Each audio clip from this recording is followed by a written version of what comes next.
Hi, welcome back guys. This is your friend, Cabbage Head Fanfics. Back with amazing fanfiction. This is the series of What If Deku Had Ajin Quirk Awakening?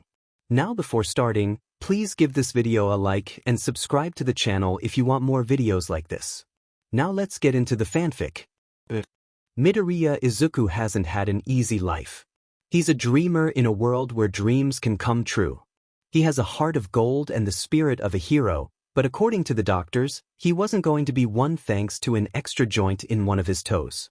Deemed as quirkless, his life went from bad to worse since that moment. His mother couldn't do anything for him. She could only cry and hug him, asking for forgiveness when Izuku didn't need that. He tried to surpass every obstacle to achieve his dream of saving people with a big smile, but the world itself seemed to disagree with him. That would be the only reason he crossed paths with Bakugo Katsuki, his personal nightmare. Still, he tried to surpass him too. Izuku tried to ignore every mean comment, forget and forgive every injury the blonde caused to him. He tried to fool himself about how every day it was getting harder to get out to bed, go to a school where no one liked him, where the ones that should protect him failed him over and over again. His mother was probably the only reason he kept trying. Her and his childish dreams, fueled by the amazing power and the bright smile of All Might. But today was enough. There is a method that can let you be a hero. He couldn't do it anymore. Make a leap of faith from the rooftop and believe with all your might that you'll have a quirk in your next life. Almost 10 years of enduring an unfair life. Almost 10 years of mockery, of hatred when he didn't do anything, of nothing but pain. He couldn't do this anymore. He couldn't pretend that everything was all right when nothing was fine, when his world was falling apart and no one but his mother cared. He wouldn't. A leap of faith? He laughed bitterly to himself. He was alone in the classroom. His body moved on his own, walking slowly towards the stairs. He couldn't see well, the tears didn't let him see properly. After crossing the door to the rooftop, his body was shaking. "What did I ever do to you?" The scream tore his throat. It felt like burning. His mind was full of Kacchan, of his lackeys, of his teachers and the world itself. He was choking with his sobs. The tears flowed angrily and his head hurt from crying. It wasn't fair. He never did anything wrong to him. Neither to his classmates nor to his teachers. He was a dreamer boy and that was all. Why did everyone hate him for that? Why couldn't they leave him alone? What was so wrong about dreaming? Without noticing, he was by the edge of the rooftop. It was a long fall. No one was around to see him. That was good. "I'm sorry, Mom," he said, looking the sky. He was wondering how long it'll take for someone to find him. "I love you." And he let himself fall. The air was nice, not warm but not chilly either. It was almost as if the air around him was embracing him lovingly. It was something silly to think while you were falling to your certain death, but he was oddly at peace. He was going to end this. The crash with the ground was instant. It was one short instant where he only heard a loud crack, like something breaking loudly, similar to a thick branch breaking from a tree, and then darkness enveloped him, death coming quicker than he could have ever imagined. Faster than falling asleep. Almost painless. If anyone was at the school grounds by that hour, they'd have found the dead body of a student. He was not really recognizable at first glance. His whole body was broken, bent in unnatural angles. It was like every bone in his body broke with the impact and blood splattered everywhere. His eyes were open, fixed and unfocused. His uniform was torn apart, all the white covered with dirt and blood. He had let himself fall from the rooftop, getting away from the world that rejected him for not being like everyone else while still daring to dream. Oh, what a cruel world. However, as we already know, life is unfair. Even for the dead. Less than a minute after the boy died from the crash to the ground, invisible black dust emerged from the body. It was like dreams but completely black and with a density that was abnormal. It poured from every wound and covered his whole body, and suddenly the fixed, unfocused green eyes were focused again and Izuku took a large gasp of air, breathing erratically while regaining his senses. It took him a moment to start moving, quite in shock. He looked at his hand, splattered with blood. They weren't shaking, not yet. His breaths became shallow with every passing moment and slowly, he stood up. His clothes were a mess. Blood and dirt were everywhere. His mind was blank, still trying to process what the heck just happened. Izuku looked up to the sky and the last memories came rushing to him. He jumped from the rooftop. He killed himself. He threw up and then started crying, feeling sick. His mind was a mess. Clear memories of what just happened and the state of his clothes were proof enough that he succeeded in his attempt of suicide. Then how was he alive? After breathing deeper and giving himself a couple of minutes to calm down, not being quite successful, but at least he could avoid throwing up again, he moved his body slowly. He wasn't hurting in any place. In fact, he felt healthier than ever. Even the weariness of insomnia and depression was erased from his body. This was impossible. He just jumped from a building, for God's sake. Feeling panic rise again in his chest, he tried to stop it from coming but was failing. With a shaking hand he took out his phone from his pocket. It was completely shattered and useless. What time was it? My mom's going to freak out so much, he said out loud, looking at his ruined clothes. With his mind as blank as he could, panic eating him alive and a drenched notebook nearby, he retrieved his notebook from the little pond and returned to the building to change to his PG clothes. He'd look ridiculous, but at least there wasn't any blood on it. After changing, he found his forgotten backpack in his place and started to slow walk to his home. He had to toss his bloody uniform somewhere. Thank heavens he had a spare one at home, a bit old but it would work. The walk home was weird. It felt longer and shorter than ever at the same time. Even more, he wasn't able to focus on anything. He barely remembers tossing his uniform in a large trash can a few blocks back, but actually wasn't sure of doing it. He stopped in front of the door, suddenly doubting. Checking his backpack, the uniform was gone. Well, he shrugged. It was hard to care about anything now. He opened the front door, kicking his shoes off, and hearing pots clacking. The smell of something brewing would have been appetizing any other day, but not now. Not today. Mom, I'm home, he greeted, taking a large coat to hide his PG clothes and hoping she'd be too busy cooking to notice him. His voice sounded a bit flat and fake to his own ears, but deep down he hoped his mother wouldn't notice. Welcome back, Izuku. How was school today? Her voice was cheerful as always, thankfully, and he couldn't even wince at her question. He was about to answer, dragging his feet over the floor, wanting nothing but to lock himself up in his room until dinner. However, a weird shadow that was too big to not notice called his attention, and when he got near to see what it was, all he could do was scream. Izuku? Izuku? What's wrong? His mother appeared in her apron, freaking out by her son's scream. In front of him, next to the TV, looming in a slendermanish way was a dark, tall, ghost mummy thing without face. Izuku, baby, what's wrong? He was, in fact, trying to say something, but apparently his ability to articulate anything was impossible. His eyes were glued to the ghost, and he could only try to point at it with a shivering finger. The creature itself wasn't actually moving, just standing there, with black particles floating around it. However, for Izuku, that was enough. After just a couple of seconds, he took his mother's arm and yanked her behind him. He cried, protecting her with his own body, adrenaline flowing rapidly through his veins. Suddenly, the black mummy ghost started to vanish in front of his eyes. Izuku shrieked, trying to be brave, fists prepared to throw a punch even though he was shaking like a leaf. However, it wasn't necessary. The ghost disappeared harmlessly and they were alone again. Still feeling the adrenaline pumping in his body, he took a couple of deep, trembling breaths and turned to face his mother. Izuku, you're scaring me.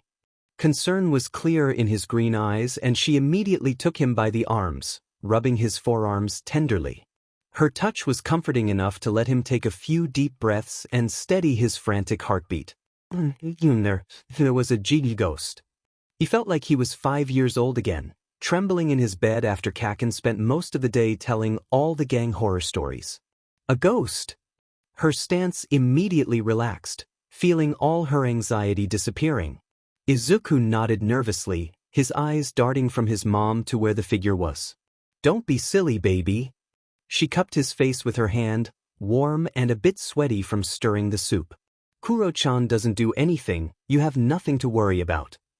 Her tone was calming and motherly, the one that Izuku could always rely on to make him feel safe.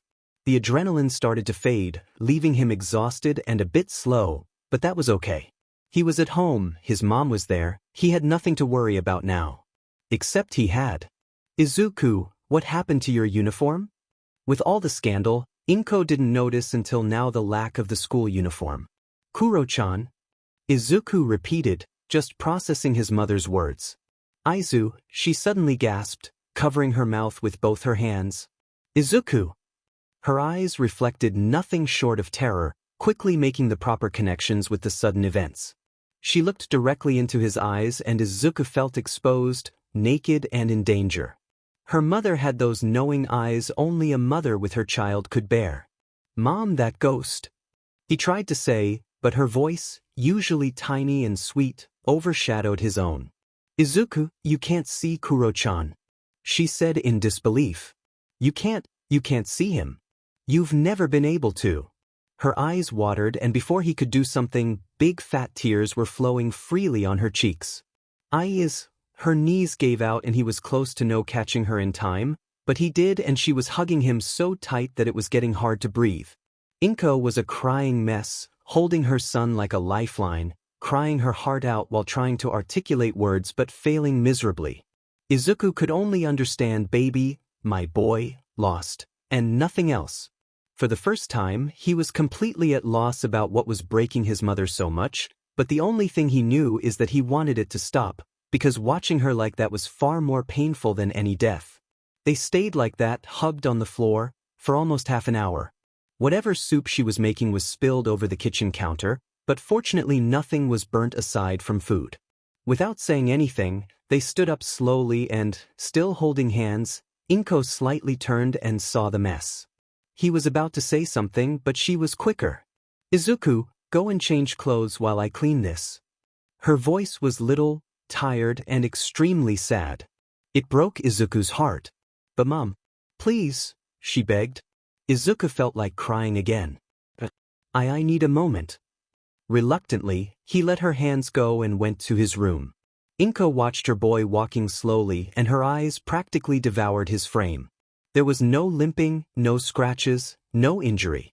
The skin she could see was dirty and, with enough attention, she could see patches of dried blood here and there. More tears came. Grief overcame relief. With slow movements, clumsy and still upset, she started to clean the kitchen. The half-cooked meal was totally ruined, but her appetite was gone. If Izuku wanted they could order takeout later, but she didn't think he'd be very hungry after their talk. Still, she prepared the kettle to boil water, at least for a tea, and then kept on cleaning. When Izuku was out again, after a short shower and with fresh pajamas, the kitchen was as clean as always. Burnt food was discarded and tea had just been served. Inko left a cup for him and took her own, sitting tiredly on a chair, wordlessly inviting him to take a seat as well. He did, but the tea was left untouched. A pregnant silence fell over them and Izuku didn't know what to say. He was still unsure about his mother's outburst earlier, but couldn't find the way to ask. Fortunately, she talked first. How did it happen? She asked, tired and sad. What? How did you die? Thank heavens he wasn't drinking tea, because he was sure he'd have spilled it and choked on it. The silence fell again, this time knowing and accusing. He couldn't find the correct words. Izuku, she reached for his hand and instinctively he found hers halfway. There's something I need to tell you. Her hand was steady, but her voice was insecure, full of something akin of fear. Their eyes met briefly before Inko closed hers, breathing deeply and exhaling slowly. With that motion, specks of black sand started to flow from her shoulders and quickly, the same creepy ghost mummy appeared behind her. Izuku wasn't prepared to see it again, but the squeeze of his mother's hand was enough to keep him still. His eyes drank the image of this nightmarish creature, but he again noticed that it didn't move at all. It just stood there without doing anything. I want to present you Kuro-chan, she said, a faint hint of fondness in her voice. He's my real quirk. What? He opened his eyes excessively, out of words. She squeezed his hand once again, demanding his attention. Please, Let me finish, she asked in such a defeated voice that Izuku winced. Regrettably, she broke their hands apart and did a motion so known to her son that his highly analytical skills started to work at such a fast pace that his head hurt.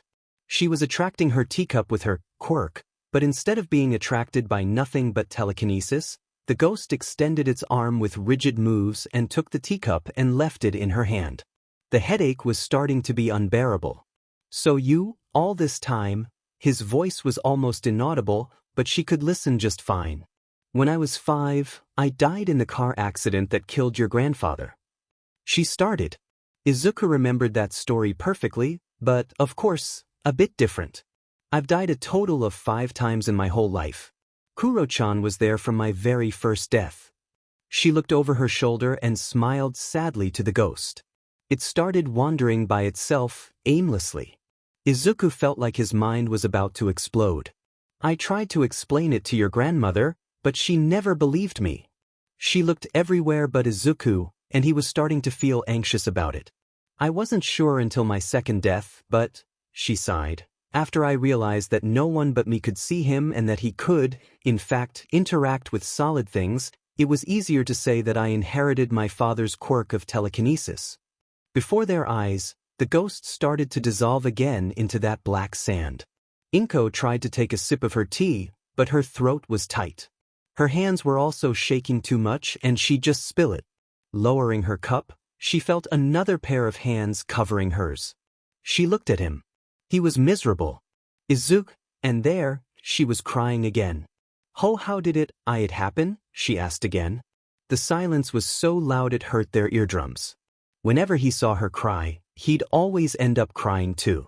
However, this time his tears were full of remorse, pain, and suffering. He bit his lips so hard it started to bleed. He lowered his eyes, hiding it behind the shadow his hair projected, and Inko couldn't stop her sobbing.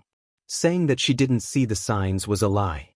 Since Izuku was labeled officially as quirkless, he saw him grow a little more miserable every day. She tried to compensate for everything that the world did to her precious angel, tried to give him all the happiness the world was so adamant of taking away from him, but she could only do so much.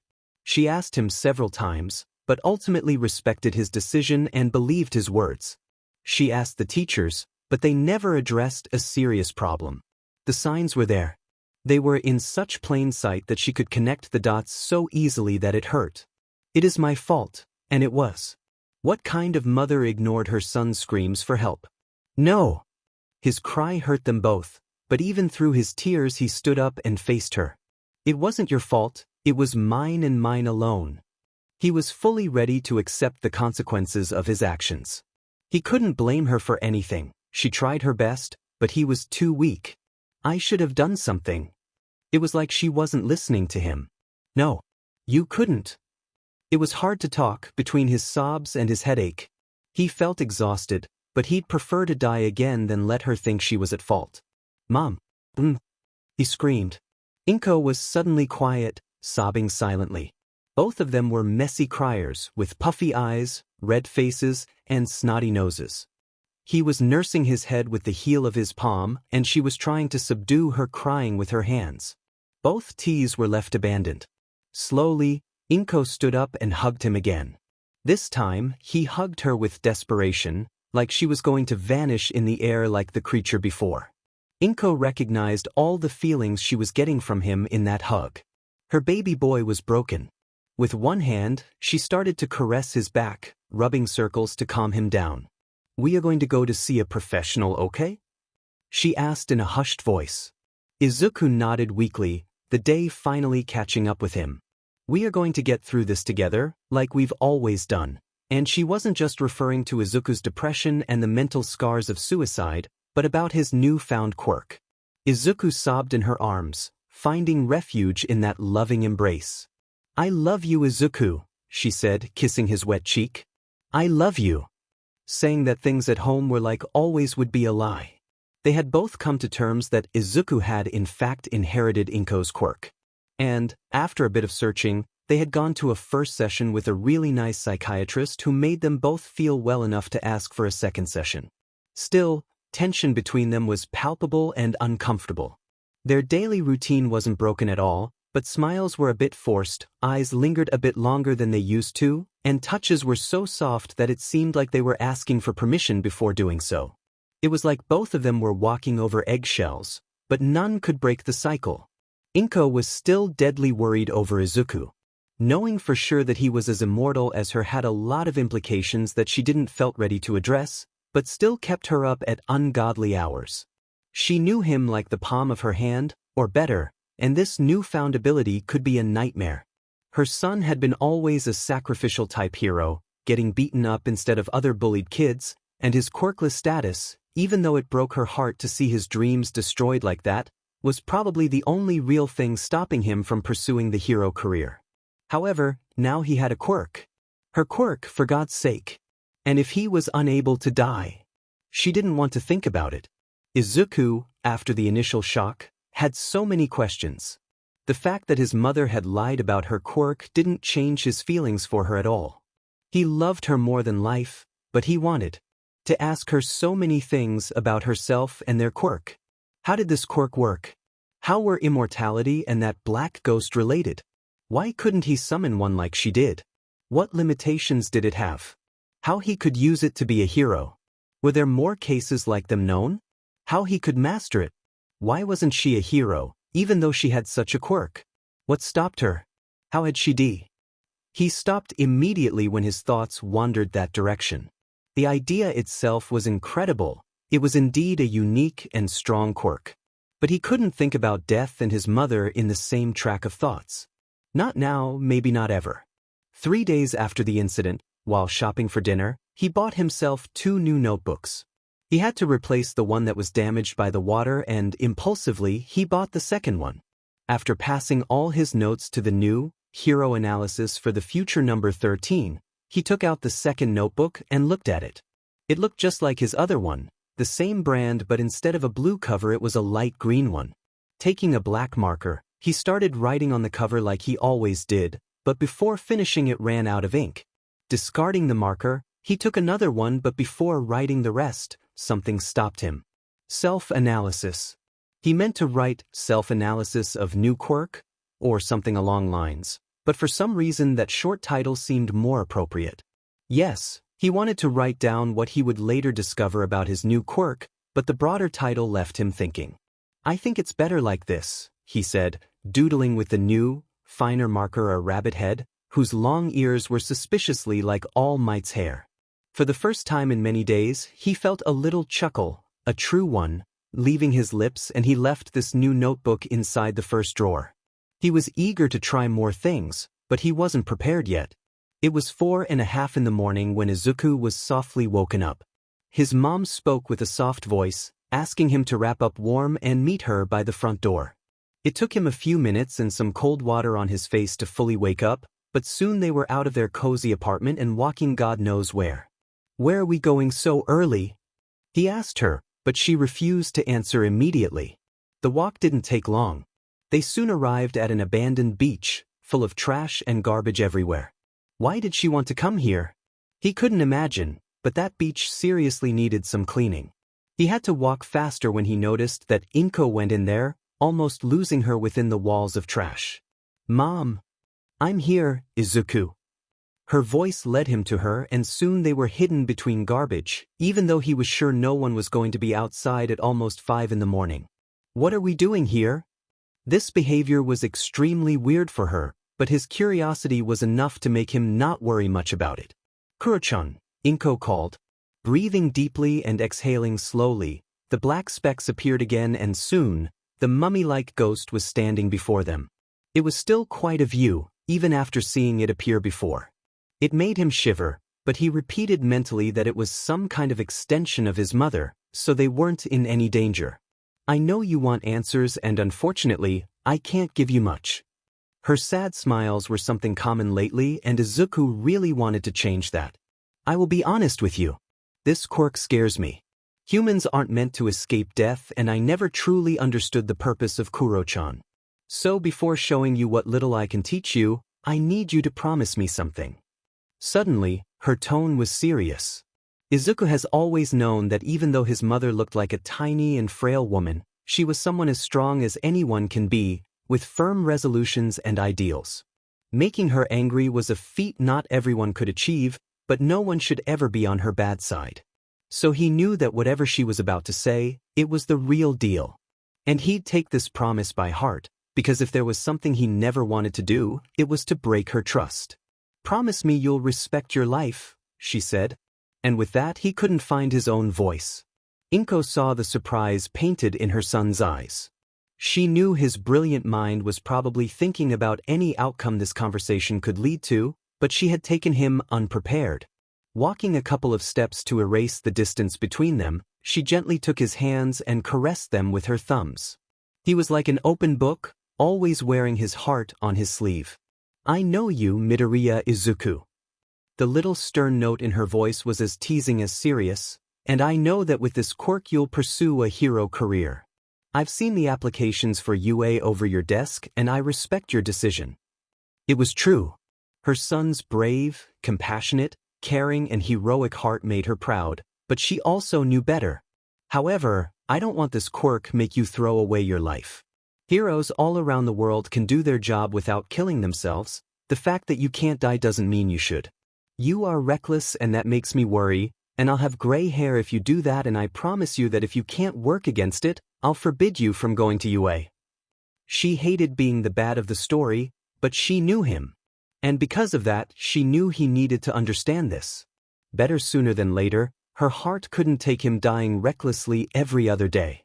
He was silent and she was afraid that he wasn't ready for this conversation. But unfortunately, this wasn't something they could discuss with the therapist. "I love you and I'm so proud of you." She kissed his hands, warm and so alive. "I always been. And because of that, I'm afraid of losing you." The memory of the day he had killed himself would forever haunt her. He squeezed their hands together. "You're not going to ever lose me," he said, eyes watering and voice quivering. He rested his forehead over hers and the chilly breeze of the dawn made them shiver. "I know," she said. She'd die 100 deaths before losing her son. But sometimes, death is not the worst outcome. She let go of his hand to cup his face, ready to catch his tears. He nodded, not fully understanding that statement yet. "We will keep going to the therapist and you'll take it seriously, okay?"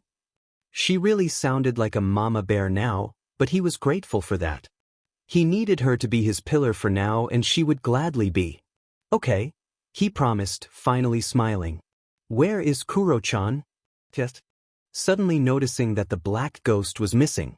"He probably vanished," Inko said, releasing her son's face.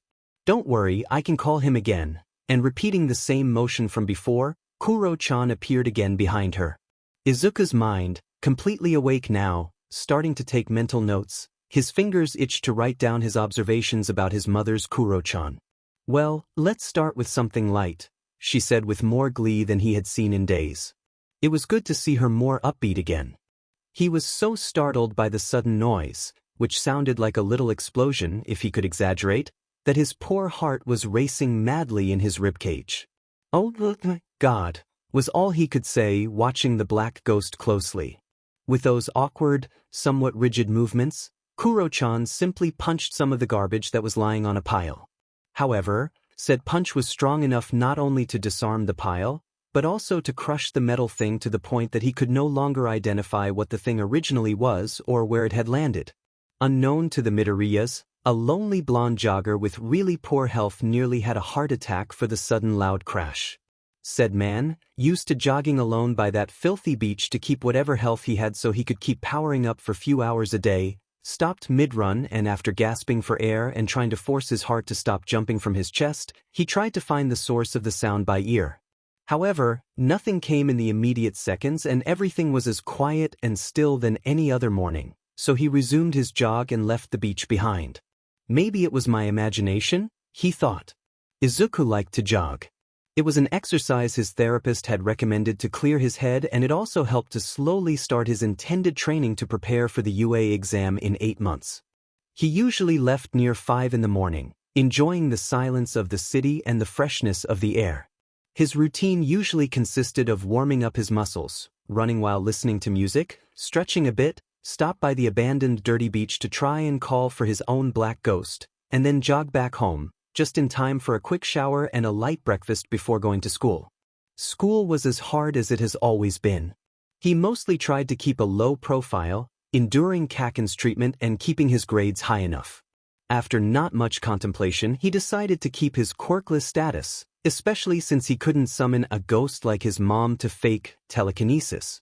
She agreed, relieved by his decision, so nothing really changed and he was starting to feel okay with that. Some days were harder than others, but he was slowly learning healthy mechanisms to cope with it. When he couldn't, he tried to remember that he had only 8 more months there and then he'd probably never see them. Well, except Kacchan if they both got into UA, but that was a problem for another day. Today he was jogging like every morning and almost arriving to the beach, a second lonely figure appeared from the other side. Ah! He recognized him immediately, his features being unmistakable. "Good morning, Yagi-san," he greeted, stopping mid-path. "Always so energetic, my boy," greeted back the blonde man, short of breath but overall okay. Almost since the first day he started his jogging routine, Izuku started to encounter a tall and extremely thin man. His wild, blonde hair, sunken eyes and ill frame was really eye-catching, and not precisely for good reasons. At first he'd only watch him with a sidelong glance, feeling kinda rude, but after encountering him for a week, he shyly started to nod as a greeting to the other man. Said man was, at first, surprised to be greeted in such subtle way.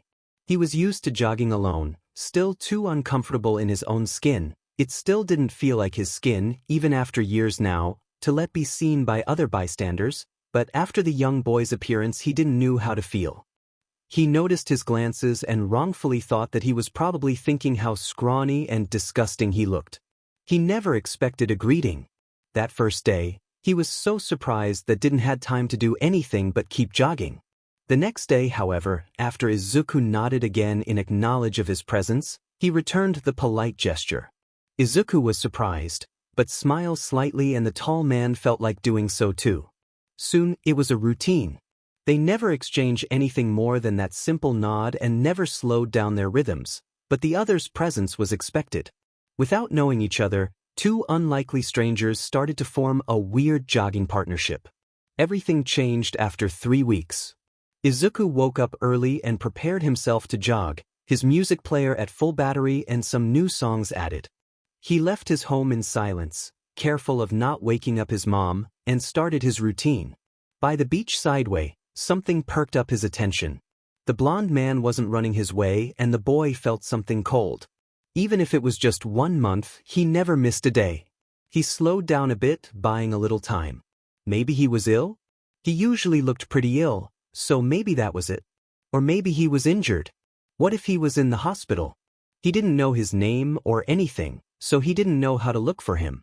And even if he found him, he was just a stranger that crossed paths with him every morning by chance. If any of them changed their routes, that would be the end of their daily nods and acknowledgments. However, his frantic thoughts were soon put to an end when a lanky figure appeared from the other side. His jogging rhythm was slower than usual and when Izuku could see him properly, he saw trails of blood in the corner of his mouth. "Mister!" he cried, breaking the morning silence, and ran towards him. The man himself was struggling, but he was used to it. He just had a coughing fit a block from the beach, something he usually had multiple times during the day, but was conscious enough to notice that the boy was exuding worry and it was, again, his fault. It was always his fault. He was pathetic. "Mister, are you okay?" Izuku blurted, nervous of even touching him. "Do you need me to call an ambulance or a friend or?" "I have a handkerchief he oh no, I left it at home." "Stupid me. What's open by this time? I should maybe call an ambulance or maybe mom would know what to do and..." He kept rambling, oblivious of the other. "Young man, there's nothing to worry about.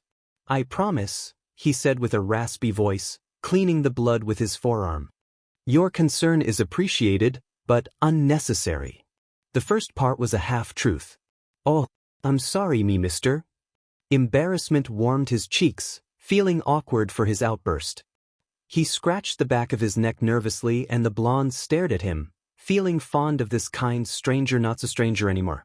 He ruffled his hair, trying to ease the nervous atmosphere between them.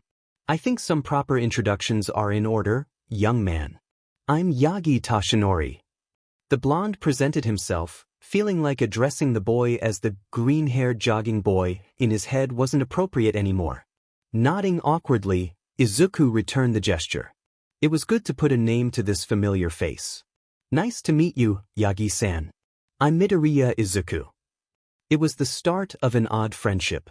They only met during the mornings, but now they shared routes after meeting by the beach and chatted a bit. It was a refreshing friendship for both of them. Izuku, who lacked friends, found Tashinori to be a really nice man with interesting opinions and was quite easy to get along with. Tashinori found Izuku to be a nice young man with a maybe too good for his own good heart. He was, at first, a bit uncomfortable with this new development because of his weakened form, but soon he noticed that Izuku genuinely enjoyed his company and didn't mind his scrawny body. It was something new, even endearing. He liked his company and secretly enjoyed their little time together. It gave his days a nice change of pace, from his hero duties and health issues. Do you mind if we run a mile more today? Izuku asked after they started to jog their, now usual route. Always so mindful of this old man, Tashinori thought. No time to lose if you want to be on time for school then, was his answer, earning a bright smile from the green-haired boy. They jogged in silence for a few minutes before Tashinori's curiosity won the best of him. I've noticed that you've been running longer distances day by day. Is there any reason for that? Not that I mind, I could use more challenges too, he added quickly, not wanting to make him feel like he was forcing him to run. He was the #1 hero, for heaven's sake. If he couldn't run a few more miles during the morning, what would his master or Gran Torino think of him? Pathetic. Oh, why he noticed. He laughed a bit awkwardly, pink dusting his cheeks. The idea of him getting into it was still something embarrassing to say out loud. Kacchan's voice still drowned his words, even when he wasn't there. Well, I want to start preparing myself to take the UA's exam. I know if I study enough I can do the written exam, but the physical exam, and also there's my lack of quirk mastery and I just wanna. I know it's silly but... With every new word his voice lost a bit of volume and gained a bit of speed until the point Tashinori couldn't understand a word he said. He noticed that Izuku had stopped and was now standing several steps behind him, looking to the ground.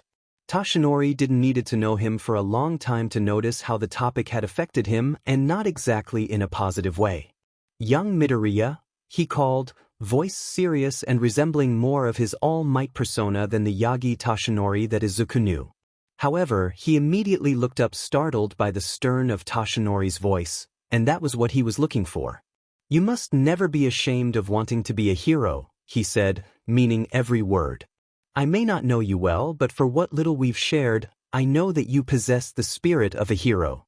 With hard work and that heart of yours, I know you'll be able to enter UA. No, he thought well the next words, careful to what to say. I know for sure, with hard work and your heart, you can become a great hero. Izuku blanked out. He wasn't expecting those kind words from anyone, less so from his jogging partner. But he had been considering Tashinori somewhat of a friend, even when they just exchanged nods, so hearing that from him was actually more important than the blonde could even imagine. Before noticing, a couple of tears rolled down his cheeks. Tashinori panicked, thinking he had said the wrong thing, but Izuku's genuine and pure laugh made him stop. Thank you, Yagi-san. Thank you. Tashinori had never seen a smile that bright before. It didn't take long for Izuku to experience death again. It wasn't by his own hand this time.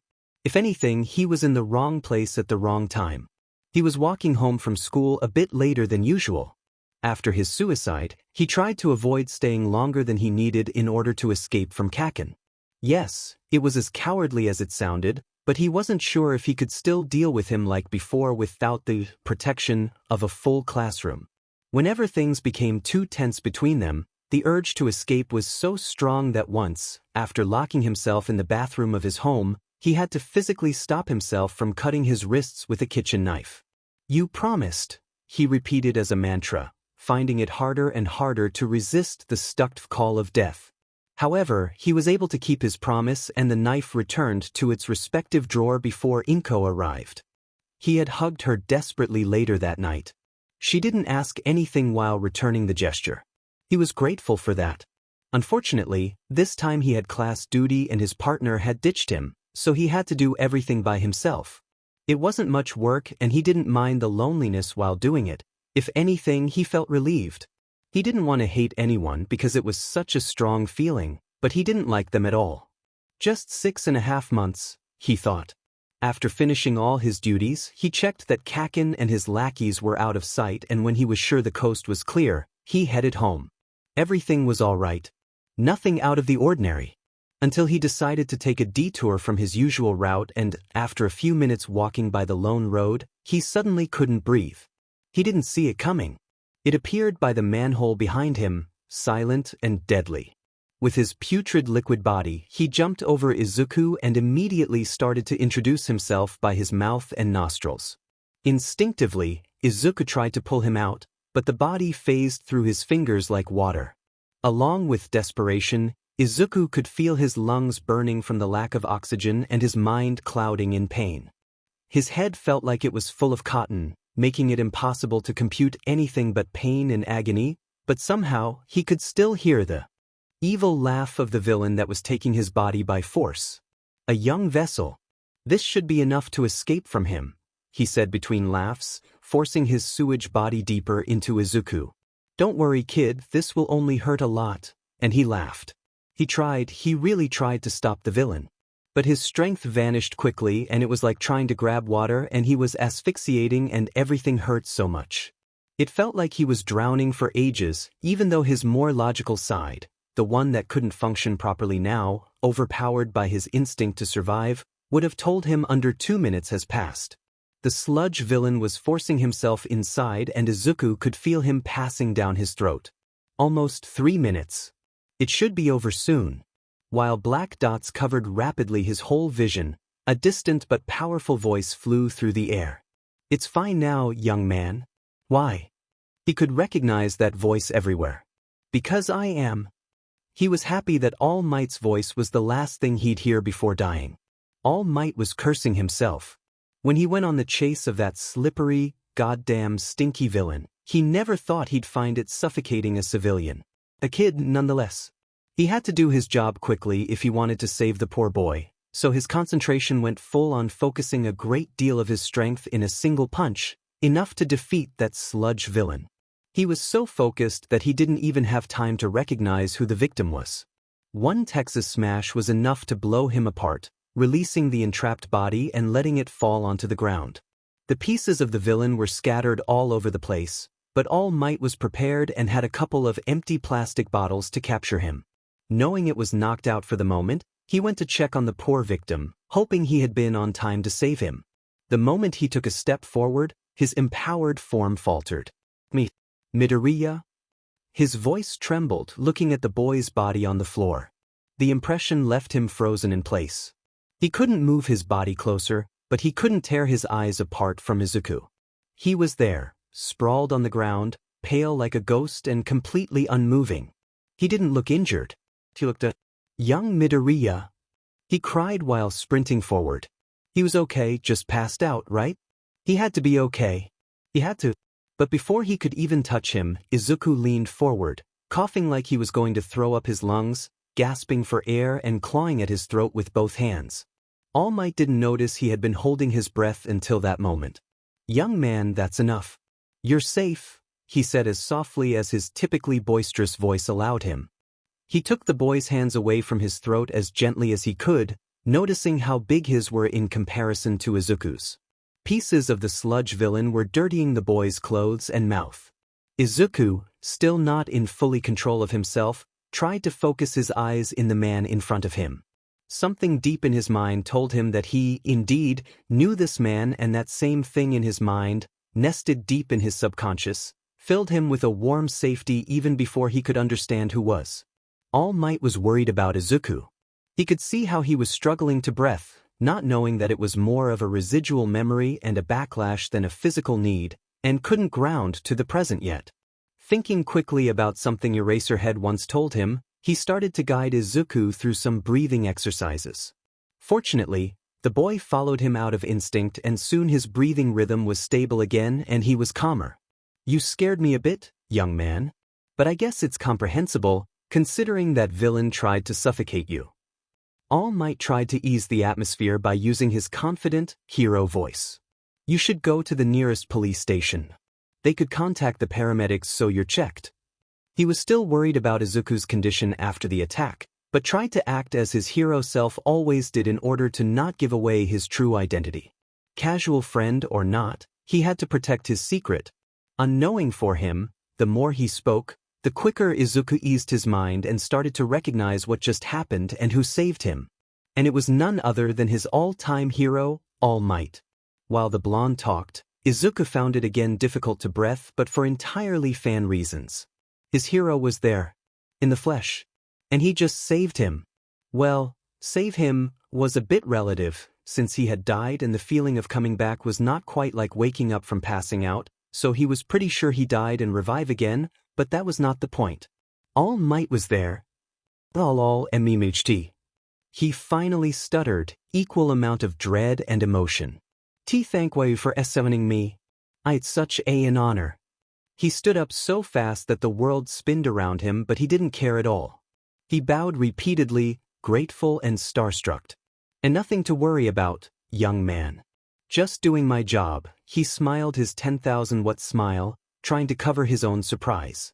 He knew Izuku was a fan of heroes, he was even aspiring to be one himself one day, but this fanboy reaction was quite unexpected. Normal for him, but unexpected nonetheless.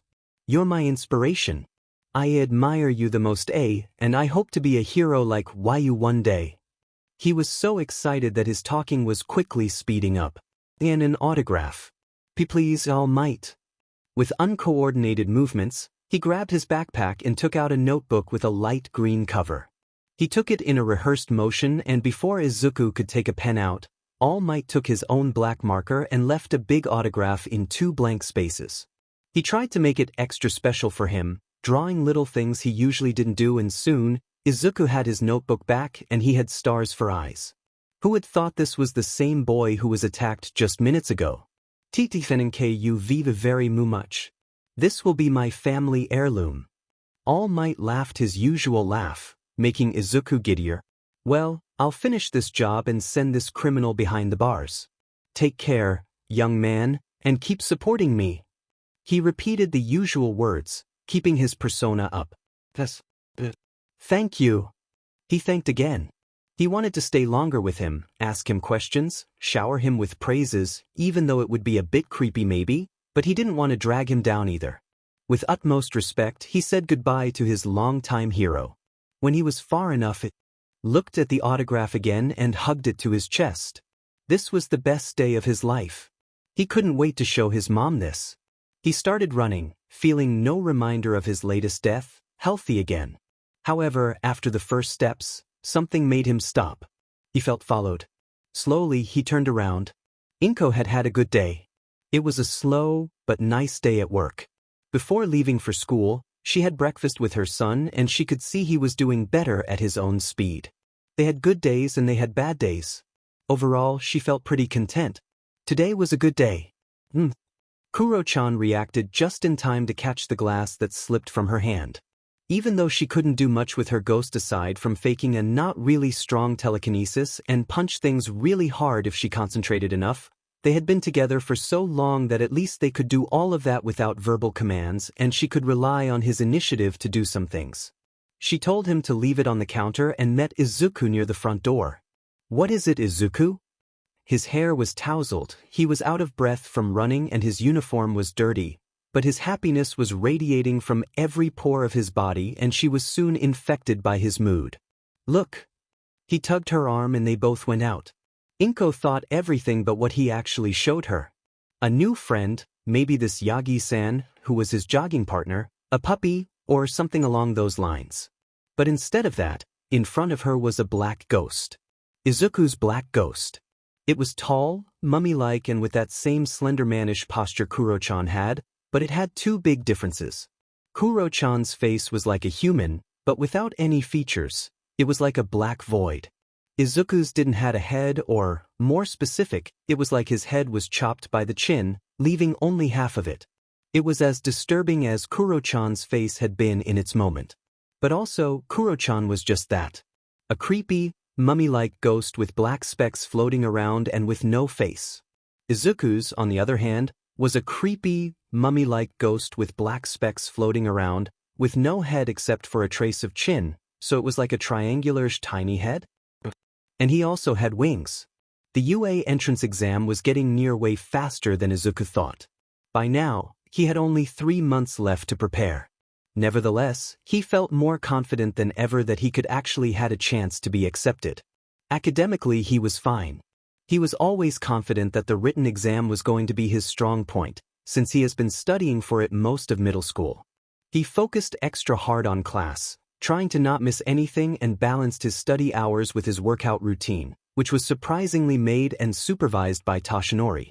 It was a huge surprise when one morning during their usual jog, the blonde man told him that, if he wanted, he could help him with some physical training for the UA exam.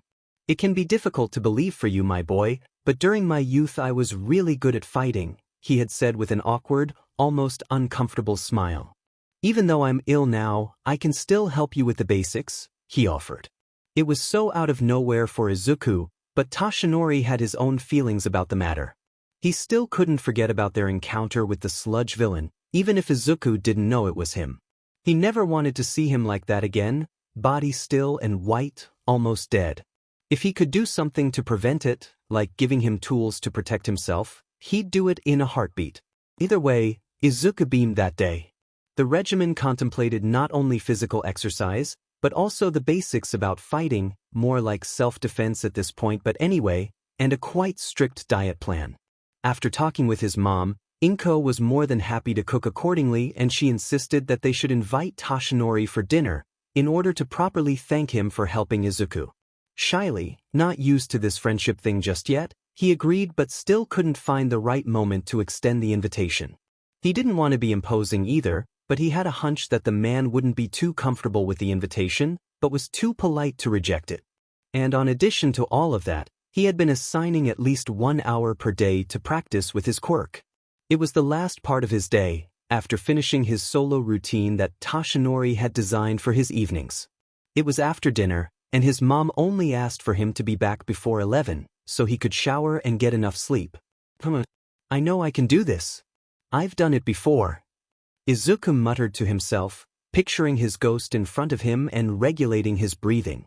After the first unconscious summoning of the ghost, it vanished shortly after his mom saw it. Izuku was giddy and excited to finally have one of his own, but the thing is that he didn't know how to summon it back again. "Don't worry, sweetie.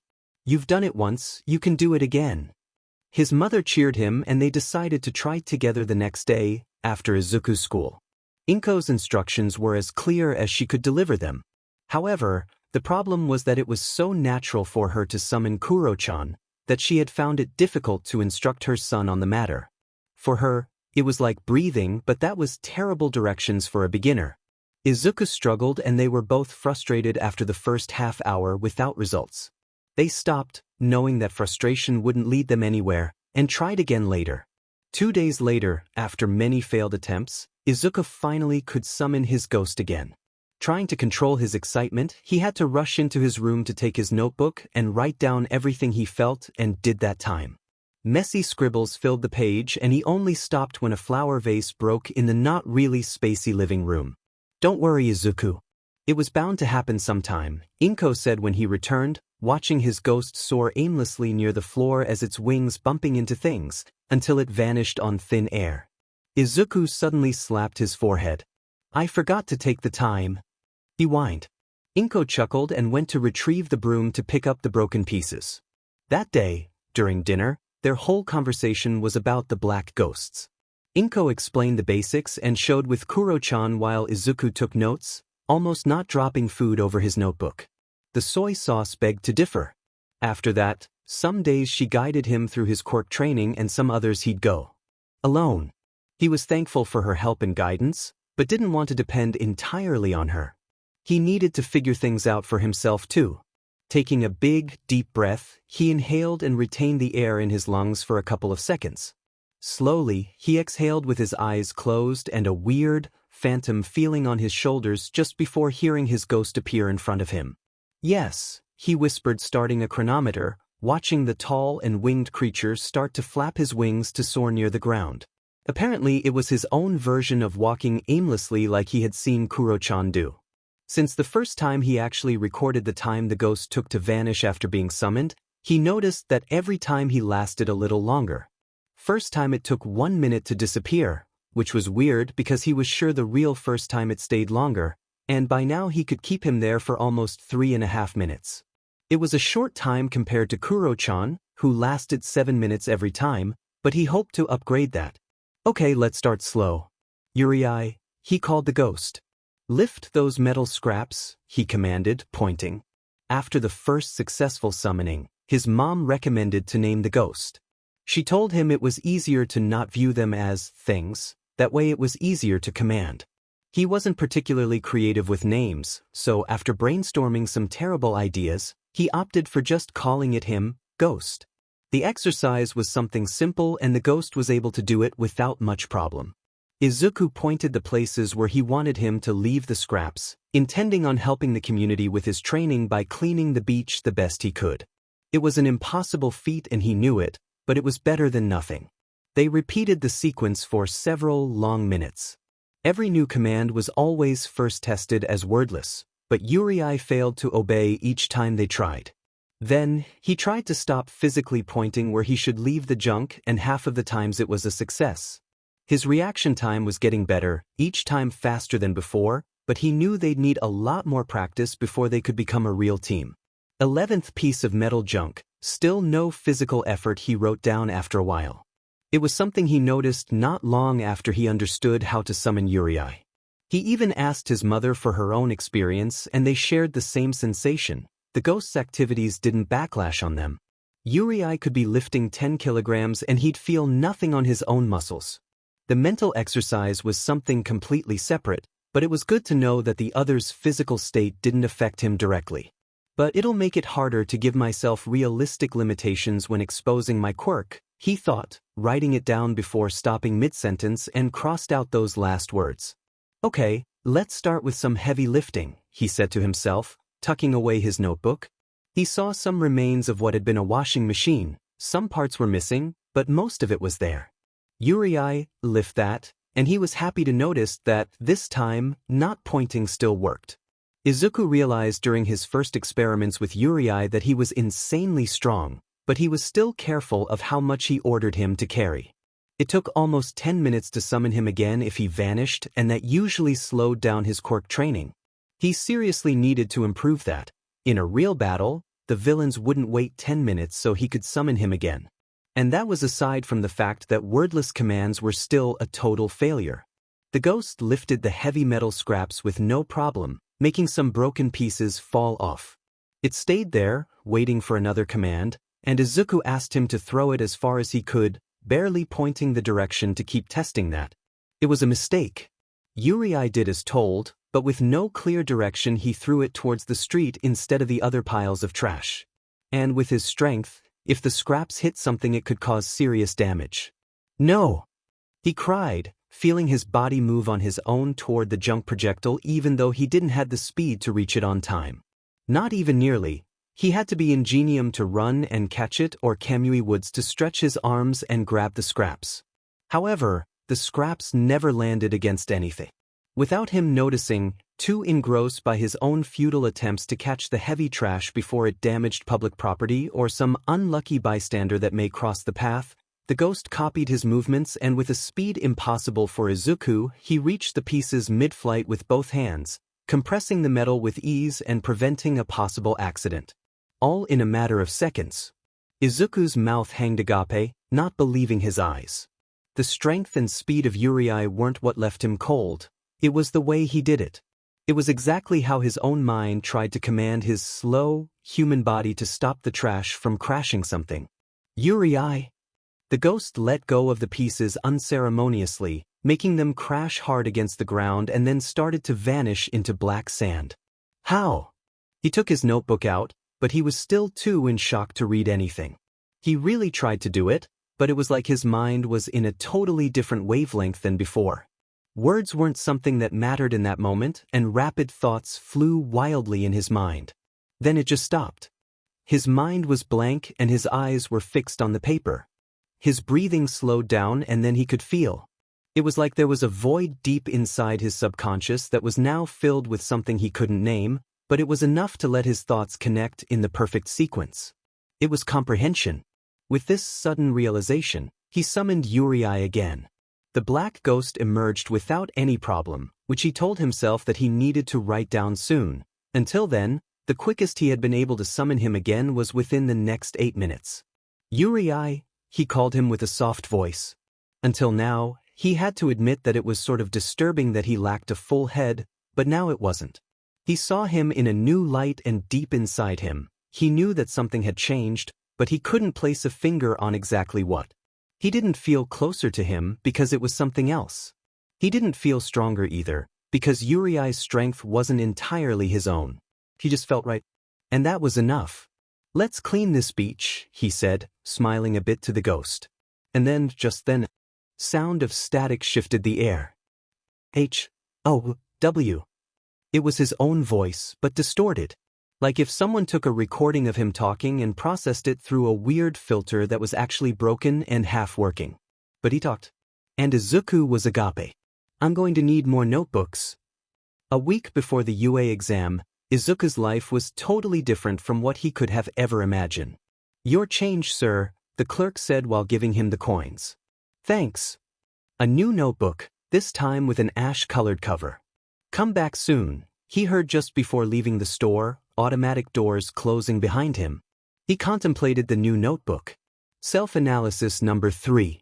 The second one wasn't completely full yet, but he never liked to miss an opportunity for the lack of clean pages to write on, so he was used to buying the next one at least by the last quarter of the one in use. In such a short time, he had improved a lot, at least according to his mom. Longest lifetime of summonings. He mutters a lot. Copycat? He remembered his last records. He could summon Yuri for whole 5 minutes now, and after vanishing, he could summon him again 3 times in a row.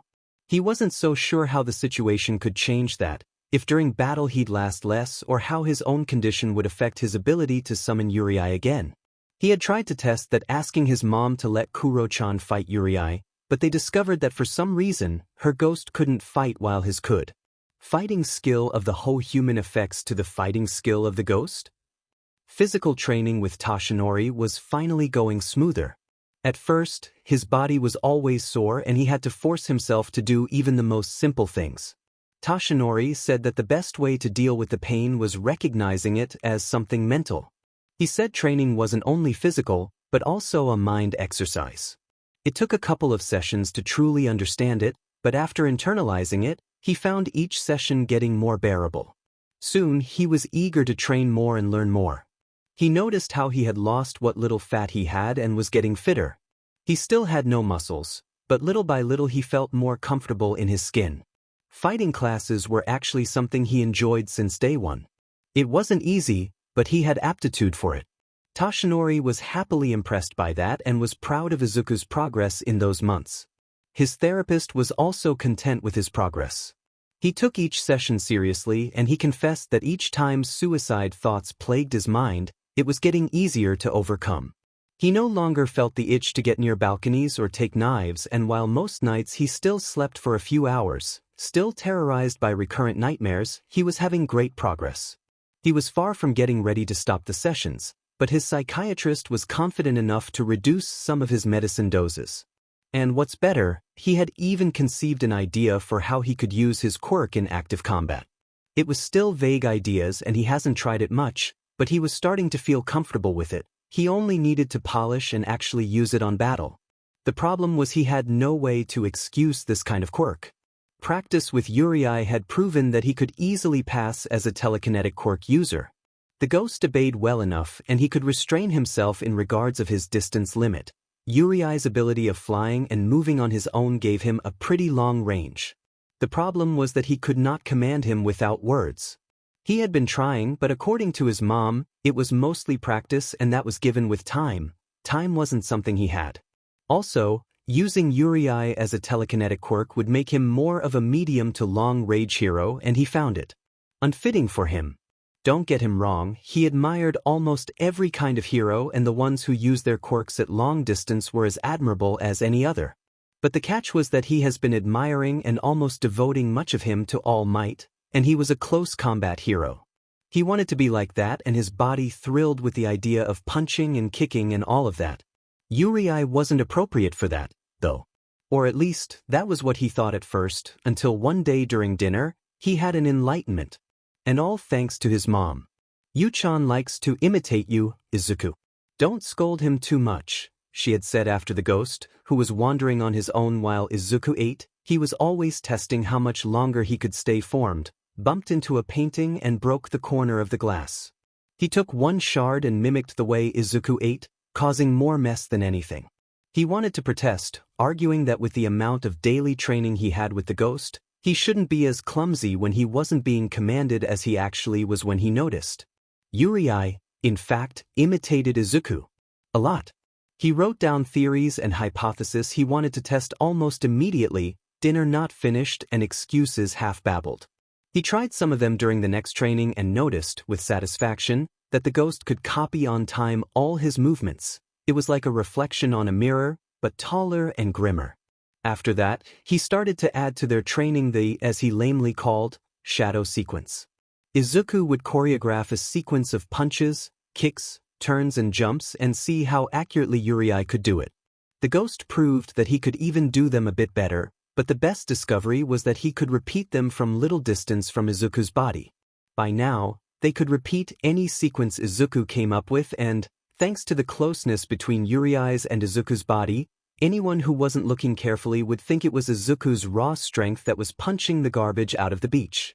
So it was a plan. A rough one that needed much polish and rethinking, but it was a good start.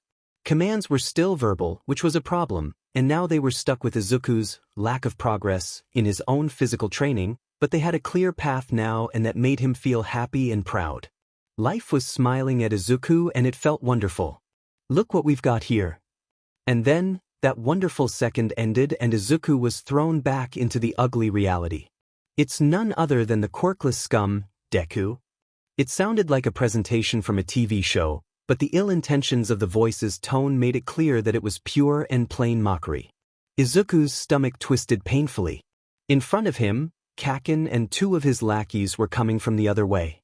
It was a rather unlucky meeting, but the blonde scoff wasn't any more friendly than at school. The lackey on the left was the one who loudly announced the presence of the green-haired boy, and the one on the right was sneering at him like if he had done something to them. "What are you doing today, Deku?" He didn't want to answer, so he only lowered his eyes and hoped for this to end quickly. Being a waste of space and air like always? The boy laughed at his own joke. Izuku only swallowed harder and tried to focus on his breathing. At his lack of reaction, he heard the crackling of Kacchan's quirk. "What's that you got there, Deku?" It was a demand. Izuku didn't dare to look up and the crackling got louder. "You think you can hide something from me, eh?" And with that, one of the lackeys took the plastic bag before he could do anything. "Hey." The lackey took out the new notebook and everyone saw it. At first Bakugo rose an eyebrow, thinking how lame and uninteresting the thing was. Just like useless, uninteresting Deku. But then a spark of recognition shone in his eyes and Izuku felt his throat tighten, a dead weight in his stomach and cold sweat running down his spine. Bakugo took the notebook with one hand and the other one crackled loudly. "You really don't learn, do you, Deku?" His voice was dangerously low. Without a second thought, he burned the notebook just like he did with the previous one. He had recognized the brand, stupid Deku not buying a different one, so he knew that this notebook was one of those stupid analysis books the quirkless Deku made. He let the thing fall and with long steps closed the distance between them, even when the other was cowering against a wall. "Forget about you. You're a quirkless, useless scum that won't achieve anything. I, on the other hand, am the FING protagonist of this lame but school.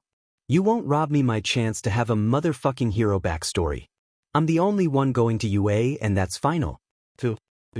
Copy. His words were decorated with the smell of burned flesh, Izuku too terrorized that he didn't even feel when Bakugo used his quirk on his shoulder and left a fresh burn. The day of his suicide flashed before his eyes. Izuku was suddenly feeling short of breath and his legs trembled like jelly. The blonde was used to this kind of reactions from Deku, stupid and cowardly, but what perked up his attention was the starts of a panic attack.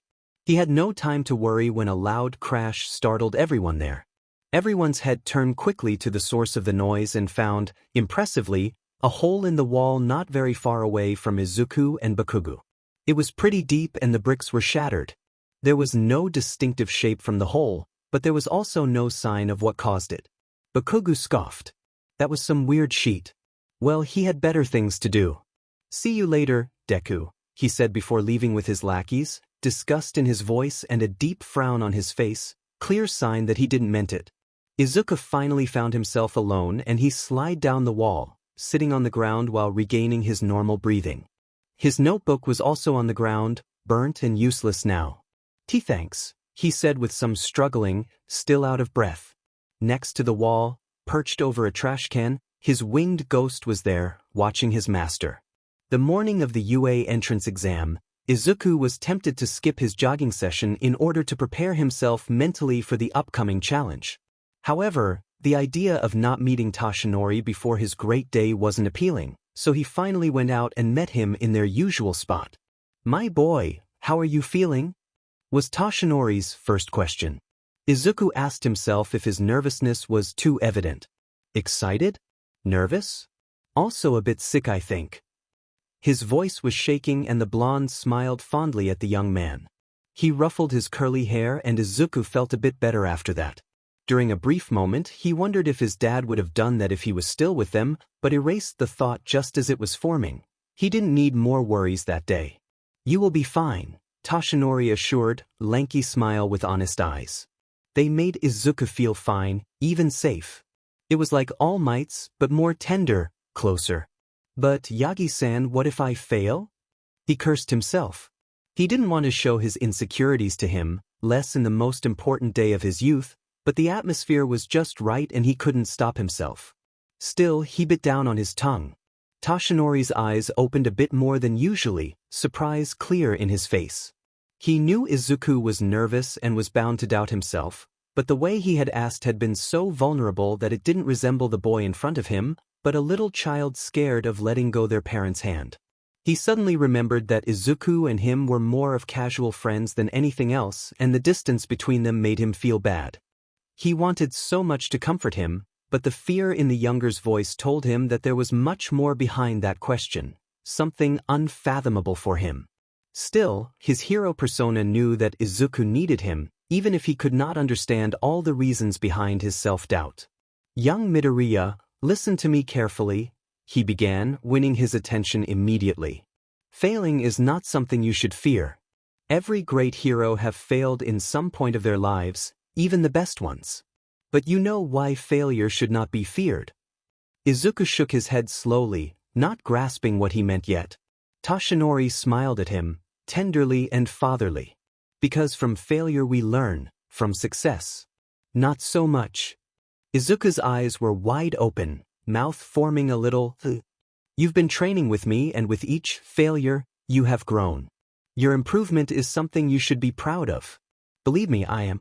But whatever happens on today's exam, you'll know how to handle it.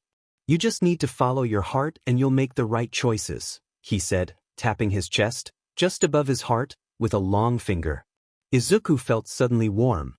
His chest was warm, but from the inside and before he could feel it, All Might saw a shy, but honest smile.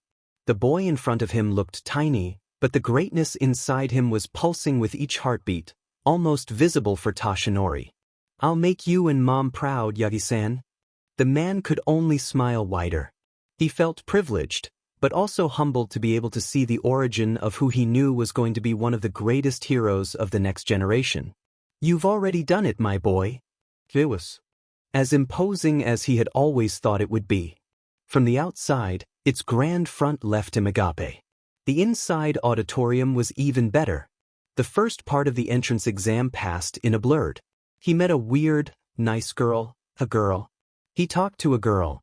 That saved him from tripping over his own feet. From what little he could pick up, she had a gravity-based quirk, and he was embarrassed in front of all the applicants over his muttering habit. He thought he did well on the written exam, but was sure he didn't ace it. And now, he was going to the physical exam with a bunch of other applicants, two of them being the one who had called him out during the introduction and the nice, pretty girl. It wasn't being his best day, honestly. The moment they were reminded that in the real world no one was going to say, "Start," and everyone left running, leaving him behind, Izuku panicked a bit. He was left behind. He had to focus. Trying to regain calmness, he called forth Yuri and the black ghost appeared in all his invisible glory. "Okay, let's get some points," and he started to run, with Yuri gliding behind him. He had to be careful while using him, knowing he'd have to give explanations about his quirk if he was accepted, and some school staff decided to check up his entrance exam tape. But he also needed to score some points, which meant he needed to act quickly and destroy some robots. But everyone was already on that, and he was missing a lot of robots faster than he imagined. Oh no! He was going to be left with 0 points at this rate. "Yuri, go smash some robots," he commanded as softly as he could, hoping no one heard him talking to thin air. He moved closely to the ghost, struggling a bit thanks to his ability to fly and speed. However, every time they tried to smash even the 1-point robots, someone was already doing it, and by the time someone announced that time was almost up, Izuku found himself without even one lame point.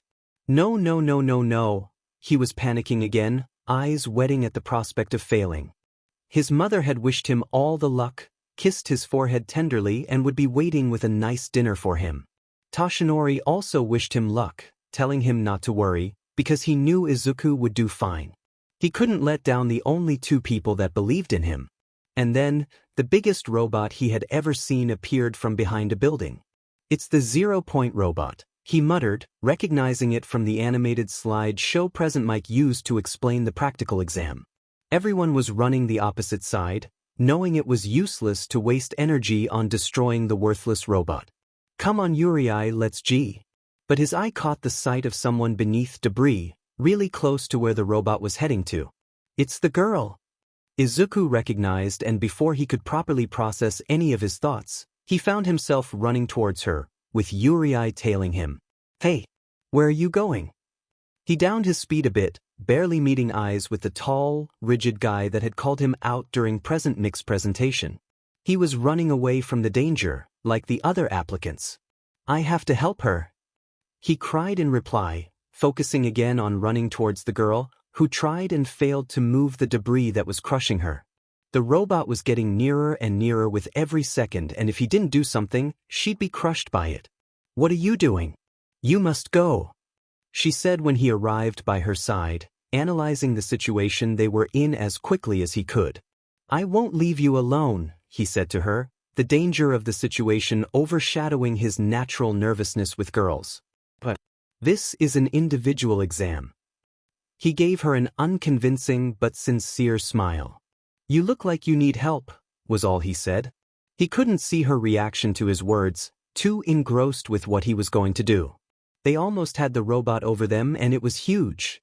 Bigger and sturdier than he had guessed from afar. It probably weighed tons. He had never tried to lift, punch, or destroy anything similar with Yuri, but he had no other choice than to try.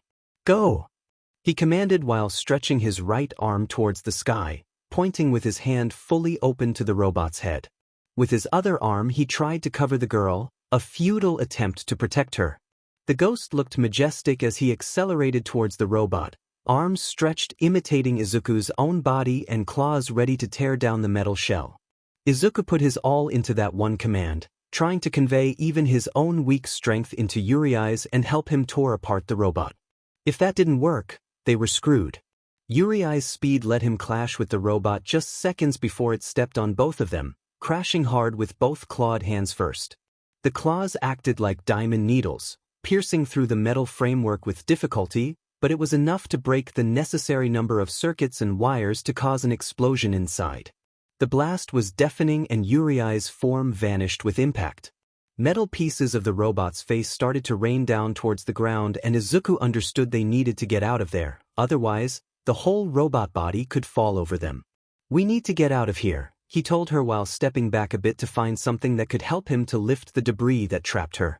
He found something that could be used as a lever within reach, but when he tried to take it with his left hand, a big piece of metal fell right over his forearm, breaking it. He cried in pain, holding his broken arm with the healthy one. Out of fear. His thoughts were racing, desperation trying to override his mind. He couldn't die out there if he wanted to keep his quirk in secrecy, but he also refused to leave her there. He tried to summon Yuri back, but pain made it difficult. The girl watched him in awe. She knew all along that, while she hoped to make friends once classes started, she was there alone. She had to prove herself worthy of being a hero in order to land in a good agency and start earning money for her family. Cooperation in the entrance exam was out of question. She had been careless. She knew her own limits and had tried to push them in order to get more points. When the debris fell over her, she was dizzy with nausea and couldn't move fast enough. Many other applicants passed by her side, but this boy was the only one that actually helped her. He had destroyed the robot with some weird quirk she couldn't understand, and then he had injured himself trying to pull her. She couldn't use her quirk anymore, sick and weak, but here he was, trying his best to help her even at the expense of his own safety. That's when she knew. In front of her stood a true hero. With one of his arms broken, trying to use a lever was useless now. He retreated to the girl's side and basically threw himself over her, letting the pieces fall over him. He cried again when one of his legs was crushed under the weight of what it seemed to be part of the square panel that was the robot's face, and hoped that the explosion caused by Yuri only destroyed the robot's upper part. Suddenly, nothing else fell over him, which was weird because he still heard the broken pieces crash onto the ground. Taking a deep breath and fighting pain, let's be honest, he hadn't died enough times to endure this kind of pain yet, but everything was better than FNG drowning. He looked above them and noticed that the big piece of debris that was over the girl was now floating above them. Wah! Her labored breathing gained his attention, and he noticed she was in full concentration, her fingers touching and sweat falling from her forehead. She was shaking and was starting to look a bit green, but there she was, keeping that sturdy thing floating to protect them from any more harm. She was impressive. However, she wasn't lasting much longer. Inspired again by her strength, he called forth Yuri, and the ghost, unlike before, appeared before him a bit slower than usual.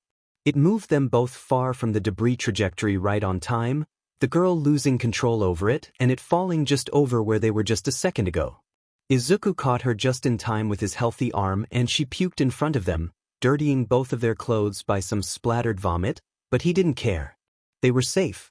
The rest of the robot's body stood useless in place, unmovable, and the buzzer announcing the end of the practical exam sounded. Izuku couldn't believe that all of that lasted less than a minute, adrenaline still rushing through his veins, but he let a relief sigh out while watching his ghost disappear. Mouthing a silent, "thank you," he let himself fall next to the sick girl. With his healthy arm he covered his eyes, tears threatening to spill right there. Not even 1 point. He just managed to destroy the 0 points robot, plus gotten a broken arm and leg. How could that not be considered an utter failure? Izuku had been so sure that he had failed the practical exam that, when the UA letter with his future written on it arrived, he didn't have the heart to open it. "Izuku, you won't know for sure if you did it or not unless you open the letter," Inko told him, holding the letter close to her heart. The day of the UA entrance exam, she had been completely out of her mind. She couldn't concentrate on anything, worry and anticipation eating her alive. How was her son doing? Would he succeed? What if he didn't? She needed to be prepared for every possible outcome. She had promised herself that she'd encourage him no matter what, big smile on her face instead of tears. She owed him. So when he came home looking dead tired and without any light in his beautiful eyes, she knew she had to be prepared for the worst. Softly, with a very gentle voice, she convinced him to tell her what happened. He told her everything, even when he broke an arm and a leg, but was then healed by the school nurse. He didn't cry, but this was worse. So Inko had to be strong for both of them. And with that, she also needed to have the strongest resolution. "Young man, you will open that letter right now and we will be over this, whatever the outcome might be." She used her firm mother voice, leaving no place for him to argue. He tried to bicker, but he couldn't, not against the mom voice. So with a heavy sigh, he sat down and with slow fingers, he opened the letter. The sudden music startled both of them, who had thought that this would be an old-fashioned letter, not an interactive one. Of course they missed the little chip that was inside the letter, not noticing it until much later. "Am I on screen?" All Might's boisterous voice startled them again even before his holographic image appeared. He looked just like he did on TV, smile of a ton watts, hair perfectly defying gravity, but instead of his hero outfit he was wearing a formal suit. "Oh, then congratulations." The rest of the message passed in an instant for both Midoriyas. It was explained that Izuku was accepted to take the hero course at UA, that he did well on the written exam, but what was more impressive about him was his practical exam. He scored 0 points, but he didn't know that immobilizing and destroying robots wasn't the only requirement to approve the exam. All Might's hologram explained that, unknowing for the students, the staff gave rescue points to all applicants, since the greatest part of being a hero wasn't to defeat enemies, but also to protect, save, and serve the people. He had scored the highest on the rescue criteria, with a whopping total of 60 points, so he had enough points to be accepted. Also, a short recording of the same girl had helped him during the start of the exam was added, showing how she was willing to share half of her points so he could pass the exam too. "That boy saved my life," he heard her say. For the first time, Izuku felt a new kind of pride inside him. "I'm looking forward to have such a promising student in UA, which is now your hero academia." The hologram bid farewell, returning the calm to the Midoriya household. Both of them were glued to their seats. All Might is going to be a teacher at UA? How did he just find this out now? Wait, he was accepted. He got into UA. He was going to be a hero. Needless to say, that day many happy tears were shed by both mother and son. The other person that celebrated with him was Tashinori. Even though he already knew, being part of the staff that participated as judges during the entrance exam, for the first time Izuku saw the blonde joyous smile so wide that it hurt his cheeks. "I told you, my boy." He patted his back, proud of him. "I never doubted you for a second." Izuku was blushing madly, and used to that kind of attention. He wanted to hug him, moved by the emotion, but he restrained himself so he didn't make the man uncomfortable. His smile and congratulations were enough, though, and nothing could make him feel bad that day. The first day at UA came faster than Izuku thought. He trembled in excitement and so did his mother. She gushed over him looking handsome in his new uniform, packed him a healthy lunch, according to his diet regime, and wished him the best first day ever. He smiled nervously, wanting to believe her. They both knew how this new beginning was something important for him, but those words were left unsaid, the hugs speaking for them. He took his backpack, put his shoes on, and with a final goodbye he headed off to school. He adjusted the new backpack, yellow like his old one, but much nicer and with subtle details of All Might merchandising, loving every second with it. It had been a congratulation gift from Tashinori, given him that very same morning after their usual jog, and he had been so embarrassed by the fact that the man actually gave him something that he noticed the All Might details at home, making him blush worse than before. How had he known that All Might was his favorite hero? Yes, he usually gushed about heroes, but he tried to talk about all of them on equal amounts to not annoy him with his constant gushing about All Might.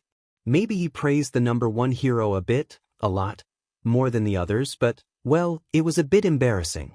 Anyway, he loved the gift and Tashinori for thinking of him. He noted down mentally to find out his birthday so he could get him a nice gift too. When UA High was within sight, excitement and nervousness filled him.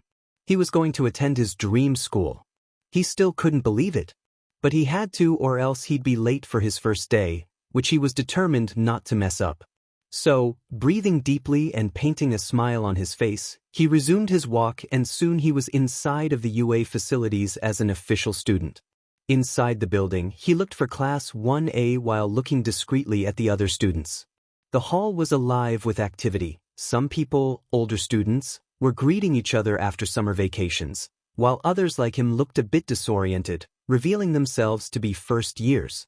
No one was actively using their quirks, but unique features from animal appendages to strangely colored skin and horns, among many others, were a sign of possible quirks within students.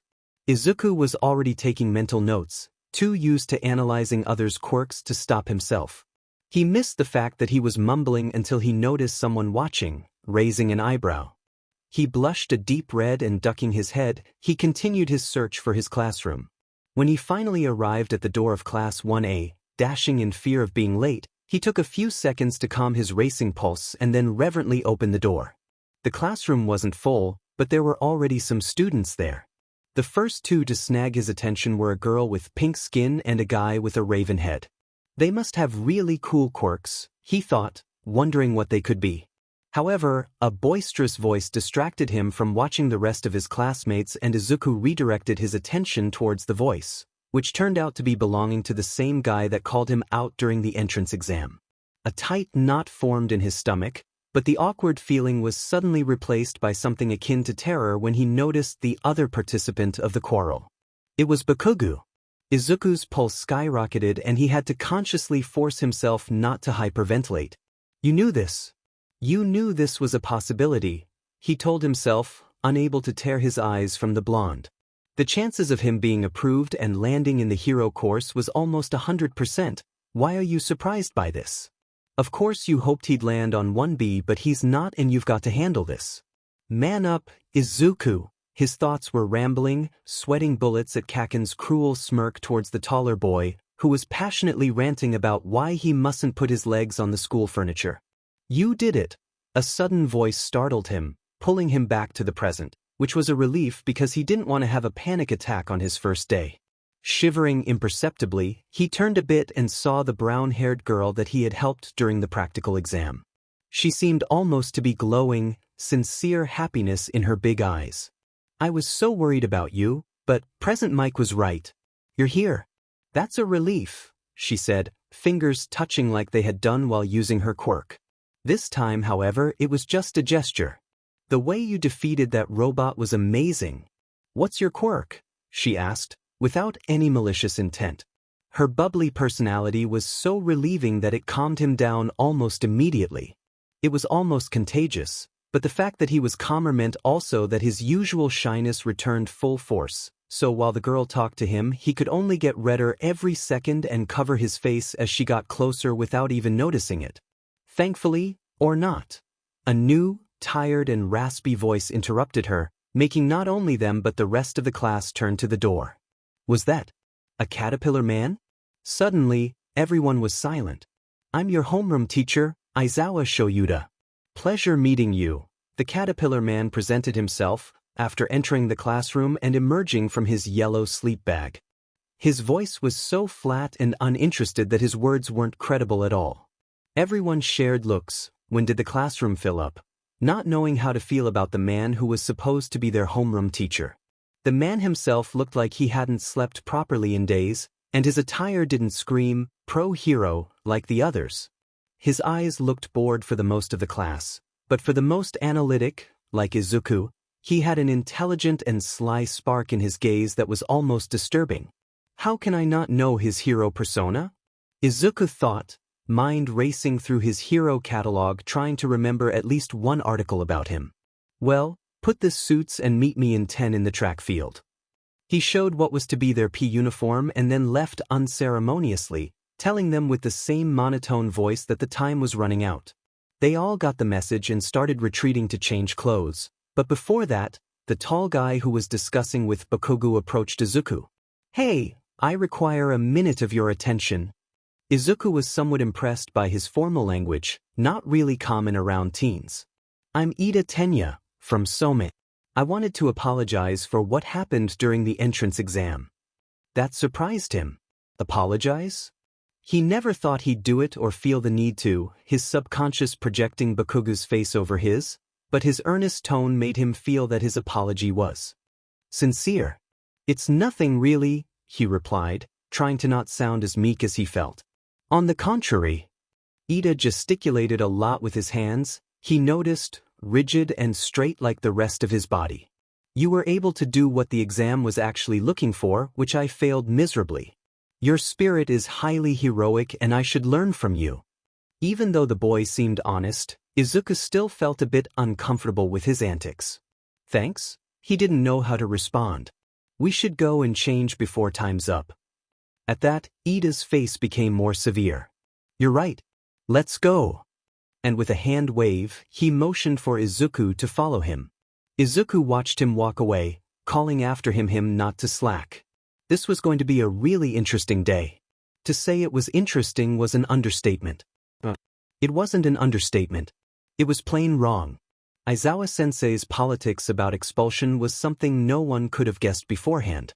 The threat suddenly felt too real, and Izuku realized too late that, in fact, he had no way to pass this test. Since it was a physical exam, his quirk couldn't actually improve his normal performance. He was better than in middle school. His training with Toshinori had improved his resistance, strength, and agility, but against the others' quirks, he was helpless. Still, he summoned Uri, the ghost's presence calming his nerves. However, until the pitch test, he didn't come up with any way he could use his quirk to his advantage. He tried his best, making sure not to be the last in all of the tests, but it wasn't enough. He knew he was scoring the lowest, and that meant immediate expulsion. Maybe that terrible possibility was what made him realize how to use Uri to his advantage. It was a long shot, especially against observant people like Bakugo and his teacher, but he felt confident. He prepared himself to throw, Uri closely behind him. He could feel a phantom breath over his head, noticing that the ghost was even imitating his human breathing, but he focused on the task and, just before throwing away the ball, he mumbled his command. There was a second of silence. The ball was on the floor, not many meters ahead of him, and Uri was gone. What? I erased your quirk. The teacher's voice surprised him. Izuku could only look at him, dumbfounded. In the background, Bakugo was suddenly sweating a lot more than normal, uneasy. You're last of the group, and I told all of you that I won't waste my time teaching someone who is less than 0. His voice was severe, eyes glowing red and hair floating as if it was underwater. You've got one chance, Midoriya. I won't accept any less than your best. Izuku felt exposed, as if Aizawa knew he wasn't using his quirk.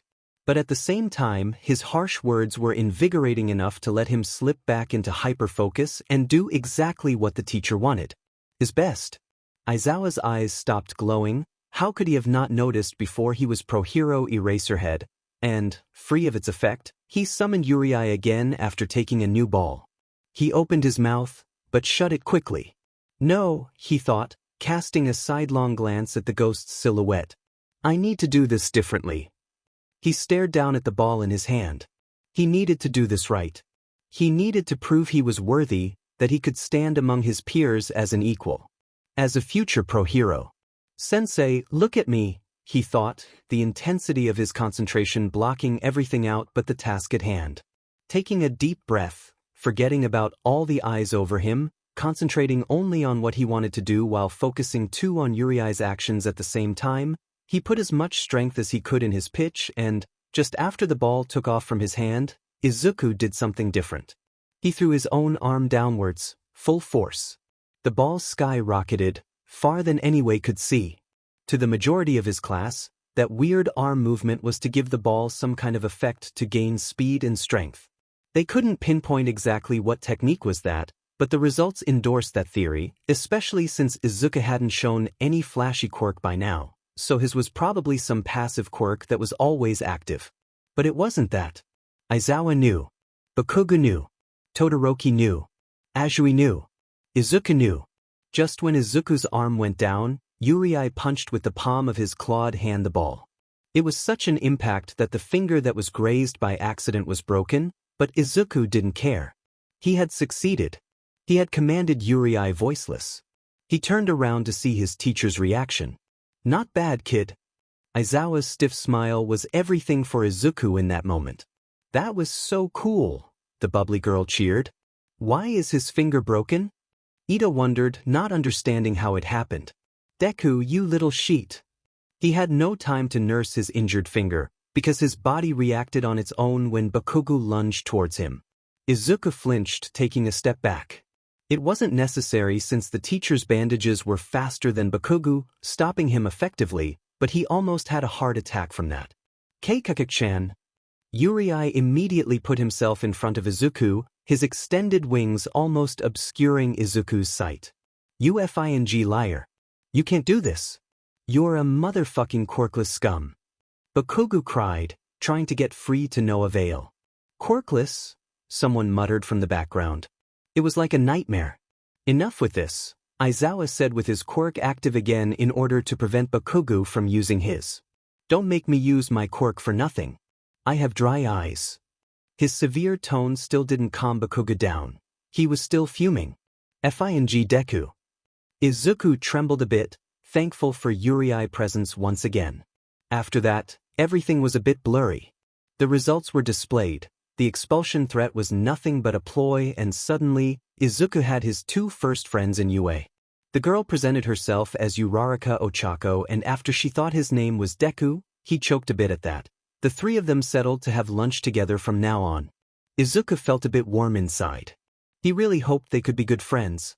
Just after he left his students in the track field alone, Aizawa was found by the newest staff member and number 2 noisy blonde. Hisashi would always be the first. "Did you saw a good show?" he asked All Might, telling him indirectly he had noticed his presence hiding behind the wall all time. "Why did you lie?" he asked without detour, standing up correctly and towering the other man. "You've expelled full classrooms before. You have high standards. What did this kid do to you to change your mind?" He tried to sound professional, inquiring for curiosity and not for preoccupation. Aizawa stood there in silence, avoiding All Might's eyes. "I won't waste my time with applicants with zero potential," he explained, remembering what he saw there. "That kid is above 0. That's enough." He shrugged. All Might smiled, reading the other better than he thought. Aizawa resumed his walk, distancing himself from the muscle hero. Yes, he had seen potential in Izuku. He had seen his practical exam, and this kid had some inner strength that could rival even some pro heroes. His quirk wasn't something that bothered him much. He himself had an uncommon quirk and couldn't rely on it all the time, so quirks didn't matter that much. Nevertheless, what just happened bothered him. It could be my imagination, but he wasn't sure of his own thoughts yet, so it remained an uneasy feeling in his gut. Because just before Izuku threw his pitch, and for a split of a second, Aizawa saw something. He couldn't say what was, but it was standing behind the boy, looming like a shadow, too dim to actually say it was something, too strange to say it was real. But as fast as it appeared, it vanished, making him doubt if it did happen or not. But Aizawa was anything but naive. Midoriya Izuku. He was going to have to watch him closely from now on. This wasn't happening. This wasn't happening. "Recovery girl," he cried, voice strangled in true fear. "I'm doing everything I can. Now step away to let me work." But her wavering voice didn't reflect the confidence her words tried to. How could? His voice was toned down, not uninterested but skeptic. Afraid. He was afraid. How could they be losing a student so quickly? The challenges in UA were more difficult than in any other high school. It was expected, since they were raising, forming and guiding the new generation of heroes. The applicants were conscious of this and the students were proud of it. Fighting trials were, therefore, appropriate in the students' curriculum, for they needed those instances to know their limitations and surpass them. A controlled environment was the best for them to test their quirks, their fighting styles and their ability to come with strategies, so in the future they could do it outside, against true enemies and in real danger situations. Nobody thought things would end the way they did on that day. All Might's exercise consisted of teaming up to fulfill a specific role, either a hero or a villain. Inside a single building, villains were given a bomb, they had to hide and protect, and heroes were meant to find and secure it.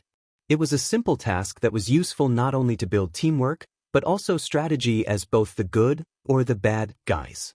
The latter was extremely important, since as future heroes, they needed to know how to think like a villain in order to anticipate their movements. We will be monitoring the whole exercise, so after everyone has done it, we will review and analyze the good and the bad points. All Might had said, everyone agreeing. The first hero team was Uraraka and Midoriya, and first villain team was Ida and Bakugo. After Aizawa's quirk apprehension test, Everyone knew Midoriya and Bakugo had some history. Still, since the blonde was a callous JRK to everyone in the class, his reaction towards the freckled boy didn't even hint at how deep their problems were. If only they had known that this fiasco could have been prevented. If only Uraraka hadn't followed Midoriya's plan, maybe they could have fought side by side and defeated Bakugo. If All Might had taken Kirishima's desperate scream more seriously, he could have stopped it. But the world of ifs was not theirs to make real, and things couldn't be changed. Everything was going smoothly until Bakugo found Midoriya. That was expected, at least for the green-haired boy, who had built his plan around the fact that Bakugo would aim for him and not for his partner. Uraraka wanted to fight too, but she also knew that they could not lose focus on their mission. Her task was to find and secure the bomb, and even if Ida wasn't as dangerous as Bakugo, the boy was not someone to be taken lightly. He'd be prepared for her, so she had to be prepared for that in return. FING piece of shit. You're never gonna defeat me. Not in 100 lifetimes. Bakugo was blinded by his rage, the feeling of being played overshadowing any rational thought. Fortunately, Izuku had studied him for the longest time. Even though Bakugo had become his personal nightmare and one of the biggest factors in his mental downward spiral, he had always admired him for being born with such an amazing quirk. So, naturally, he had studied him and now it was finally paying off. I won't be stepping down to you again, Kacchan, Izuku said, falling back into his fighting stance with such ease that it was impressive even for him. I won't let you take this away from me, all I've done to reach the spot where I am now. He had worked his butt off to get into UA, he had died multiple times. He deserved to be there. His initial fears of not being able to fight Bakugo were unfounded. He was still terrorized by him, of course. Years of bullying weren't something that could go away with a couple months of therapy. But this fighting, was letting him overcome his fears to some degree, giving him a chance to vent his aggression in an appropriate way. Furthermore, a darker side of him wanted to hurt Bakugo the same way Bakugo had hurt him for so many years. He tried to avoid those dark thoughts, but controlling Yuri was slowly getting harder, the ghost responding to the aggression Izuku bottled up. The real problem was that even blinded by fury, Bakugo was a natural fighter. His mind might have been clouded in anger, but he still had the proper mindset to learn from Izuku's fighting. Of course, he'd admit that over his cold, dead body, and counterattack properly, adapting his tactics to take the other boy by surprise. Young Bakugo, if you make another movement like that, I'll stop the exercise immediately. All Might's voice rang through the audio system, and Bakugo cursed again after one particularly strong shot. Stupid Deku and his stupid quirk, he thought. Why could Izuku not give up and admit that he was the best? However, Izuku was still focused on the larger situation. He not only had to concentrate on not dying by Bakugo's hands, but also be ready for Uraraka. We're still in a training exercise and he could not forget that. Yuri was the only thing preventing Bakugo from actually injuring him too badly, taking the hardest blows every time he could. He wanted to be more offensive than this, use his ghost as more than a shield, but he was actually afraid of using Yuri against Bakugo. He had never used him against a human being, and by the way the ghost was reacting towards Bakugo, he was afraid he could do more harm than anything. He was a hero, not a killer. But that made Bakugo furious. Attack me with all you can, he yelled, burning Izuku with more power than he should. The boy's pained cry fell on deaf ears. You think I can't fight against your shitty quirk? I should kill you for that. He didn't really mean it, but no one would believe him if he said that. Not at that point at least. The place was being destroyed rather quickly. The structure of the building would soon fall over them and then neither team would win. They had only 3 minutes left, and Uraraka was having trouble with Ida. He was clever enough to clean the upper floors from anything she could use her quirk on, and Izuku wasn't responding or giving any signal. Come on, Death. We're going to lose. But he couldn't concentrate on her no matter how hard he tried. Bakugo's rage was uncontrollable and his attacks were growing fiercer with every passing second. With every new punch, kick and explosion, Yuri tried all the harder to counterattack, to rampage. Izuku had to fully concentrate on him, afraid of what could happen to the blonde if he didn't, and every time he did that Bakugo noticed the hesitation and attacked even more viciously. If Izuku was standing, it was by sheer determination. All it took was a little distraction. Yuri grazed Bakugu's forearm, leaving 3 long gashes that immediately started to bleed. Izuku forcefully ordered him to stop, and Bakugu, even while wincing at the mysterious wound, took advantage of the distraction to release a powerful blast towards the other boy. He barely avoided it, heat too close to his face to his liking. The building's column, on the other hand, received the full impact. A tiny crack sounded from the lowest floor to the rooftop. All 4 of them understood what just took place milliseconds before it happened. In the blink of an eye, the building collapsed, the ceiling beginning to fall down and the columns crumbling. Ida, forgetting that he was supposed to be a villain, used his quirk to close the distance between him and Uraraka, and she used her quirk on both of them, leaving them both floating almost out of harm's way. "Deku!" she cried, feeling vomit rise in her throat. Ida's weight combined with hers was becoming too much for her quirk, but she was determined to persist. Izuku and Bakugu were on the lower floors. The entire building would fall over them and crush their bodies. Kacchan! Unexpectedly, Bakugu's body was somehow ejected from a newly smashed window. He himself didn't understand what the hell happened. He felt a weird pressure on his body, and for a split of a second he thought he saw something, a shadow looming over him, just before being pushed out of a window against his will. Thankfully, they had only been on the 2nd floor. But Izuku didn't make it on time.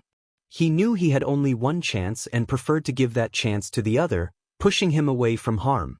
So he commanded Yuri verbally, his voice drowned out by the noise of the building, using all his will so he wouldn't disobey him, and it worked. The ghost took the blonde out just in time. The whole building fell over him. All Might was there in the blink of an eye. His reaction was so fast that not even one student with him saw when he pressed a panic button over the control panel, an alarm sounding on the teacher's lounge where Eraserhead and Present Mike were grading some 3rd year's homework during their free PRD. He took Izuku out, and with his huge body, he covered the bloody boy from the other students' view. "All Might Sensei." He cursed silently at Uraraka's worried voice, knowing just by looking that Izuku had no time to spare. He readjusted his body angle so no one could see the boy. "Don't worry, young Uraraka," he boomed, hoping his voice didn't waver as much as it felt like. "He'll be fine. I'll take him to the infirmary." "Thank you, All Might Sensei. I'll take care of my classmates here," Ida offered, his body shivering imperceptibly with strain. The teacher nodded and left rapidly, using as much power as he could when he was out of the student's sight. This was bad. When they arrived at the infirmary, Recovery Girl was already waiting to attend to Izuku, alerted to the injury by Present Mike. He was in worse shape than All Might thought, bleeding profusely from all his wounds, and he feared that the internal wounds were as bad as the external ones. They were running short of time, and Izuku's unconsciousness was alarming. Aizawa was there before he knew it, and his bandages took a hold of All Might's arm, his powered-up form the only thing protecting him from the smaller man's wrath. "How could you allow this?" he asked All Might, a hint of fury in his tone. I. For the first time in a long time, he was out of words. "You are the teacher."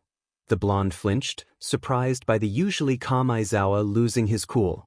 "You are supposed to know when enough is enough. You should be the mature one and predict the actions of your students." There was also a hint of disappointment, and that hurt All Might more than he wanted to admit. "You two shut up. I can't concentrate with your yelling." The voice of the old woman was enough to shut them up, and their attention was once again focused towards the young student on the verge of dying. All Might knew it, but it hurt to hear it from another person. He had failed not only as a teacher, but as a person too. And to Midoriya, of all people. Recovery Girl was working as fast as she could. She hadn't expected the depth of the wounds on Izuku's body. Not only did he have burns everywhere, the one of his back a 3rd-degree burn, but the building collapsing over his frail body led to many broken bones and a collapsed lung, and with so little time she could not determine how bad the internal bleeding was. The sudden realization that her quirk and medical knowledge combined were probably not enough for Izuku hit her like a truck. "Aizawa-kun, call an AMB." And he was coding now. The sound of the machines drove everyone crazy. Izuku's vital functions were failing, and there was not enough time, enough quirks, enough anything to save him. Recovery Girl was trying everything she could, but Izuku's condition didn't let her do much. He was dying before their eyes, and there was nothing they could do to prevent it. When the flat line pierced their ears, the heaviest silence fell upon them. Death wasn't something foreign for them. They were pro-heroes and they danced around it every day, especially Recovery Girl. Close encounters were not uncommon, and they'd lost more comrades than they could count on their fingers.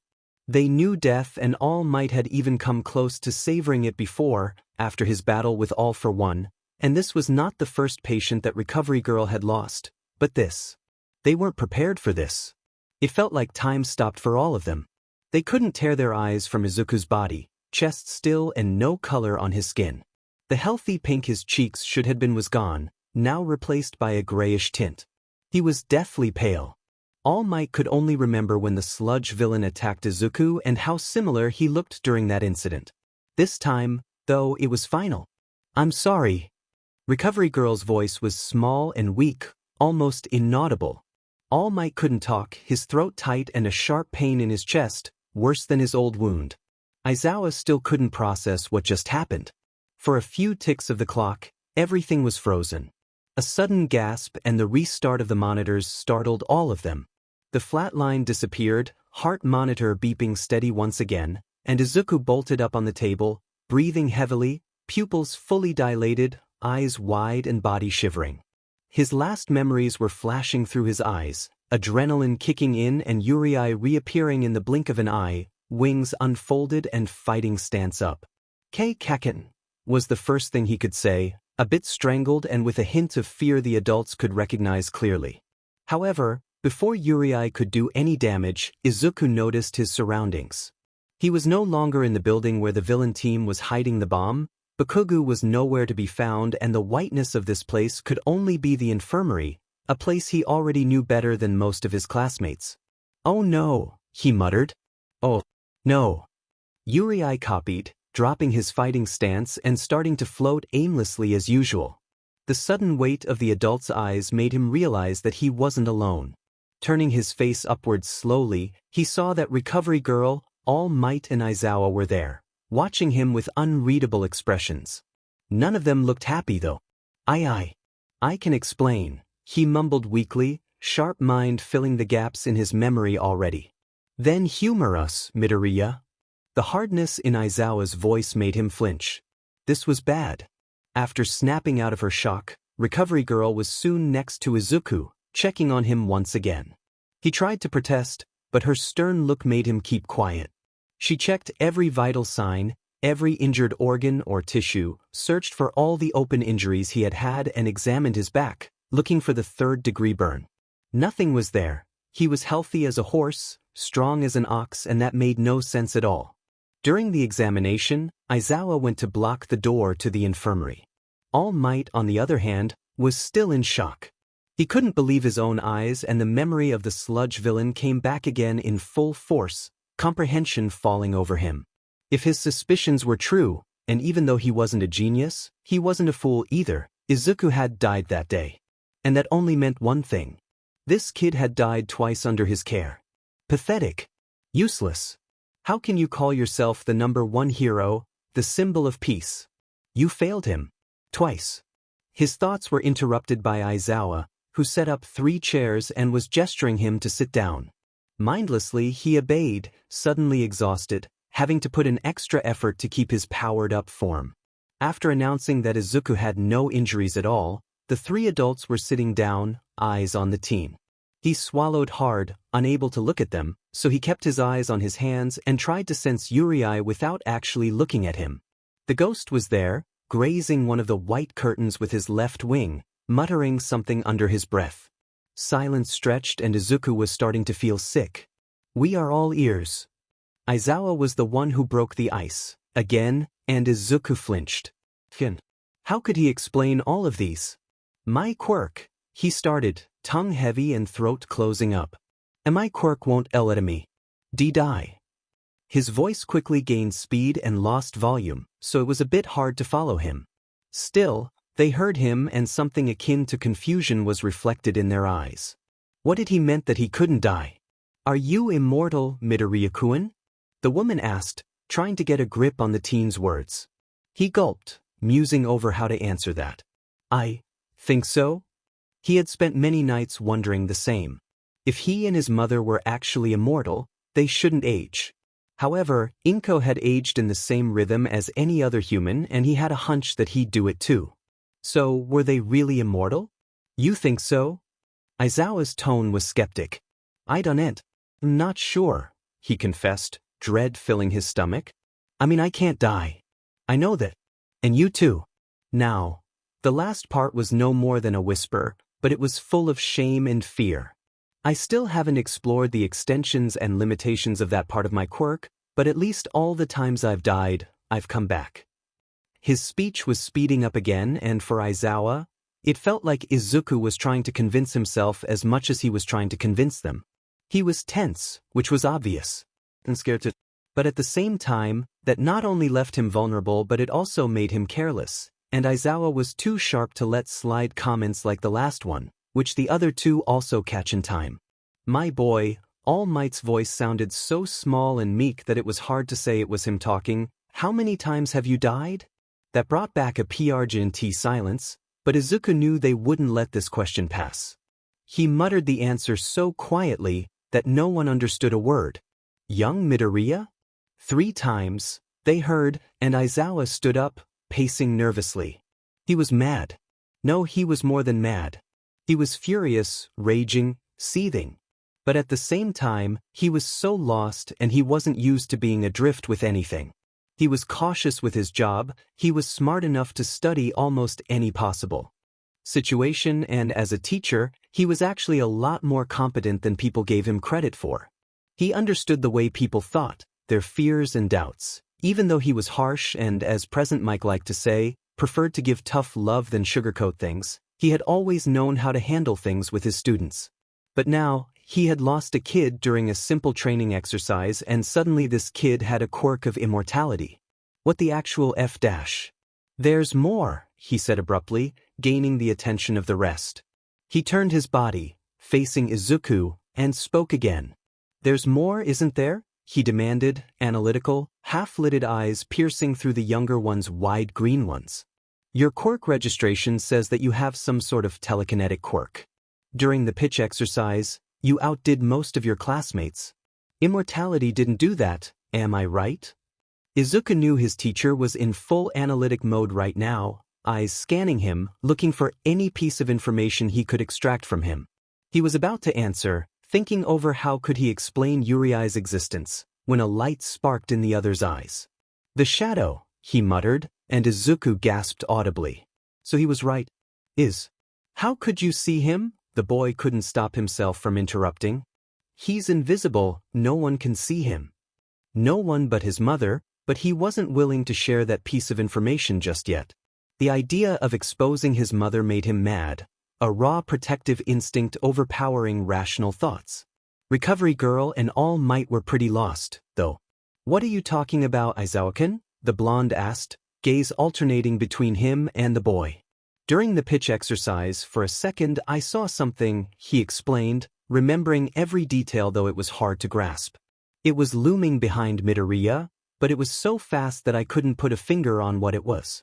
But that's the reason you could succeed that test, isn't it? He asked the boy, who looked anywhere but him, but still nodded. All Might watched him with worry.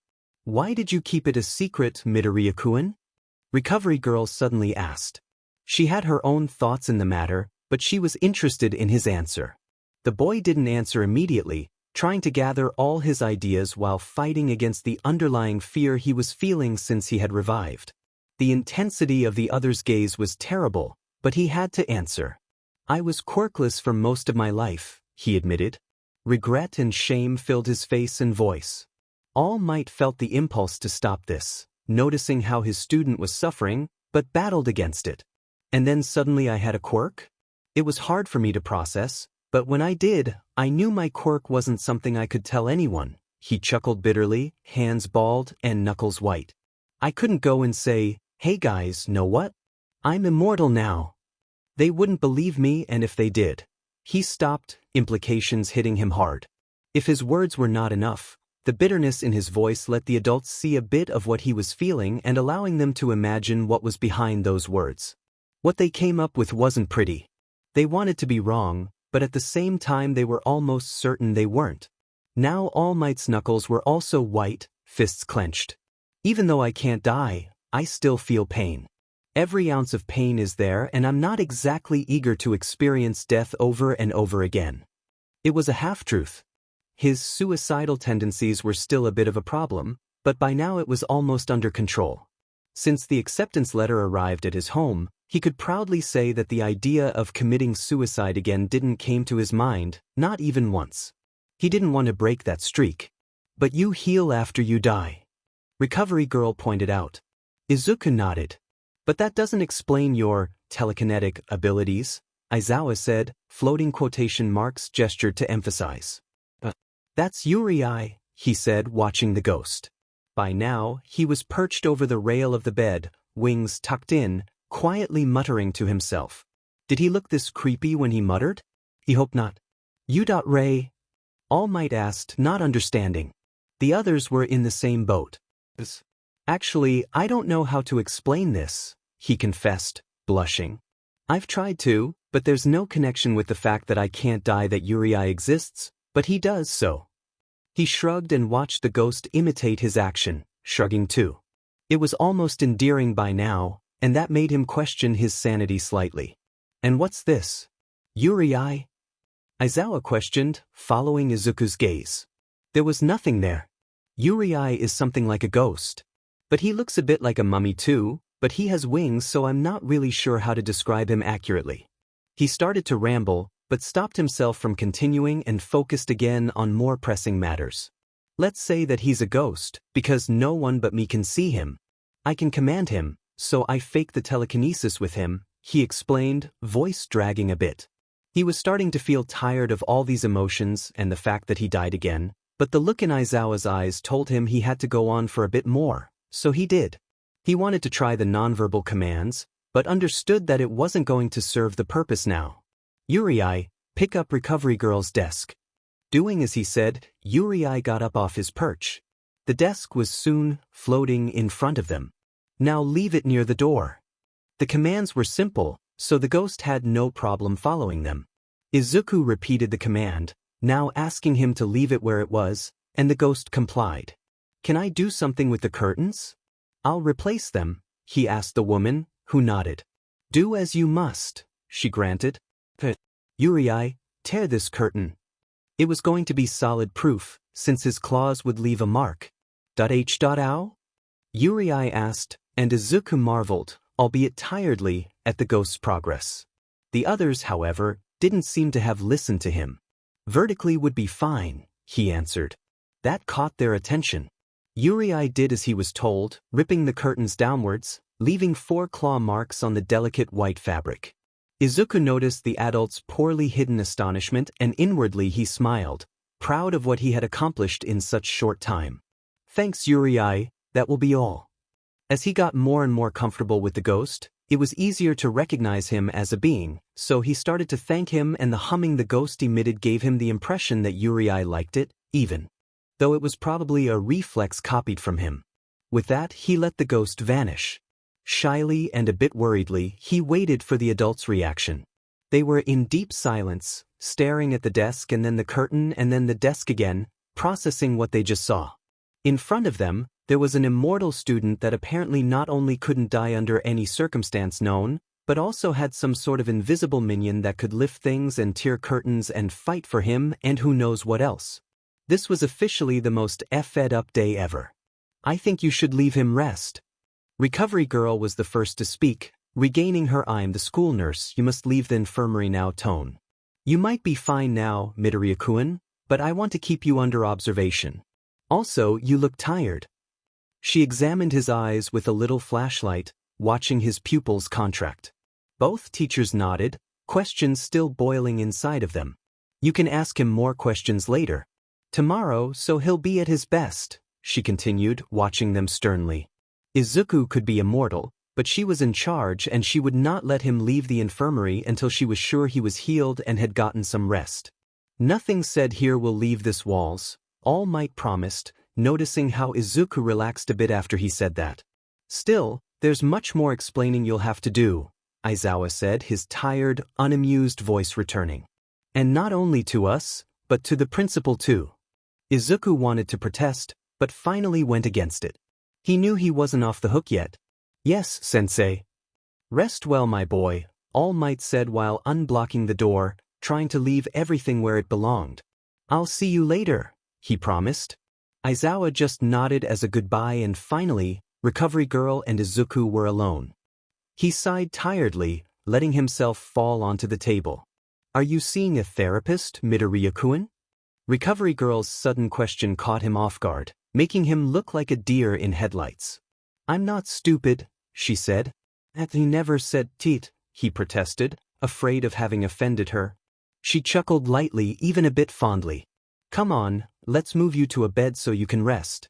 And I won't take no for an answer, you need to sleep. Recovery Girl didn't let him leave the infirmary for the rest of the day. It wasn't a problem, since the fighting exercise was the last class of the day, so he had a couple of hours to sleep, which was good for someone suffering insomnia most nights. After the bell rang, Uraraka and Ida came by and, with the nurse's permission, stayed there for almost 20 minutes. I'm so glad you're all right, Uraraka said, worry evident in her face. I was worried when All Might Sensei didn't return and Present Mike Sensei took over the class. He didn't know that piece of information, but he was glad no one was out of the training field by that time. Bakuga's behavior was inexcusable, even within the exercise's context, Ida said, tone serious. Even though we were the villain team, it was still a school exercise and the extreme use of force didn't justify the outcome. Izuku smiled at him, thankful for their concern. Thanks, guys, but I'm okay. Recovery Girl's quirk did wonders on me and I'll go home soon, he explained while faking sore muscles, guilt nesting in his stomach. He hated to lie. Both nodded and chatted a bit longer, bidding their goodbyes and Ida promising that he'd send a summary of their observations on everyone's results over a text. Izuku thanked him and something told him that Ida's text would be a really long one. Still, he was happy to finally have friends. After getting the official clearance to leave the infirmary, Izuku thanked Recovery Girl for everything, including her silence, and started off towards the school gates. Uraraka brought him his backpack and she told him that Kirishima had already packed everything, so he took out his phone and texted his mom that he'd be a bit late. 1744 from, Mom, okay. Don't come too late though. 1745 to, Mom, I won't. W. Unknown to him, while he arrived to the school gates, someone was watching him from a window. You're thinking something stupid, aren't you? Don't be too harsh on him, Aizawa-kun, he's still processing this new development. Am I right, Toshinori-kun? The blonde man was silent, watching from afar as Izuku's silhouette got smaller and smaller until he couldn't see him at all. He sighed. He was too old and weak for this. I don't know what to feel. Or think, Toshinori confessed, letting himself fall on an unused couch. There was tea served in front of him, still too hot to drink. The principal didn't seem too worried about the matter, which wasn't a surprise for them. Nedzu always seemed to know what to do, even in the most extreme situations. Well, the only advice I can give you is getting in contact with your old teacher, the intelligent animal remarked, taking a small sip from his own cup of tea. He'll doubtlessly have some sort of insight into this matter. Aizawa raised a brow, interest sparking subtly in his eyes. How could he know something? Nedzu's face didn't reveal anything. He was probably the only one Aizawa couldn't read, and it was a bit frustrating. But Toshinori didn't say anything, but looked deep in thought instead. Nedzu had a hunch about what worries were plaguing his mind. Togata Mirio is still the best candidate to become your successor, the principal said, setting his teacup down on the little coffee table. Please don't lose focus on why are you taking a role as a teacher at UA. Your hero expertise is extremely valued and you are a great addition to the staff, but with your current condition, your need for a protege is the most urgent matter. But Toshinori was only half listening, and Nedzu was fully aware of that. Aizawa observed this exchange in silence. He had his suspicions about why All Might looked so out of it, but he was wondering why. What had the reckless Midoriya Izuku done to become a candidate for the inheritance of One for All? Bakugo Mitsuki was many things, but she was not stupid. She was a woman, she was a mother, and she was a wife. She was harsh, ill-tempered, and prone to aggressiveness. She was kind, respectful, and she loved her family. She knew her husband, gentle and understanding, with the patience of a saint to deal with his wife and son every day, his loud, explosive, and rude wife and son. For outsiders, they probably looked like a couple where the husband was completely SBMSSV and the wife was a crude witch. Knew better, for they respected each other and were a team, even if they didn't always agree on their parenting methods. They had enough maturity in themselves and their relationship to talk things out instead of fighting unnecessarily, so she didn't care for the opinions of shitheads who didn't know a thing. She knew her son, rough, ill-tempered, and full of himself, a lot more like her than his father, and they often clashed because of that. They tended to insult each other, Mitsuki calling him a brat and him calling her old hag, but even if from the outside they should look like a terrible pair, she never doubted his son's true heart, and she was sure he knew that she loved him more than her own life. He was still young and had so much to learn, and she'd be there for every step he'd take, rooting for him and scolding him when necessary, the latter being much more often than the former. And because of that, she knew that something was troubling Katsuki, for he has been acting differently than usual. The tiny things were what gave him away. He'd be more irritable, came home from school fuming, and mutter under his breath more often than not. He looked troubled, deep in thought, but every time she or Masaru asked him anything, he snapped, avoiding the topic. His scowl told everyone that he wanted to be alone, but his eyes told them that he was miserable. And as her mother, she was not going to accept that. "I don't understand, Masaru," she told him, clutching her cup of coffee with more strength than necessary. "I thought UA was what he wanted, that getting accepted would make him happy. For FS sake, I thought finally he'd make some good friends, not those losers that hung around him only to stay on his good side." She felt her husband's hand over hers and immediately took it, finding the touch of his calloused palm comforting. He sighed, glasses a bit fogged by the steam of the hot coffee. "It has only been a few weeks, dear, he's still adjusting," he said, but his frown told her that he was more convincing himself than addressing the real problem. He's finally met people on his level, maybe even better than him. He's not used to this kind of environment. He was not wrong. Katsuki was used to being a big fish in a small pond, so facing people that were not only equal to him but also more powerful was a huge blow to his self-confidence. Don't sugarcoat it. He's always been a little sheet, so his ego is probably on the floor if there are classmates that surpass him. Her words were harsh, but her tone wasn't. More than anything, she was worried. Masaru caressed her hand with his thumb, trying to comfort his wife. But if that's the case, he'd be beaching about it. Not avoiding the topic. Something was nagging her, as if she didn't have the full picture of what was happening to her son. "There's something we don't know, Masaru, something important to Katsuki." He looked troubled but nodded. She was right. "Do you think we should go to school and talk to his teachers?" he asked, but they both shared a conflicted look. They knew Katsuki was a problematic kid. He had always been, especially to those his son considered below him. Every time Midoriya Inko contacted them to talk about their son's troubled relationship, they always tried to resolve the issue peacefully. However, as their children grew, the problem only got bigger, and after pretty nasty episodes where the green-haired boy arrived home with fresh burns caused by Katsuki's quirk, the Bakugas knew they needed to do something. However, their surprise was immense when they went to school and not even one teacher said something bad about Katsuki. Yes, he's a rough kid, but they're children. They're careless when they play, but they'll grow and learn, the teacher had said, and every time something happened, the answer was pretty much the same. The hierarchy among peers was so strong that the teachers failed to see something truly wrong in the blonde's behavior, especially towards Izuku, the little quirkless boy. After that, Mitsuki lost any trust towards teachers. That's probably the reason she no longer controlled her temperament with her son, knowing her and her husband were the only people who'd tell Katsuki that what he was doing was wrong. But at the same time, it was hard to admit that things were out of their control, and so the decision for any drastic measures was always pushed for later. "Maybe we could wait a couple of more weeks?" Try to talk him into telling us what's happening, he proposed after a dense silence. Mitsuki nodded. I'm going to visit Inko though. I want to know how things are going with Izuku-kun. Her husband agreed, taking her hand, always soft in contrast with his own, and left a chaste kiss over the palm. You're a good mother, Suki, he told her, reading the doubts and fears in her eyes.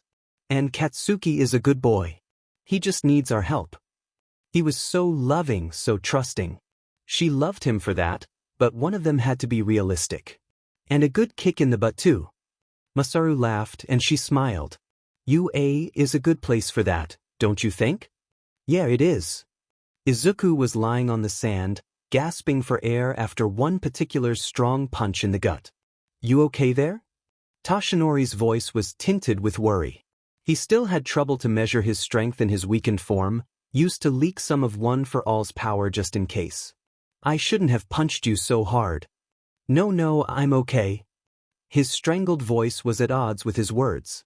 Toshinori shook his head and offered his hand, and Izuku didn't reject it, standing up with the elder's help. Dusting off his clothes, Izuku took a moment to stretch his limbs and breathe deeply. He had so much on his mind lately that he was becoming careless, scatterbrained even. And Toshinori noticed. Is something bothering you, Midoriya-kun? He asked, catching Izuku by surprise. Understandable, since they had a silent agreement to keep some distance when personal matters came up, which was truer for the man than the boy. He shook his head, trying to downplay the matter. Just school stuff. It was not entirely a lie, but a half-butted truth at most. The unamused look of the other told him so. Seriously, it's nothing to worry about. He was getting nervous, and even if he didn't stammer, he was close. Toshinori's heroic instinct of meddling in others' affairs was kicking in full force, so he had no time to stop himself and spoke before knowing it. It's enough to bother you, though. It wasn't a question, but a statement. Izuku's downcast eyes and nervous body language told him that he, in fact, wanted to talk about it, but probably didn't know how or didn't want to bother him with his matters. This kind of exchanges reminded Toshinori how young Izuku was and how much older he was. With a silent sigh, he sat down and patted the spot next to him. Hesitantly, Izuku complied. There's no need to go into full detail, but sometimes it's better to get things off your chest instead of bottling up your feelings. It was a bit hypocritical of him to say that since he was not only the #1 hero but also the #1 person at repressing his emotions for the sake of others. But he could, ironically, suppress his guilt and lend an ear to Izuku. The boy looked like he needed it. Giving him his own time to put in order his thoughts, he waited patiently. The ocean was peaceful, dawn coming a bit later than usual. At the wee hours of the morning, everything was so silent that the almost non-existent waves still had enough strength to produce a lulling sound that could calm even the worst storm. Toshinori appreciated these hours, for it felt like the world was at peace and no one was suffering. A wild thought appeared in his mind, making his heart sad. I hope that someday, One for All can die with its final bearer. If only. I disappointed someone at school. He was so immersed in his own world that Izuku's quiet remark startled him. He tried not to be so obvious but quickly noticed that the boy's eyes were fixed in the sand and that he hadn't noticed it. How could this boy disappoint someone? I kinda lied? I think it counts as lying or omission of the truth, which is practically the same even in some laws. And now he was rambling again, losing focus like he usually does. In other instances, it'd be almost endearing, but this time it was just another way to avoid the topic he didn't want to talk about. Izuku stopped himself before Toshinori could say anything and sighed sadly. I'm sorry. It's just that I've been thinking about this since All Might Sensei's class and I can't focus on anything else. He explained lamely, scratching the back of his head. I've noticed, Toshinori said, not as a reproach but as a simple comment. But that last statement was what let him connect the dots, which was easy considering that the same that had been bothering Izuku was giving him trouble to sleep. He pursed his lips, guilt recriminating him for keeping secrets from Izuku, secrets that were actually affecting the boy even if he himself didn't know it. It felt wrong to talk about this with him as Toshinori while he doesn't know that Toshinori and All Might were, in fact, the same person, But how could he come clean? Izuku adored All Might, admired and respected all he meant as the symbol of peace. How could he take away that from him? I'd only let him down. I never wanted to lie to them, you know? It's hard. He couldn't find the right words to share what bothered him without giving away too much information, so his mind was working faster than his tongue, causing his speech to falter. I didn't want to disappoint them, and now I've ruined everything. They'll never trust me again. They could even kick me out of the hero course if they want to. His mind was racing, his pulse skyrocketing. What if they actually kicked him out? He had downright lied about his quirk, died inside school grounds, and lied over and over again to his new friends.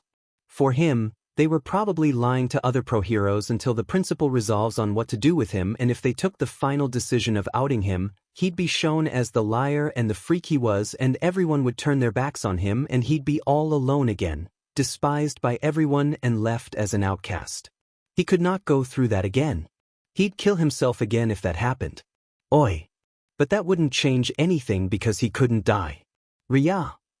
Could he try different things until dying for real this time? Izuku. His depressive, suicidal thoughts came to a halt when Toshinori yelled his given name and took him by the shoulders, bringing him back to reality. Izuku blinked twice, noticing that his eyes stung and his cheeks felt wet. Was he crying? Izuku, my boy, please stop, Toshinori said with a heavy voice and alarmed eyes, making him wonder how much of his thought escaped his mouth and how much of it Toshinori actually understood. Fear gripped his heart, but before he could start hyperventilating, the man spoke again. It's okay to be scared. His voice was careful and full of warmth. It's okay to make mistakes. That took Izuku's voice away. Toshinori couldn't believe this boy. This kind, selfless, small and wonderful boy was suffering so much that he wanted to Texas smash himself to space for not noticing before how much his secret leaking out had affected him. How could he have thought they'd kick him out of the hero course? He was the embodiment of a hero, for God's sake. But he firmly believed it, and after he lost contact with reality and his mouth worked without his mind's permission and his thoughts were said out loud, Toshinori knew he had to put this to a stop. And it wasn't his hero spirit acting, but his heart. He could not bear to see Izuku dead ever again. Not if he could avoid it. The blonde had been pondering about Izuku's immortality since that fateful day. The inevitable fear to the unknown triggered his doubts, but soon his more logical side told him that it was just a quirk and he'd have to treat it just like that. Like a quirk. It was, in a way, more powerful than any other he knew? Yes, it was. Being unable to die gave you endless possibilities, especially in the pro-hero field, but it also involved many risks that the boy probably hadn't considered just yet.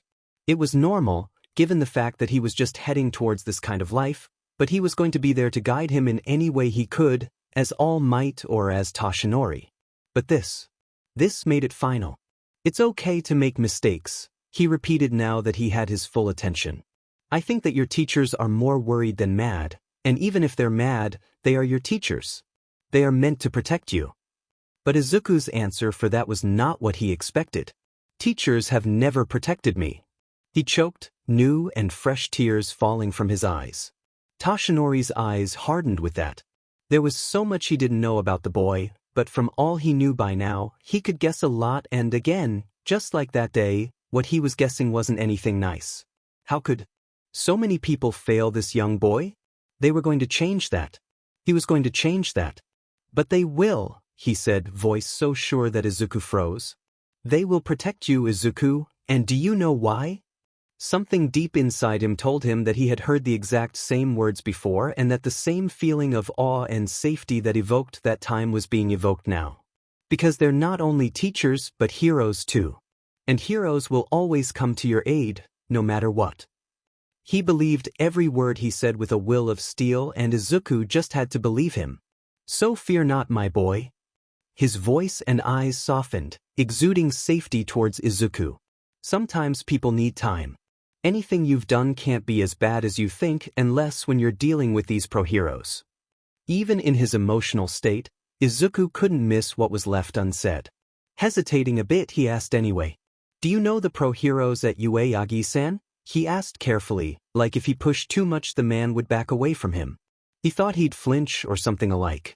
He feared he had crossed an invisible line and the man would walk away to never come back, but instead his eyes turned sad and suddenly he looked a bit older than before and a lot more defeated. Izuku didn't like that. "I was a hero before," he confessed, careful of how much he was going to share. "I know them from those times. Better times." He looked lonely and unreachable too. He turned to Izuku and gave him the saddest smile in the world. "Everyone makes mistakes, my boy. Me included." His eyes were hollowed, haunted by a past Izuku didn't know about, and the boy wondered if one day he'd have the privilege of knowing. "My mistakes led me to where I am today, and even though I don't regret most of my decisions, sometimes I wonder what would have happened if I had taken different choices." He would never regret meeting Nana or Gran Torino, or becoming the 8th user of One for All, because that gave him the opportunity to serve and save the people. He'd never regret facing All for One, but he wondered if maybe he had been a little more patient, a little less bloodthirsty after Nana's death, maybe he could have avoided the life-threatening wound that left him like this now, looking for a successor that would carry the torch of One for All and face All for one more time. It was a burden he didn't want to pass on to an innocent, for it was a heavy burden. But he could not bear alone anymore, and with All for One still out there, he couldn't let One for All die with him. Izuku contemplated the man, looking a new side of him that he could have never guessed it existed. He felt like an intruder but tried to accept the gift that was given to him, the opportunity to share the unsaid memories of this kind man. He still had the feeling that he was missing something important, something in plain sight that he couldn't notice yet, but for now, it was enough. "I got to meet you," he suddenly blurted out, surprising them both. Toshinori slowly turned again towards him and Izuku felt his ears hot, but decided against his good sense and kept talking. "I don't know what happened to you, but whatever happened. Thanks to those circumstances I met you," he said, shyness and decision in his voice. "And for that, I'm thankful, Yagi-san, because you're my first friend in a long time." He smiled while cleaning the traces of tears still left on his cheeks. Pieces of an unfinished puzzle finally fell into place and, for a second, everything was clear for Toshinori. Everything. "And I'm thankful too, young Izuku." He returned the smile. He couldn't deny it anymore, for he had found the true and only rightful successor for One for All. "Are you feeling a little better?" he asked him, ruffling his hair like always.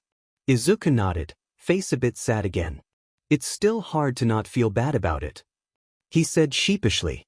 "Admitting that one was wrong is always hard, even if your actions were in some way justified," he said wisely, understanding the reasoning behind Izuku's feelings. "It's okay to feel bad about it, but don't let that dominate you. And remember, it's okay to apologize when you do something wrong, but don't forget to forgive yourself too," he said, looking the boy.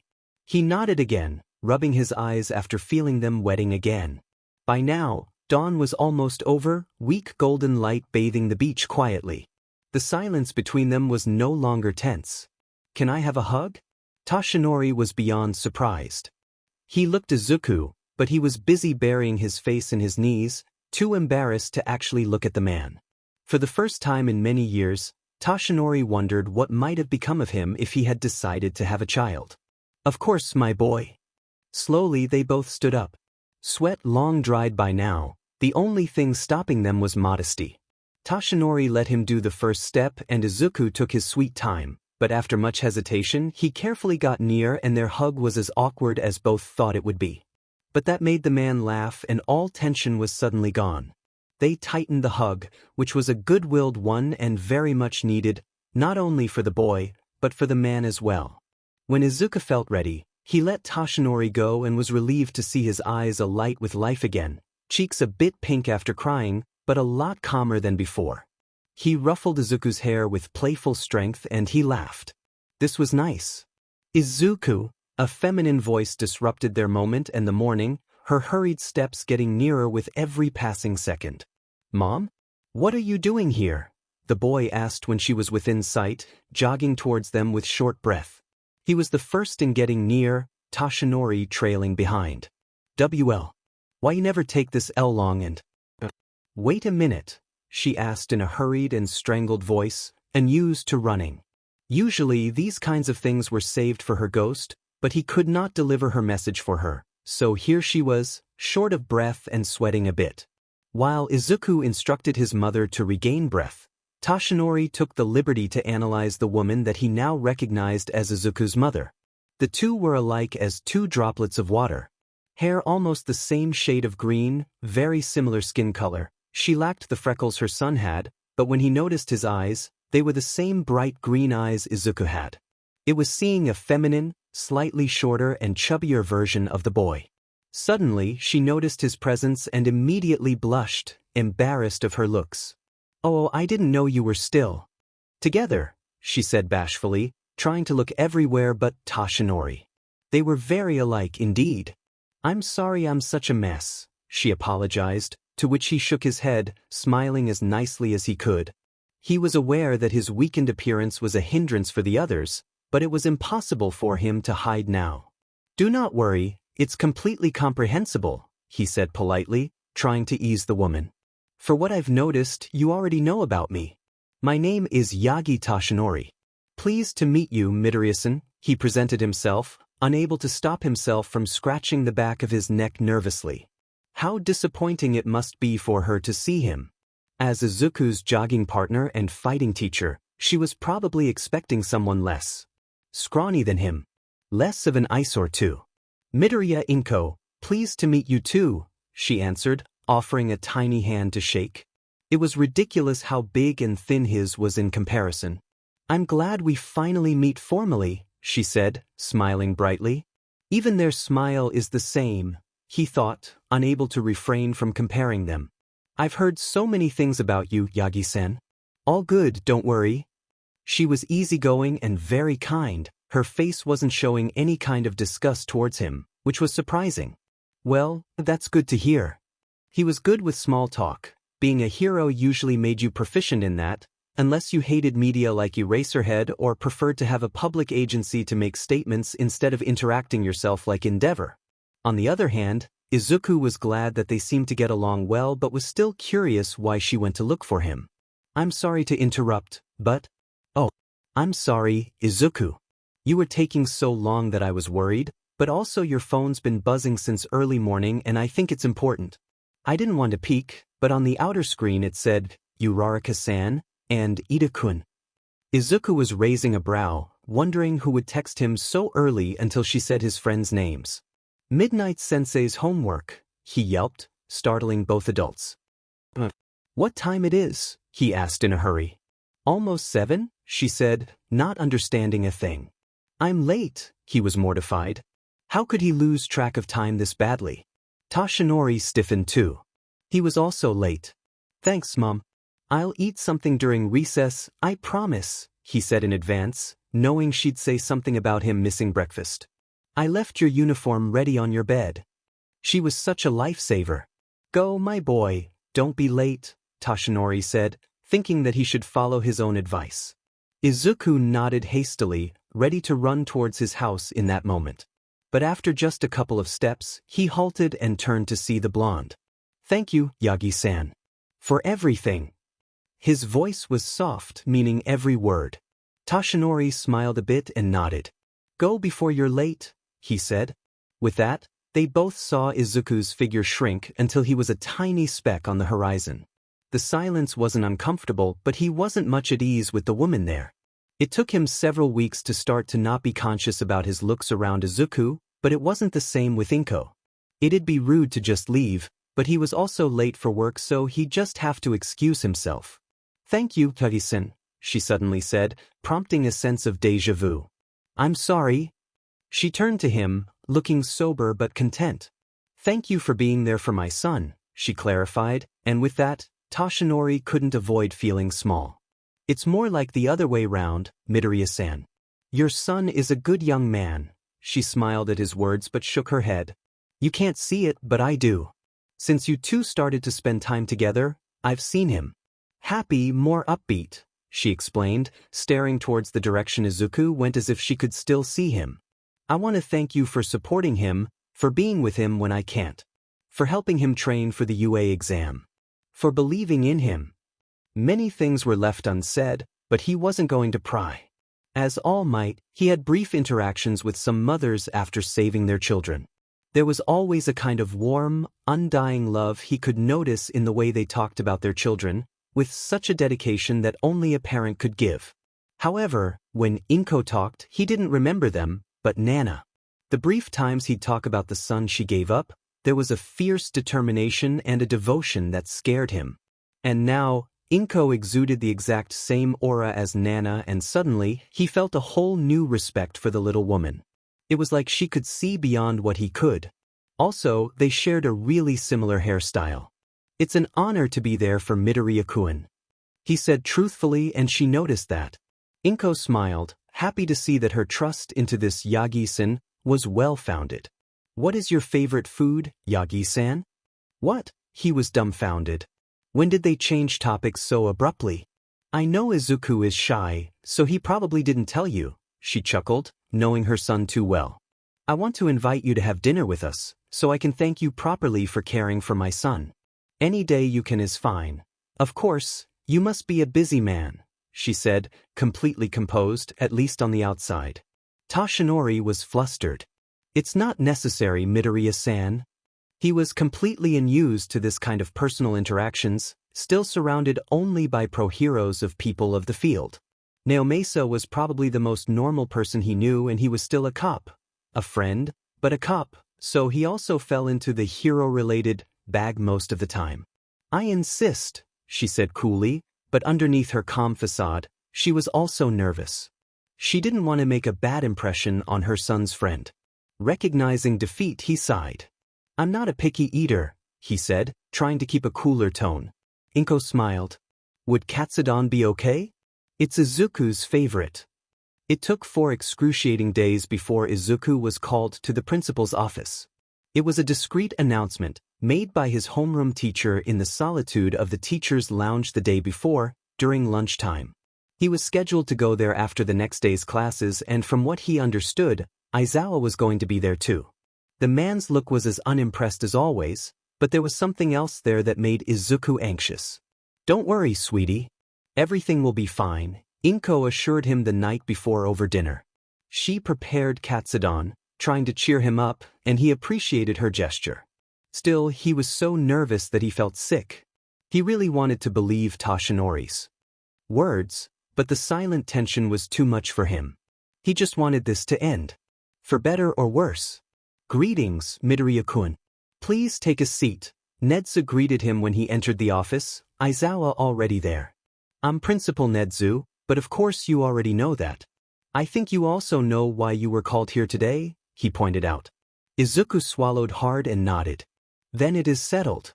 Aizawa-kun, let us discuss his new schedule. Izuku looked down, hair covering his tear-filled eyes. He knew it. He was being demoted from the hero's course, and now they were relocating him to who knows which department. He had let everyone down by lying blatantly, and he should be thankful he wasn't being kicked out of UA. It should be during evenings, after classes. The hero's course is demanding, and I don't want you to burn him up during the first week, Nedzu said while looking some papers he had on his desk. Aizawa sighed. What?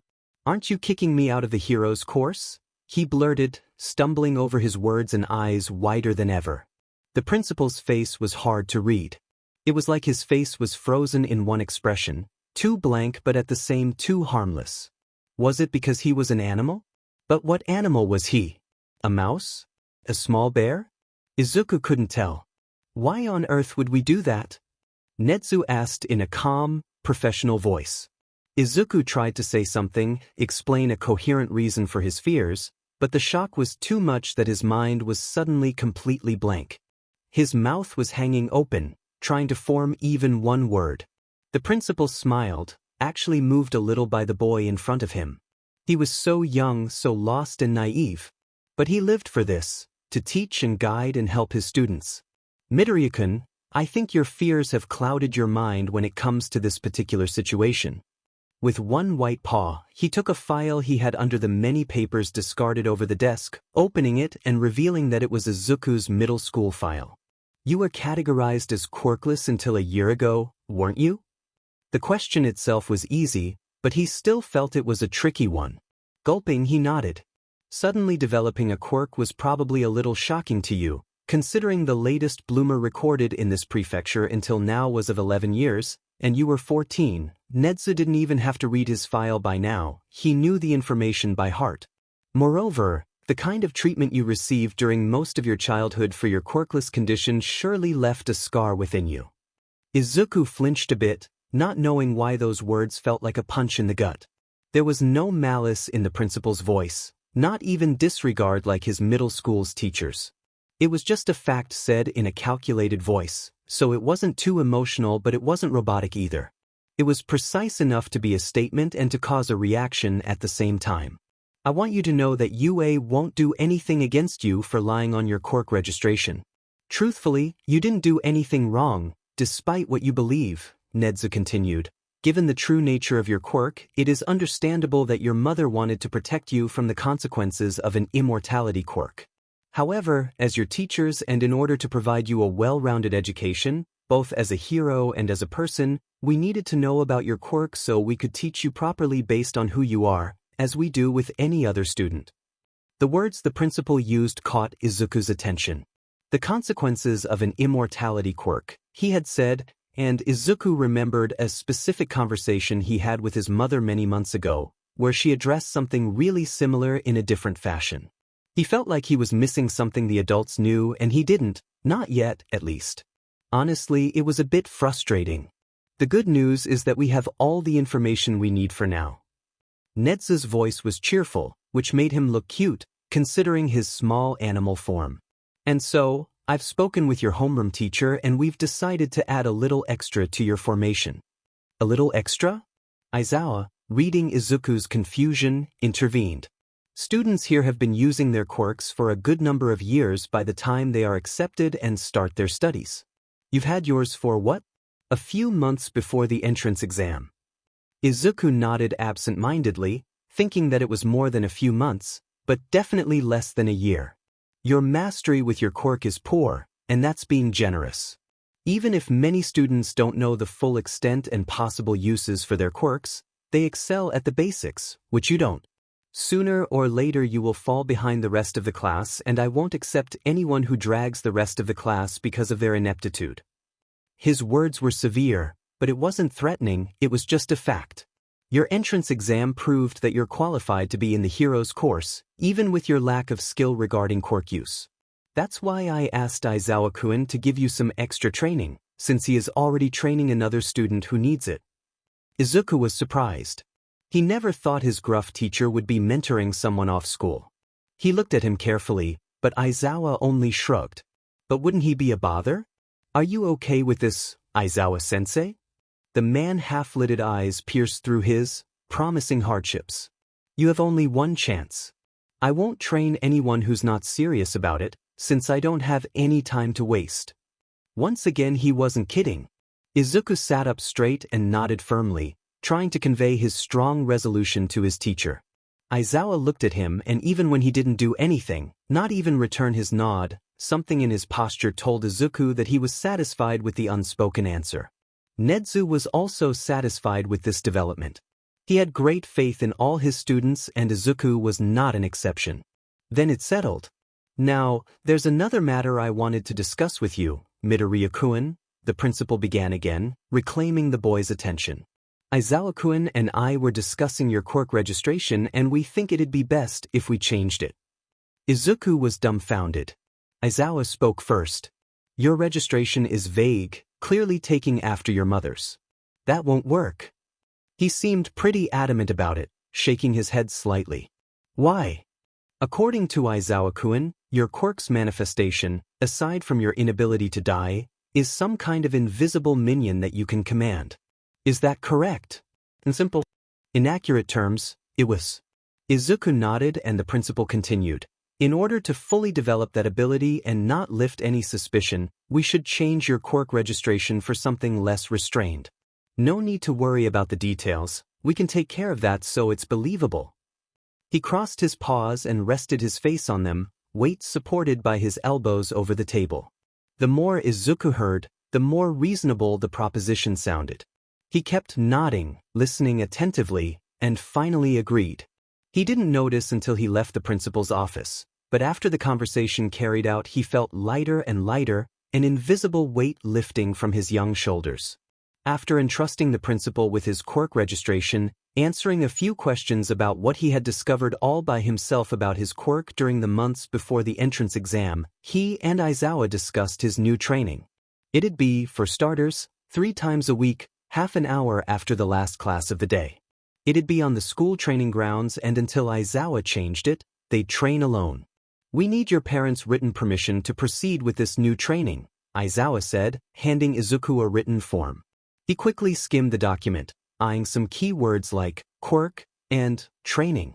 "If it's necessary, we can schedule an appointment with her the day after tomorrow," Nedzu said, and Izuku was a bit surprised by this, given his experience during middle school. It was weird, to say the least, to have teachers that seemed genuinely interested in him and his well-being. "I'll tell her." He hoped it wouldn't be necessary, feeling that he was already being too much of a hassle to add his mother into the equation. "Then that will be all, Midoriya-kun," Nedzu said, that fixed smile less intimidating to him now. He stood up and bowed, first to the principal and then to his homeroom teacher. "Thank you very much for everything," he said, formally and humbly. Bidding his teachers goodbye, Izuku left the office very much relieved. He couldn't believe that all his fears were just that, fears. They didn't materialize, and for the first time since elementary school, he felt supported.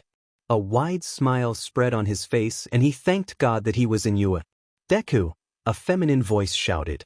By the end of the hall, Uraraka, Ida, and Kirishima were there, waiting for him. His smile was replaced with surprise and he met them halfway. "Guys? What are you doing here?" he asked. "We were waiting for you, man." "Of course." Kirishima's smile was blinding, and even with his shark-like teeth, it was cheerful and warm. "I must apologize deeply. I did not mean to eavesdrop upon your conversation with Aizawa-sensei yesterday. However, I happened to be looking for him during lunchtime to give him the homework I collected from the class during the morning." Ida bowed so deeply that his forehead almost touched his knees.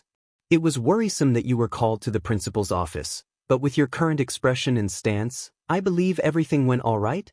he asked, a hint of worry still in his voice. "Yeah, everything all right, Midoriya?" the redhead asked too, and Uraraka's unsaid question was hanging in the air. Izuku took a moment to answer, emotions whirling inside him. A confident smile replaced his surprise. "Yes, everything's all right." He smiled. The girl let out a sigh and then smiled widely. "Cool. I was thinking of going for ice cream? What do you think, guys?" she asked the 3 of them, receiving a unanimous yes. "Great. Tsuchan wanted to wait for you too, Deku, but she had to pick up her siblings. I'll text her to ask if she's free already, so we can meet up by the ice cream parlor." "She was already texting," said girl. Ida agreed and said something about having recreational time with classmates would strengthen their bonds, and Kirishima laughed, saying that next time they should totally invite more of their class. "Maybe we can even plan a trip to the mall next time," he proposed. They agreed. Izuku laughed too and joked with them, feeling lighter than ever. Both teachers saw him go, and when the door was closed, the silence stretched a bit longer. Outside the office they could hear the muffled voices of more students. Then they faded out as the students left. As usual, it was Nedzu who spoke first. "You've got quite an interesting classroom this year, don't you think?" he asked, standing up and walking to the window, crossing his arms behind his back. "Noisy and troublesome, I'd say," Aizawa grumbled, but he didn't really mean it, and the principal knew that. "Do you think All Might is going to choose him instead of Togata?" he asked out of curiosity, but his intuition already gave him the answer the day after the fighting trial incident. Nedzu took his sweet time before answering, enjoying the view from his office. "He will in due time," he answered. His answer was straight to the point, leaving no doubts, but he knew more. Something not even Aizawa knew. Aizawa sighed and scratched his head, messing up his already tangled hair. He knew that with all the coincidences, this year was going to be eventful, and that stressed him out. He already had a busy, complicated life. He didn't need more. "Can I ask you one more favor, Aizawa-kun?" the principal asked. He hummed in response. "I know it's early to start parent-teacher appointments, But I'd like you to call for Bakugo Katsuki-kun's parents, hopefully between this week and the next. He asked the question nicely, too nicely. It was going to be a pain in the butt, wasn't it? What about Tadakori? I thought you wanted me to handle him too. He raised a brow. Nedzu's face was unreadable as always. I'll take care of Endeavor in the meantime, was his only answer. Aizawa looked at him and then simply nodded, feeling tired. But he had no time to rest, since his off-hours student was probably already waiting for him in the training grounds, hopefully warming up like Aizawa was always telling him to do and not lazing around, watching who knows what cat video now. The conversation Izuku had with his mother that night went a bit better than expected. She cried a bit, so he cried a bit too, but she was truthfully relieved. She could read her son well and she saw trust in his eyes. That was a first. You had been the right choice. She signed the form, and even when she really wanted to have a formal conversation with his homeroom teacher, his silent pleading eyes stopped her. Of course he wouldn't tell me not to go, she huffed, but still. Teenagers. Well, you'll have to speak with Yagi-san so you can adjust your training with him to this new schedule, she said, shaking off her apron invisible dust particles. Who, by the way, is late, she remarked nonchalantly, summoning Kuro-chan to help her clean the table of pencils and papers and put a light blue tablecloth and the proper silverware for dinner while she finished preparing the food. What? The doorbell rang. Can you answer the door, Izuku? I'm a bit busy here, she said, looking for the bowls for the Katsudon. Mouth hanging open, his legs acted on their own and he was in front of the door quickly. Shaking his head, knowing who was going to be on the other side of the door, he took a deep breath and opened it. Good evening, my boy, Toshinori greeted with a side smile that was a bit too tight. He, the great all-might, symbol of peace, was nervous. But who could blame him? His life had been revolving around heroing for so long that he was off practice with all this, being a normal person, even for just one night. Yagi-san, please come in, Izuku said, inviting him to his home.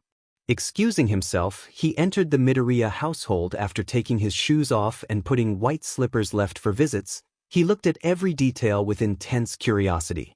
Of course, the first thing that captured his attention was the little all-might plate with Izuku's name on it that was hanging on a door, obviously the boy's bedroom. He fought a blush, feeling a bit awkward but quickly, a bit guilty. The wonderful smell from the kitchen distracted him enough to forget his negative thoughts. Welcome to our house, Yagi-san. Inko appeared from the kitchen, cleaning her hands with a worn cloth. You can hand me your coat, so you're more comfortable, she offered, extending her right arm. Let me do it, Mom. Izuku intervened a bit hastily, his smile suddenly forced. The boy let his eyes wander for just a second, but it was enough to alert Toshinori. Discreetly he followed the boy's gaze, and even though he didn't saw anything weird, he noticed that there was a glass over the table that just moved without anyone touching it. He said nothing about it. Sorry for intruding. Thank you for having me tonight. The blonde handed his navy blue coat to Izuku, who took it and went to the house in trance and hung it on the perch. I took the liberty to bring a little something for dessert. He lifted a pretty box he had with him, which had the logo of a bakery none of them knew. Oh, you didn't have to, Inko said a bit surprised, but Toshinori was going to be a good guest and thought it was a nice gesture to start with the right foot. Izuku, could you put it in the fridge, please? Please take a seat, Yagi-san, dinner is ready. The boy nodded and took the box, noticing a strawberry pattern where there was no logo on it. Toshinori did as he was told and went to the table, which was set for 3. Careful not to look too nosy, he looked around and drank in the details of the house. The photographs framed were what gained his attention first. All of them portrayed Izuku at different ages, some with his mother too. He hadn't changed much over the years, same messy, unruly hair and same big, bright eyes. Inko, on the other hand, gained weight through the years and her eyes looked wearier, but he didn't think she looked bad at all. Next to the photos, at least 2 different posters of All Might were hanging. He felt a bit self-conscious about that, but tried to not show it. They didn't know who he was, and even though he intended to come clean to Izuku at some point, now wasn't the right moment. Suddenly, he felt something behind him and barely moving his head, he looked behind. Aside from a window, there was nothing there, but he didn't ignore the way the curtains swayed, even when the window was closed and there was no breeze to move it. Did you have trouble coming here? His thoughts were cut off by Inko's small talk. Not at all. He stood up and helped her with the bowls, even against her protests. You have a lovely home, Midoriya-san, he complimented. She chuckled and kept on bringing in food. It screams Izuku everywhere, doesn't it? Her laugh was light-hearted, even though it was pretty clear to him that he wasn't the only one nervous there. All three were. I can't say I'm not also a fan though. His spirit is too contagious, she said, looking at the posters of All Might. He coughed a bit, trying to hide his embarrassment, and quickly took a napkin to clean the traces of blood he already felt dripping from his mouth. Soon, dinner was served and Izuku returned, having left his school uniform for something more comfortable. The three said thank you for the food and soon, the sound of everyone eating and silverware clanking was all that could be heard from the Midoriya household. You're a wonderful cook, Midoriya-sen. This is a great katsudon, Toshinori complimented truthfully, noticing how the woman smiled and thanked him while Izuku cast a furtive smile at them. The rest of dinner time was spent in trivial and light conversation. They mostly talked about Izuku, Inko sharing some cute and embarrassing baby stories that mortified the poor boy. Toshinori told her how they met and how much Izuku had progressed since they started training together. Izuku told them both about his classmates and some of his teachers, emphasizing on how cool it was to have pro heroes as teachers. Soon, he was rambling about their quirks and his knowledge about their careers, letting the adults share a knowing look. Izuku told them about his evening in the ice cream parlor. Inko asked a bit about his new friends and Toshinori, having to feign ignorance about the children, did the same. He told them about Uraraka's favorite ice cream flavor, about Ida gushing about his brother Ingenium after he appeared on the Heroes channel last night, about Kirishima almost taking his shirt off at the store to prove how manly he was. He mistook one of Tsuyu's comments, and about knowing that Tsuyu had two younger siblings, both frog-like just like her. Uraraka-san made her promise that she's going to invite us to her house one day, he said excitedly, hands full of empty bowls that belonged in the sink. You should invite them here too, Izuku.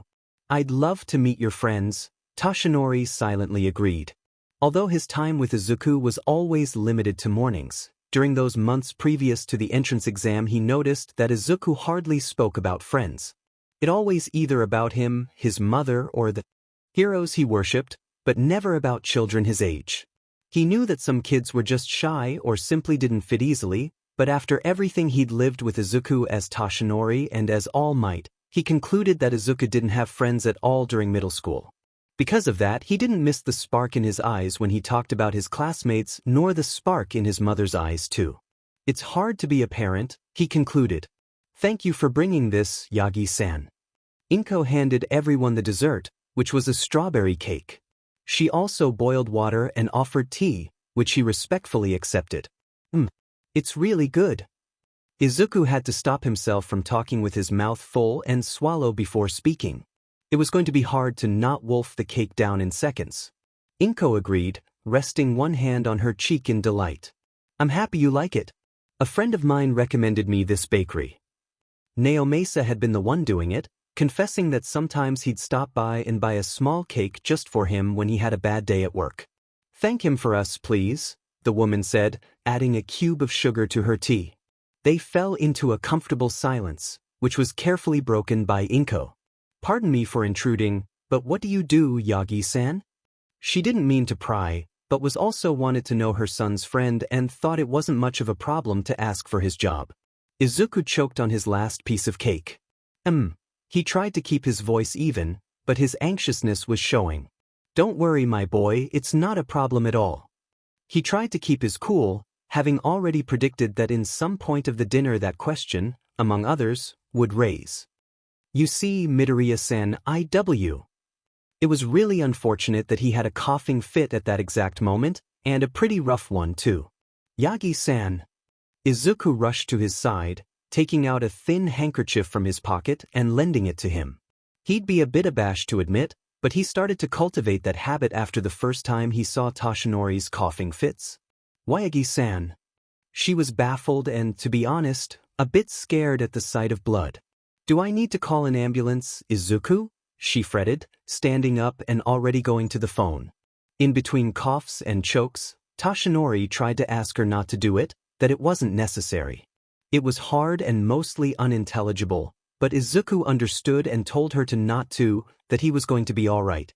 The coughing fit lasted for no more than 30 seconds, but it exhausted the man much more than he wanted. Take. A glass of fresh water was in front of him, handed by Inko. Are you sure that you're okay? We have a neighbor who is a nurse if you need one, she offered, a bit pale. Toshinori refused as gently as he could, feeling bad for scaring the woman. He thanked for the water and drank it in one long chug.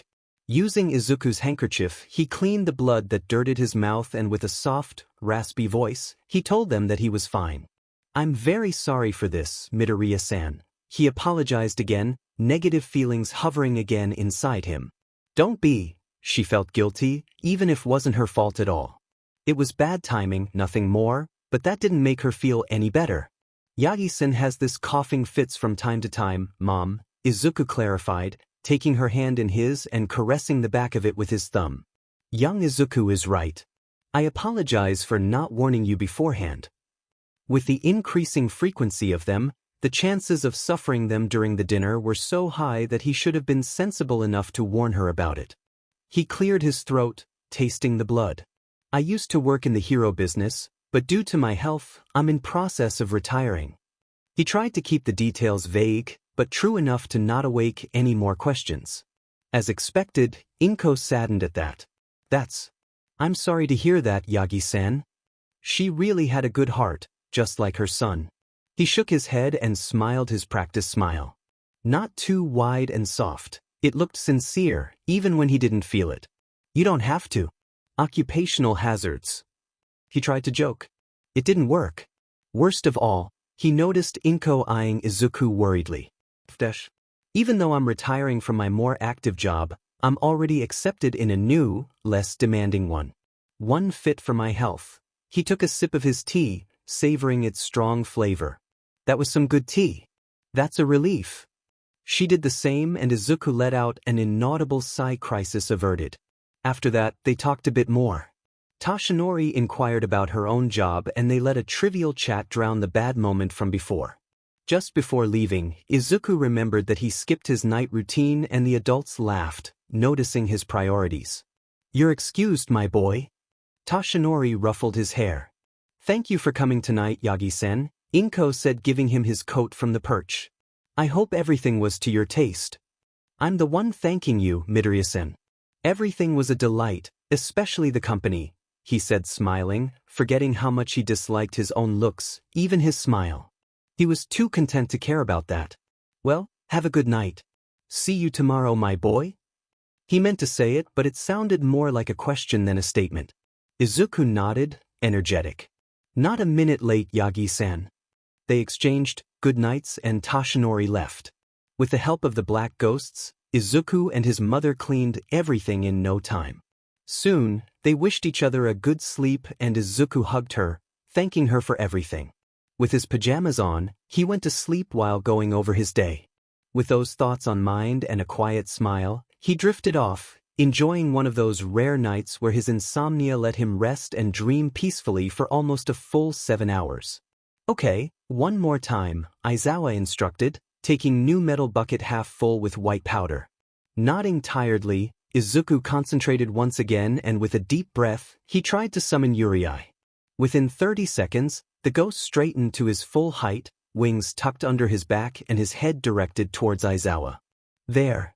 The teacher threw the bucketful of white powder where Izuku pointed and suddenly, Uriai was partially covered and, thanks to that, decently visible.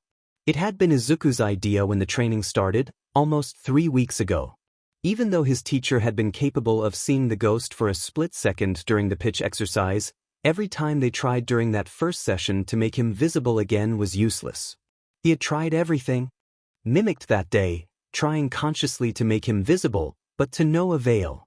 So finally, after 45 minutes of frustration, he suggested to just paint him or something, and it was actually not such a stupid idea. They took the white powder that the gymnastics team used. It was as easy as dropping it over Uriai, and Aizawa finally took a good look at this looming shadow for the first time. It wasn't anything like he'd imagined. Even though they had used a full bucket that time, the ghost was so tall that it wasn't enough to completely cover it. Still, it was visible enough for Aizawa to see certain details, including his lack of a full head, and even when he was good at hiding it, the sight made him cringe. There was something dark, almost grim in the ghost. So opposite to the boy in front of him. It felt wrong. He took a minute to examine the creature, from his knot head to the large wings. He was taller than Izuku and himself, which was saying something considering that Aizawa wasn't exactly small. His frame was thin, but had broad shoulders, and his wings seemed large enough to let him not only fly, but carry at least one person. He paid special attention to his claws and immediately wondered how deadly they were. He asked permission to touch him, and it was unnerving to be actually able to touch, even when he wasn't capable of seeing it without the powder.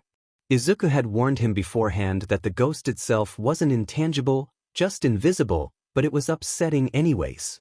During his examination, the ghost was completely still. Aizawa wouldn't admit it, but he felt on edge the first time with that thing in front of him. He had seen many different quirks, as a pro hero and as a teacher, and he had to say that this wasn't the weirdest quirk he had seen, but it was still on his top 5 of the most unnerving quirks. And he hadn't even started testing it yet. That time, Uri disappeared after he activated his own quirk. It was quite fascinating to see the powder fall over the floor as if the ghost hadn't existed in the first place, but at the same time, it was reassuring that his quirk affected the ghost as much as any other non-mutant quirk. It was a reminder that the ghost was just the product of a quirk, not a living nightmare. After that first time, Aizawa had seen and even fought Uri several times. Sometimes they used the powder to make him visible, but other days the whole training was about him staying invisible, and Aizawa tried to locate him with his other senses, which was surprisingly easy when he knew what he was looking for. He wanted to try everything before jumping into the creative uses of the ghost, for he wanted to be prepared beforehand for anything and everything that might happen. After every new session, Izuku wrote down everything in his personal notebooks. He was starting the 5th, and he had to admit that this extra training with his homeroom teacher was surpassing his expectations. His learning curve had exponentially grown since the 2nd session, and he was really excited about that, chatting endlessly with his mother, who was just as excited as him for every new discovery.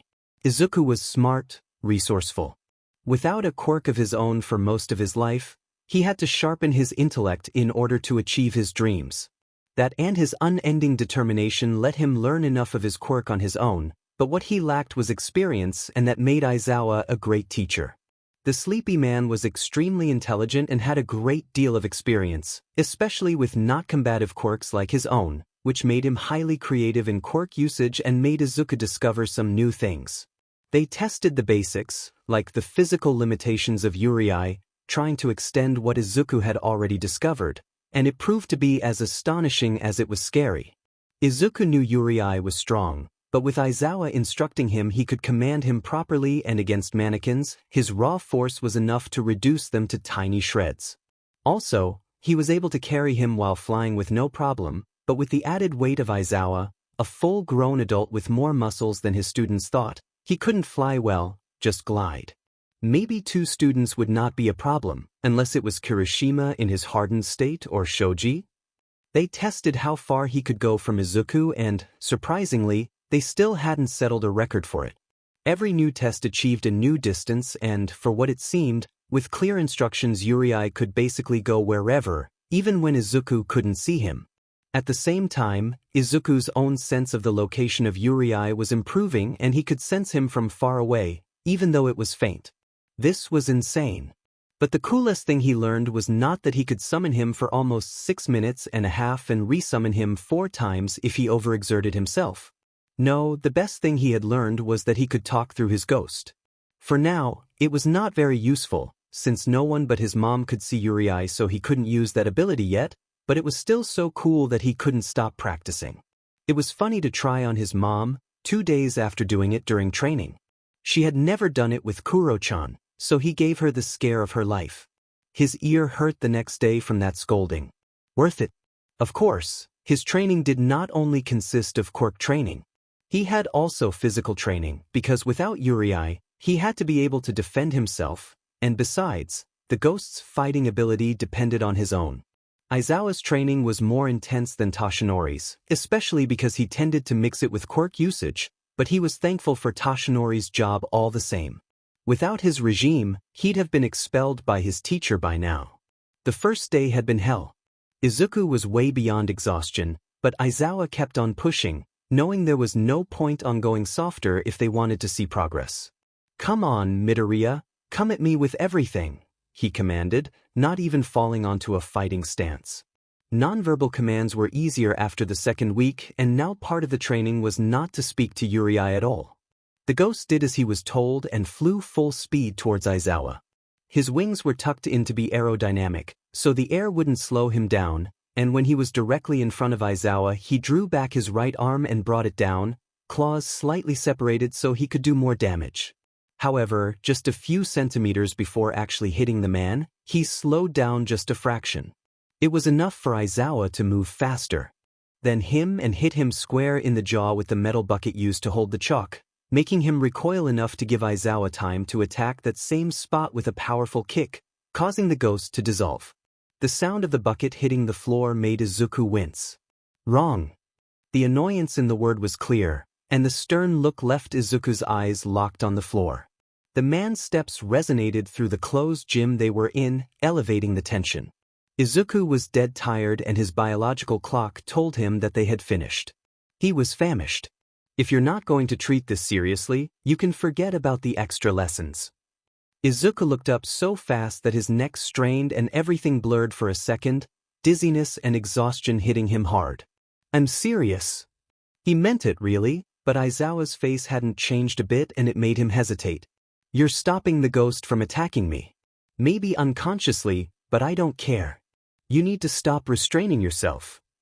Aizawa observed the battle closely every time he faced Yuri instead of Izuku, and every time it was the same. The ghost hesitated, even for just a second, showing the boy's own doubts, which by now was unacceptable. If you're going to be a hero, you must understand that enemies won't second-guess anything. They'll attack given the opportunity, and if you keep holding back, you'll keep on dying over and over again. Izuku knew he really did.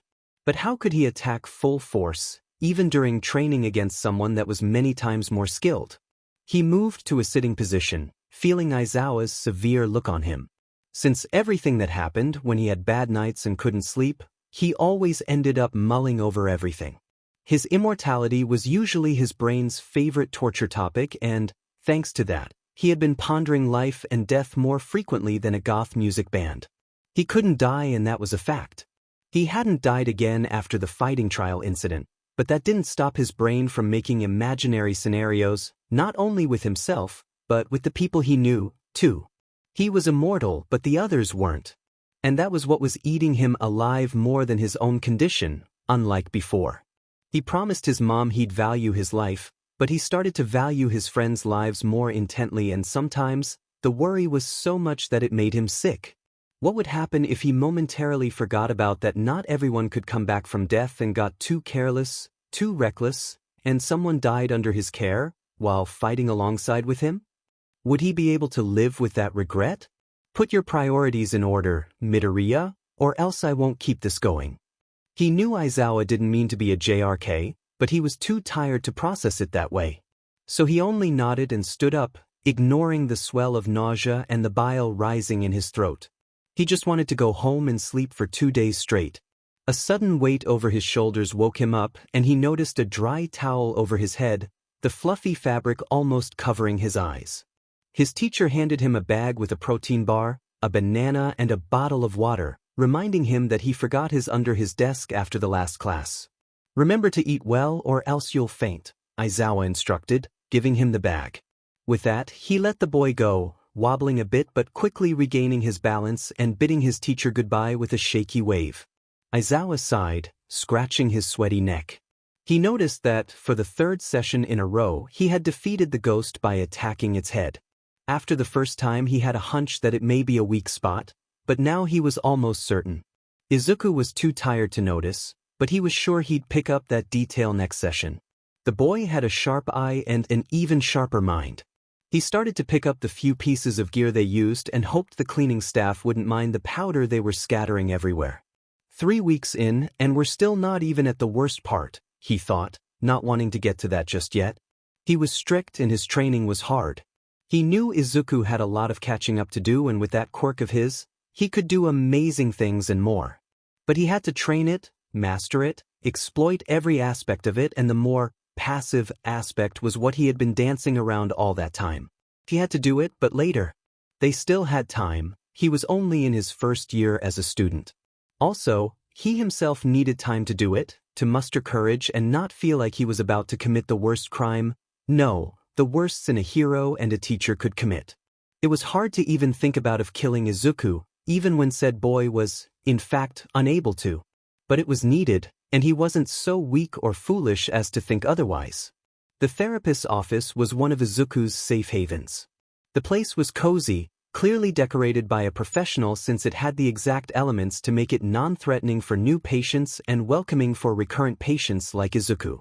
And there was a tiny detail that it was hard to catch, but after his second session alone, Izuku noticed it and the therapist chuckled and complimented him for paying attention, confessing that most people never even thought of it. "It's my quirk," the man explained with that easygoing smile that charmed many people. Izuku was sure of it. "My body emits a scent that helps relax people.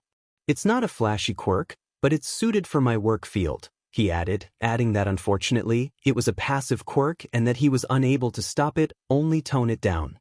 Izuku didn't mind, though. "Would? No, weird is not the word. But you get it?" The man nodded and encouraged Izuku to continue, which he did. "I don't know. I'm afraid, it's like it's too good to be true. But Mom says that it was due and that if I doubt that, she will pinch me." He was fidgeting with his hands, tapping his fingers together nervously. The therapist was taking notes, his expression seeming kind but not revealing too many emotions.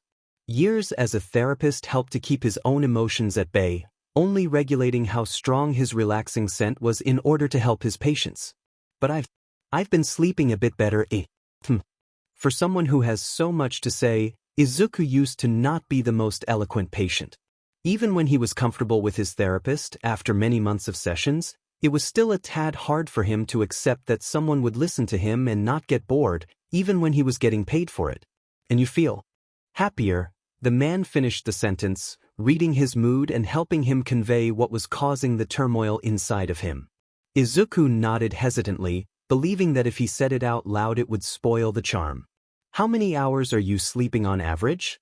the man asked, passing his notes to find his last recording on the matter. Izuku scratched the back of his head, mentally tracking his average sleep routine. 5 hours. Izuku quickly shook his head, muttering new calculations under his breath. "No, 4, but one more if I get to fall asleep again," he nodded to himself, "but the nightmares are almost gone completely." And that was good. The nightmares tired him out more than the lack of sleep. The therapist nodded and wrote that down, half smiling at that last comment. Izuku's nightmares were probably the subconscious way his body had of dealing with all of his issues since it was something he couldn't control. One look at his wristwatch and he noticed the time was up. "Well, Izuku, our time is up for today." He smiled at the boy, who nodded and slumped a bit in the chair. "Thank you, Kaido-san. See you next Tuesday?" Izuku asked, making slight puppy eyes. The man nodded, leaving his notepad over his knees. "Of course. And if you need me before, you can always call me," he offered. He always told that to his clients. Relapses were a beach, especially since his patients were all teens and teens tended to have the worst relapses. The boy had the therapist's office number on speed dial and, fortunately, he had only needed to do that once so far. "I'll walk you out." The blond man stood up and Izuku followed him, taking his backpack with him. "Nice backpack, by the way. It's the first time I noticed the All Might keychain." He pointed it out and Izuku couldn't fight back a smile. "Thanks. Yagi-san gave it to me." He beamed, showing off the gift proudly. "That's a great gift," Kaido complimented. "I know, right?" He looked at it again, tracing with his fingers the red and blue lines adorning the sides of the backpack. He said to me, "Don't worry, young boy. For..." Izuku began to imitate him, an ability he started to cultivate while trying to imitate All Might, but halted mid-sentence when a sudden déjà vu hit him while modulating his voice and trying to do the wide and toothy smile that Toshinori so rarely gave, so he treasured so much. The therapist looked worriedly at the boy, preoccupied with his sudden silence. But Izuku looked more baffled than anything else, so he was about to ask him what happened when his ringtone blasted loudly, startling them both. "Shoot, I'm sorry for that." He quickly took out said phone and Izuku unintentionally read the name displayed on the screen. It simply said K, before the man could reject the call. "My husband," was his explanation, with warmth in his golden eyes and a silly smile on his face, which made Izuku forget his previous state of mind. "Don't worry. Well, see you next Tuesday, Kaido-san." He bid Kaido farewell and the blonde man wished him a safe trip home, closing the door once Izuku was out of sight. "Hey Midoriya, wanna come and study with us for mixed test?" Mina asked him after the last class ended, having her own things packed already. "Yeah man, we could really use your help too." Kirishima beamed at the idea of him joining them for the study session. "For now it's just us, Shuji and Satu, but I think Yaoyorozu wanted to help too," he muttered, glancing at said girl, who was speaking with Jairu about something they couldn't hear over the general chatter. Izuku gave them his best apologetic smile, scratching the back of his head. "I promise I will go next time, but it's Monday and—" "Oh, yes, you train on Mondays, don't you?" Kirishima asked, and Izuku simply nodded, feeling a bit bad for turning them down. "Oh, but next time you can't ditch us." Mina quickly regained her spirits and Izuku did too. He bid the goodbyes to his classmates and went straight to the locker room to change clothes and meet Aizawa in their usual spot. It was pretty empty inside the locker room, just a few other students that were already leaving. He recognized one he saw almost every Monday, a raven-haired guy with long elf-like ears, but as always the boy shied away before anyone could look at him for more than 2 seconds. He shrugged and changed his uniform, taking his stuff with him. The lockers closed before he finished his training, so he always had to carry with everything. When the boy arrived at the training grounds, Aizawa was already there, but someone else he didn't know was with him. It appeared to be another student, since they both shared the same PE uniform, and it was quite impressive how he and his teacher had the same tired eyes. Were they related? When Izuku was within sight, the taller boy eyed him lazily and, after a couple of seconds, a bit of recognition sparked in his eyes. After that, he immediately frowned, and Izuku was taken aback. Did he know him? Just in time, Midoriya, Aizawa greeted him, and the boy next to him stiffened. "Who is with you?" It was obvious they were going to be formally introduced, but he couldn't stop himself from asking, and by the other's annoyed look, he should not have asked at all. Why did this boy look so mad at him? "This is Shinso Hitoshi, my other student." "Oh, so that's Aizawa's mysterious other student. He's a student at the General Education Department." So that's why Izuku had never seen him. The different departments at UA didn't share the same schedules, so aside from Class 1B, he didn't really know students from other departments. The guy's appearance was too distinctive, but at the same time, he had the feeling that he was good at melting into the background for some reason, for him to have never noticed him even once in the hallways. "Shinso, this is Midoriya Izuku from the Heroes Department." Aizawa introduced him, and Izuku smiled at the other boy. It's so good to know some of Aizawa-sensei's other students. His voice was cheerful, but the other boy didn't do anything but glower at him. This exchange wasn't overlooked by Aizawa, but he didn't comment anything. He knew why Shinso was acting roughly towards Izuku, aside from the fact that the boy didn't socialize in his daily life, but it wasn't his place to say anything. So he just went inside the gym and both students followed him, keeping their distance.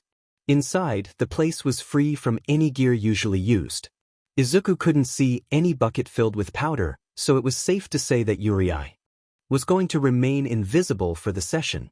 He eyed the other guy, noticing that Shinso was doing everything he could to ignore his presence, which made his doubts grow about what he could possibly have done. "Today, you're going to train together." That in itself was pretty obvious until then. Aizawa had kept both of their training programs isolated, so without a good, logical reason, there wasn't any reason for the two boys to meet. "I'm going to be the judge, so I'll explain the rules." He took a stopwatch from his pocket, holding it up and showing it to the two. I'll give you 15 minutes to warm up as you see fit. Then, you're going to fight against each other, but until I give the signal, quirks are forbidden, he instructed, both boys nodding at the same time. Neither of you knows the other's quirk, so there's no advantage for either of you in that matter. For what I deem, you're both physically capable of face each other, so there's no limitation aside from the quirk restriction. Understood? Yes, sensei, they said simultaneously, Izuku with a strong resolution and Shinso as well, but masked under a dragging and monotonous voice.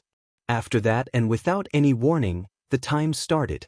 Both students understood it immediately, this being similar to what happened during the entrance exam, so, going to opposite sides, they began their warm-up. They both had decided that they would concentrate not only on themselves but also on the other during the training. So naturally, within the first minute, they were already spying on each other while warming up, noticing immediately the differences between their warm-up sequences, which led to the quick drawing of conclusions about the other's fighting style. Shinso noticed immediately how Izuku was fitter than him and looked pretty flexible and light on his feet, which was an important detail. The guy was probably fast, maybe even acrobatic. On the other hand, Izuku noticed that Shinso had a better balance overall and was more toned than him, so probably his punches were stronger than his. Furthermore, even when he looked tired as hell, he caught Izuku while spying, so he immediately wrote that he had to be careful. The guy was deceiving and that wasn't even factoring in his quirk. Too soon, the 15 minutes ended. Under Aizawa's instruction, they both took their places, facing each other. Even when they tried to look prepared, inside both were asphyxiating with nervousness, not knowing what they were about to face. With the almost inaudible sound of the stopwatch starting, Izuku was the first to attack. From the very first moment, Shinso noticed his deductions were right. Izuku was fast, and since he was smaller and leaner than him, he'd have to be careful with his calculations. He knew better than to underestimate someone from the heroics department, but he was confident about his abilities and was already reading Izuku's body before throwing the counterattack. Too bad that Izuku was even better at that. The first attack was a ploy, meant to start his analysis of Shinso. He had never seen him fight and he had no idea what his quirk was, so this wasn't anything like his fight with Bakugo. His suspicion about the other boy's quick thinking wasn't wrong. The way his eyes scanned at him was pretty much like Aizawa looked at others, even if it was unpolished. He had to be careful. Startled by Izuku's immediate counterattack, Shinso stumbled back a few steps but quickly regained his balance. With not a second to waste, he threw himself over Izuku and soon, Aizawa's eyes were following each boy carefully, noticing their skills and their flaws. Aizawa noticed Izuku's natural ability for close-ranged fights. He had the basics pretty much mastered, and teaching him was easier than teaching Shinso. The freckled boy was a fast learner and with that, Aizawa soon understood which fighting style would suit him more, especially when complementing it with Yurei. Even when they trained for a considerably shorter time than with Shinso, he could easily say that Izuku was going to surpass the other boy in no time, at least in terms of fighting skills. But Shinso wasn't losing easily either.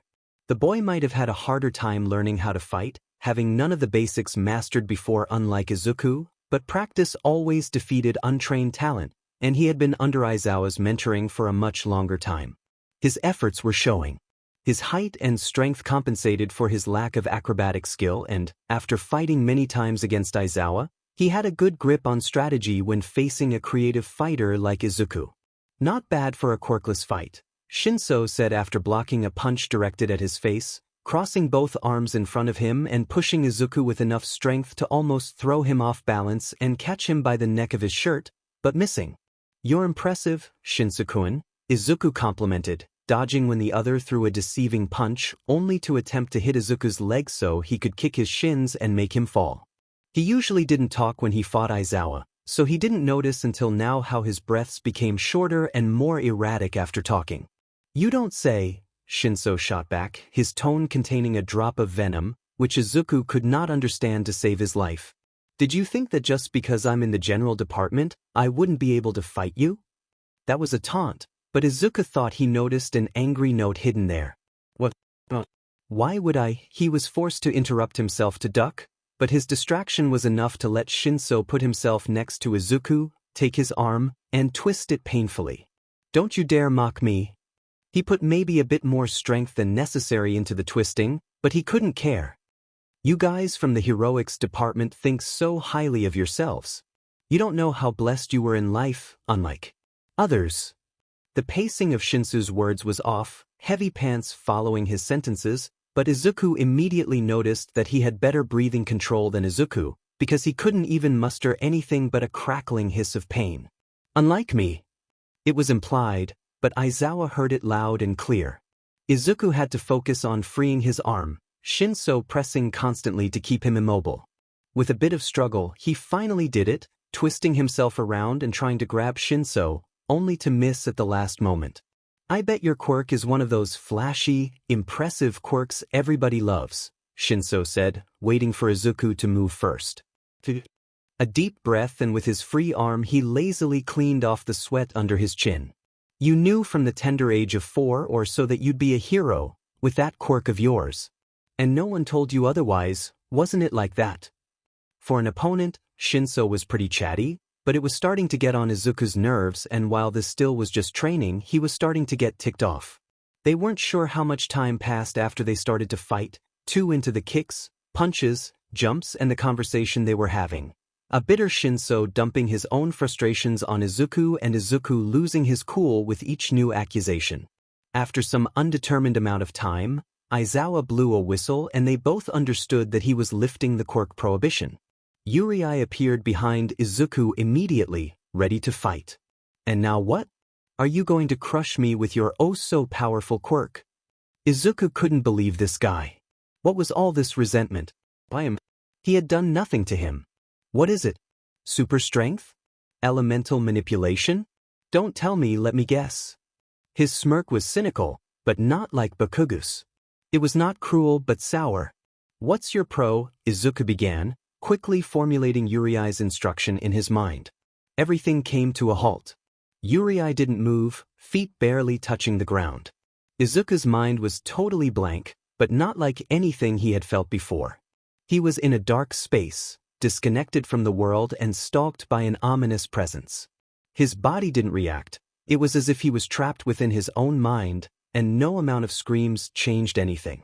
Even commanding Uriai was impossible, and even when he knew the ghost was there, near him, he couldn't reach him. This is your loss, the ominous presence said, echoing everywhere. Surrender now. And against his will, he heard his own voice leaving his throat, obeying those orders. I surrender. And with that, he was freed from that terrible cage and he fell to his knees. Uriai was still there, still unmoving. What just happened? What? He mumbled, too dazed to react properly. You lost, Midoriya, was Aizawa's verdict. Shinso was rubbing his sore wrist, the one with the hand he used to restrain Izuku. It may need some ice later. I lost, he repeated, dumbfounded. He couldn't remember much about the last few minutes, so nothing made sense. They were fighting, the whistle rang out, and then. Not much. You can draw your own conclusions, but the training is not over, so don't get too comfortable, he said, looking at Shinso too, who groaned but said nothing. Up, you have 5 minutes to analyze the previous match and you'll fight again. Same rules. Izuku hesitated for a second, then nodded. He looked at Shinso, who glared back at him defiantly. This was far from over. Next day at school, he felt a bit humiliated when more than one classmate asked him how he got a black eye. Training was his only answer, but his pout screamed, sore loser, and after a couple of mocks by Kaminari, Mineta and Siro, all in goodwill of course, well, maybe not Mineta's, they stopped asking. After that first match, it hadn't been hard to realize what Shinsu's quirk was, at least in general terms. The match began again, and during the no-quirk time, their chatting was less than before, but still happened. So when the whistle was blown again and Shinso said something that bothered him, the expectation in his eyes, that was the only thing that gave him away, for his face was unmoving, made him realize that the way he used his quirk was after someone answered him.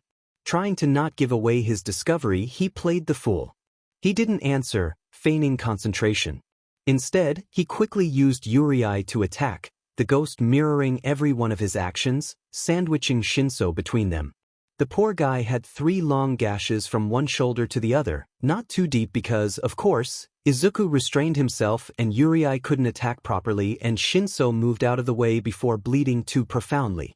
That match ended there and Aizawa looked the wound, deeming that it wasn't bad so they could do a final match. The stern look he gave Izuku told him that he wasn't mad for injuring the other, but knew he had stopped himself again and didn't approve that. So they did. And by that time, Izuku was pretty sure that his lack of memory from the end of the first match and the need of Shinso for a verbal answer was tied to a mind-related quirk of some sort. He had wanted to confirm his theories, so after practicing a bit with Uriai, their coordination was a bit off, honestly, having to verbally command him only once, but Shinso noticed it. He answered the other boy after one particular question, half on purpose, half not, and let his quirk act. Of course, it had to be a brainwashing quirk. And Shinso ended the last match there, making Izuku punch himself in the eye like an idiot. It was petty on Shinso's part, but Izuku gave him the opportunity to do it. It was by all means his fault. He still felt stupid though. Worst of all, he had late training with Tashinori, who actually got a proper answer and couldn't stop himself from laughing about the whole thing. Again, that boisterous laugh left Izuku with a slight sense of déjà vu that he couldn't understand, but quickly ended when a rough coughing fit made the man stop, and couldn't go to Recovery Girl's office, so black eye it was. After pondering his fights with Shinso all morning, eyeing his notebook where he even sketched roughly the other's calculating look, he scribbled "Isn't a brainwash quirk a bit unfair?" but crossed it out soon, not wanting to judge, not paying attention to his classes at all, wondering why the other seemed to have a particular dislike towards him even when they just met. The apparition of Aizawa when it was actually All Might's class snapped him from his deliberations. Okay class, for today's foundational skill of heroics we'll have another teacher present, aside from All Might and myself. That piqued everyone's attention, it being Siro who asked what this activity was. Today you'll be the hero everyone needs. Expectation buzzed in the air. Today will be the rescue trial. To say that the whole class was excited was an understatement. To say that nobody could have even imagined what was about to happen was an understatement too. Hisashi Yamada was having a pretty crappy day. First of all, his alarm didn't sound, Kenji Shoyuta had to stay late at UA for some goddamn reason and preferred to sleep on his yellow sleeping bag in the teacher's lounge, so he didn't wake him up like he usually did. After that, he noticed they were out of cat food, so he had to open a tuna can to feed their tabby cat that was meowing loudly in protest, even when Hisashi knew the neighbor lady also gave her food so she was hardly starving. Is this how Shoyuta feels when I shout? He asked himself, hating the cat a bit and thanking the heavens that she shut up the moment she had the tuna on her plate. Their coffee machine was broken too, so he had to survive the whole morning on sheer self-hatred and desperation for some caffeine. He remembered too late he forgot 2B's quizzes over the night table and was mulling over what the hell he was going to say, but when he arrived at said classroom, midnight was already there and he was reminded he had no classes until after lunch. So now he was alone in the teacher's lounge, using Shuta's sleeping bag and waiting for his coffee to not be hellishly hot, so he could drink it and revive. Not so present that day, was he? 12:13 Shoyuta, why you made me so caffeine dependent, I hate you so much, Erasir. 12:16 from Shoyuta can't answer, about to get to class. The corners of his mouth twitched up as he tried not to smile at the other man's answer, imagining him walking towards the classroom with one eye on the phone and another on the hallway. 12:17 Shoyuta, you are answering. 12:17 Shoyuta, I thought you loved me. 12:18 Shoyuta, if you excusser me you'll be crying into cornet. 12:18 Shoyuta corner. He was sure Shoyuta was probably rolling his eyes, muttering something under his breath, but the typing under his name always appeared after a few minutes, so he only bit down a chuckle at the mental image and waited for the answer. 12:20 from Shoyuta, if I promise to buy you those diabetes-inducing drinks after us, will you stop? 12:20 from Shoyuta? That got a real reaction, making him sit down on the sleeping bag and actually smile for the first time that day. 12:21 to Shoyuta. Laughing face, laughing face. 12:21 to Shoyuta, I never doubt you are love, not even for a second. 12:22 to Shoyuta, good luck in us. Try not to expel anyone this time. Say hi to 13 for me. Hisashi searched for a cat meme to send Shoyuta, knowing how much the other liked them even if he never said it out loud. He even had a folder in his phone full of ridiculously cute cat memes for the man by now. But every smile he received, even those little tugs on the corner of his mouth, made it worth it. It didn't matter, his phone's memory was full of cats and unauthorized photos he liked to snap now and then. He wouldn't change it for anything. After he regained his humor and his coffee cooled to a tolerable temperature, he drank a long gulp of coffee and sighed in content. He really needed that. Now that my soul has returned to my body, maybe I should finish preparing my show for this Friday. Not so moody anymore, he looked for his messenger bag and took out the folder he used to store his notes and the songs he chose for his radio show. He didn't have anything to grade or any test to prepare, so he wanted to keep cheering himself up, and his job at the radio always worked.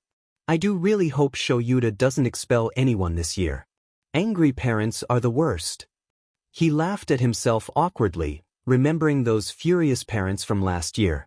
Drinking a bit more of coffee, he stretched his sore muscles, took out his notes and started to work.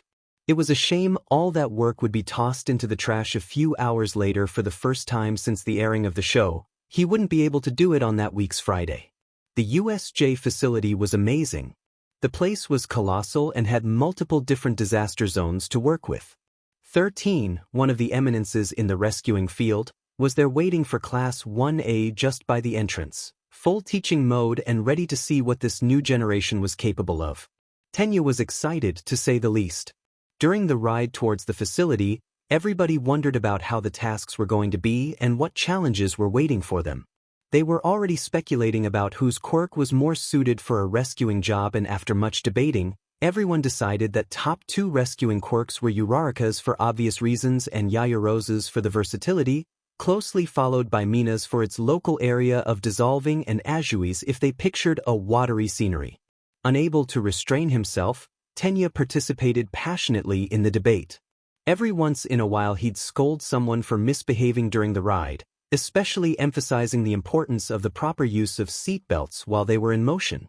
When they arrived, he gaped at the size of the building, and he was thrilled when they spotted the unmistakable Space Hero 13, but it was a pretty obvious choice if they were talking about a trial of rescue, now that he thought about it. When 13 began their explanation, with some side clarifications from Aizawa, the tall boy was paying full attention, not before noticing that none of his classmates were left behind. He was taking mental notes on everything, noticing how the activity was going to be highly educational for everyone and wanting nothing more to go and do his best.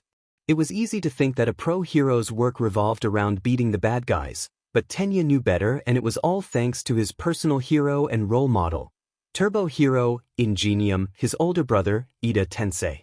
His interest in being a hero came from how much he admired his brother and his aspirations to be just like him, a cool hero that could help others in need. Thanks to that, and even when he wasn't such an hero otaku like Midoriya, he knew plenty about the pro hero's world, and, thanks to that, he was thrilled for the trial of rescue. In the back of his mind, but no less important, he couldn't forget his shameful actions during the entrance exam. The way he escaped from danger when Uraraka was in need of help, following what he thought was right in that moment and failing to stand by the true spirit of a hero's job mortified him more than he wanted to admit. It was admirable how Midoriya went directly to the robot and helped Uraraka, and after meditating about that day, he knew that his brother would have never acted the way he did. So, he was ready to redeem his actions. He was going to prove to himself that he had overcome those disgraceful weaknesses and that he too could be an honorable hero that could work side by side with Ingenium. He was going to take all the important and valuable lessons 13 was giving them to heart, and he'd succeed the trial of rescue, hopefully with flying colors. However, when a big and dark warp hole appeared out of nowhere and several unknown people with ill intentions clear in their faces walked through the space-distorting gate, all his resolutions and promises suddenly clashed with uncertainty and a whole new concept of fear. Without him knowing it, in an unexpected and stressful context, with his heart gripped with fear, he'd end up completing that exact same goal. The one who seemed like the leader of the villains was the last to come in, causing a commotion with his shocking appearance. Most of the students took a step back, taken by surprise and failing to react immediately, unlike their teachers. 13 and Aizawa immediately took the lead and tried to do everything to protect their students. Even when some of them had amazing and strong quirks, they were still children under their care and it was their responsibility to protect them. However, after some poor decisions involving the manliness and recklessness of Kirishima and Bakugo, everyone was scattered across the different disaster zones, leaving Izuku with Azui and Mineta in the flood zone, barely safe on the deck of a ship after Azui rescued both of them from a group of villains with water-enhanced quirks. It was incredible how strong and capable Azui was in her element, her quirk shining in the flood zone, but Izuku had no time to stop and admire his classmate's quirk and to think how she would make a fine hero. They had more pressing matters to care about. We're gonna die. Mineta's panic was not helping anyone, only fueling their own fears, but fortunately the tension enabled both Izuku and Azui to focus properly and Azui slapped the tiny boy with her tongue, shutting him up effectively. Mineta, calm down. We're not going to die, but we need to concentrate to get out of here and go back to the exit. Izuku explained it to him as nicely as he could, trying to calm the boy down with words rather than blows. Mineta sniffled, but caressed his hurt cheek with his left hand and listened to both, eyeing the villains in the water warily. There are too many against us, Azui said, counting the villains that were waiting for them. However, she did not receive any answer from Izuku, who was in deep thought, mumbling to himself about their current situation and what they could do to raise victorious. Midoriya, she called him. He's panicking. Mineta shouted, earning a new slap. No, I'm not, was his apparently calm answer. Ignoring the shorter boy, he turned to face Azui, who only croaked at this. From all the disaster zones in USJ, this was the one which gave you a full advantage, am I right? He asked, even when he knew the answer, for she said that after Aizawa gave the announcement earlier that day. Yes, Ribbit. In the fire zone, I'd be, she halted, comprehension shining in her big eyes. They don't know about our quirks. Izuku nodded. Exactly. They must have studied the layout of USJ, otherwise they wouldn't have been here waiting for us. But they'd probably planned to use us only as hostages and didn't prepare to fight us, he explained, trying to down his voice so the villains wouldn't hear him. There's no other way out here aside from defeating these guys. Mineta screeched at that, but his cries fell on deaf ears, both classmates too invested in their action plan to actually mind him, and that's our only true advantage. As a hem, Tsuyu, how far can you jump? She poked her tongue out, a habit of hers, and described the different uses her quirk had. After that, Izuku asked Mineta how many uses his hairball had, but after Mineta described it, the three of them knew it was pretty useless for the moment. Mineta was hurt, shameful tears flowing freely while he tried to defend himself, but their calm moment was painfully interrupted when one of the villains used his quirk to split the ship in half. Midoriya! Mineta cried, desperation filling him once again. The ship was sinking fast and the villains were done waiting for them to decide how to act. Maybe they didn't know the students' quirks, but they were confident on their own and knew how they could use the environment to strengthen their attacks, so the moment the ship sunk they'd attack, and Izuku knew that. He also knew how they were underestimating them for being first-year students, so he had to take advantage of that too. Tsuyu, you must take us out of here, he told her, voice firm and resolution strong. The moment we touch water we're done. Mineta said, tossing his ball in the water to no effect. You're not making any sense, Midoriya. He was a messy crier, tears and snot streaming down his face. I know what I'm doing. Izuku replied, Yuri already formed and ready to fight. Your quirk, Azui said as collected as always, you are going to do something with it, don't you? The mysterious presence is back. Mysterious presence? He could not refrain himself from asking, but the same villain from before attacked again, accelerating the ship's descent. You are. He wordlessly commanded his ghost to attack the villains in the water, conveying with everything he had to only disarm them, not to kill them. After his battle with Bakugo, he realized how much his own emotions affected the way the ghost acted during real fights, so he knew he had to stay as calm as he could or else Yuri could rampage. I'm not a killer, he thought with conviction. See you now. Taking Mineta with one arm and encircling her tongue around Izuku's waist, she leaped with all her strength, taking them both with her. Izuku didn't tear his eyes from the ghost, expecting him to spread his wings and fly down towards the villains, stopping them effectively and giving them time to escape. But Uri wasn't moving at all, letting the villains swim towards them. "They're coming for us." In his desperation, Mineta threw more of his ball. A thin trail of blood was falling from his scalp, but panic overshadowed pain, achieving nothing more than angering some of the villains who had a ball stuck on them. "Uri!" Izuku cried, panic rising when the ghost didn't move on his command. The villains were almost reaching them, their chances of even surviving slipping through their fingers. "You won't get away," one of the villains shouted, followed closely by the rest of them. He had a weird gear covering his head, hiding his face from being seen. It had to be something to enhance his quirk or maybe part of his villain attire. "Uri, attack them." His voice broke on the last word, and as he felt his throat sting, he felt an odd pressure on his chest. Something weird happened then. The villains, swimming full speed towards them, suddenly stopped. They came to a sudden halt, shock painted on their faces, but Izuku didn't notice that he was totally focused on commanding the ghost, who by that last order had actually moved and thrown himself towards the nearest villain, dragging him underwater. If it wasn't for the fact that the flight they were taking due to Ajui's powerful leap was interrupted, Izuku would have noticed the water turning a slight pink, or the oncoming attack.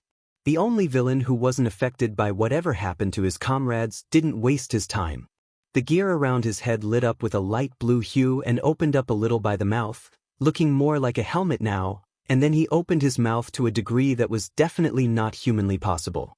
Some kind of shock waves began to travel through the water, worsening up the waves already created by the attack on the ship, and soon, the water moved wildly as if they were in the middle of a hurricane. Uri dragged the villain down, ripping at his throat with his powerful claws, but the damage was done and the three students, already plunged into the water, were quickly ripped away from each other by the powerful current.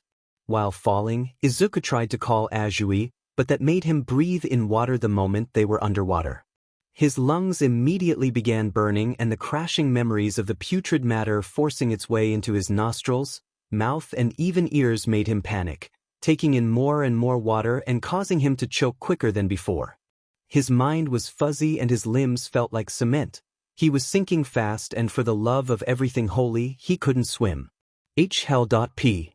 He couldn't see Ajui or Mineta. Only black dots, quickly increasing in size. Todoroki was scary. Amazing, yes, but scary. Toru had already noticed that during the All Might's battle trials, she and Ajuru had absolutely no chance against him, defeated like it was less than a child's game, but now she knew he had been containing himself that time. Them landing together in the landslide zone was a pure accident. She tried to get to him, but the field was coated in villains waiting for whoever crashed there through that creepy mist villain. They were outnumbered by a large margin, and that made her shiver, but also a bit excited. She was going to be a hero. She needed to start acting up like one. But she ended up doing nothing, mostly for two reasons. First, the villains only saw Todoroki. It was obvious his feats were too flashy and easily recognizable. Second, Todoroki ended them in an instant. An instant. Even the ones that tried to attack him from behind. She'd known he was strong, but demon. This was overkill. And the worst of all is that he was all cool about it, with his serious facade, completely calm, as if it was normal for him to defeat real villains on a daily basis. She was starstruck. Todoroki was all cool, taunting them and making one of the guys give him information. He was the embodiment of a hero. It was unfair for the rest of them. However, she was pumped. She was ready to do her share and, at least, carry the information he had gained. She clenched her fists, determined to help everyone stop the assassination attempt. So, when he exited the landslide zone, she followed him closely.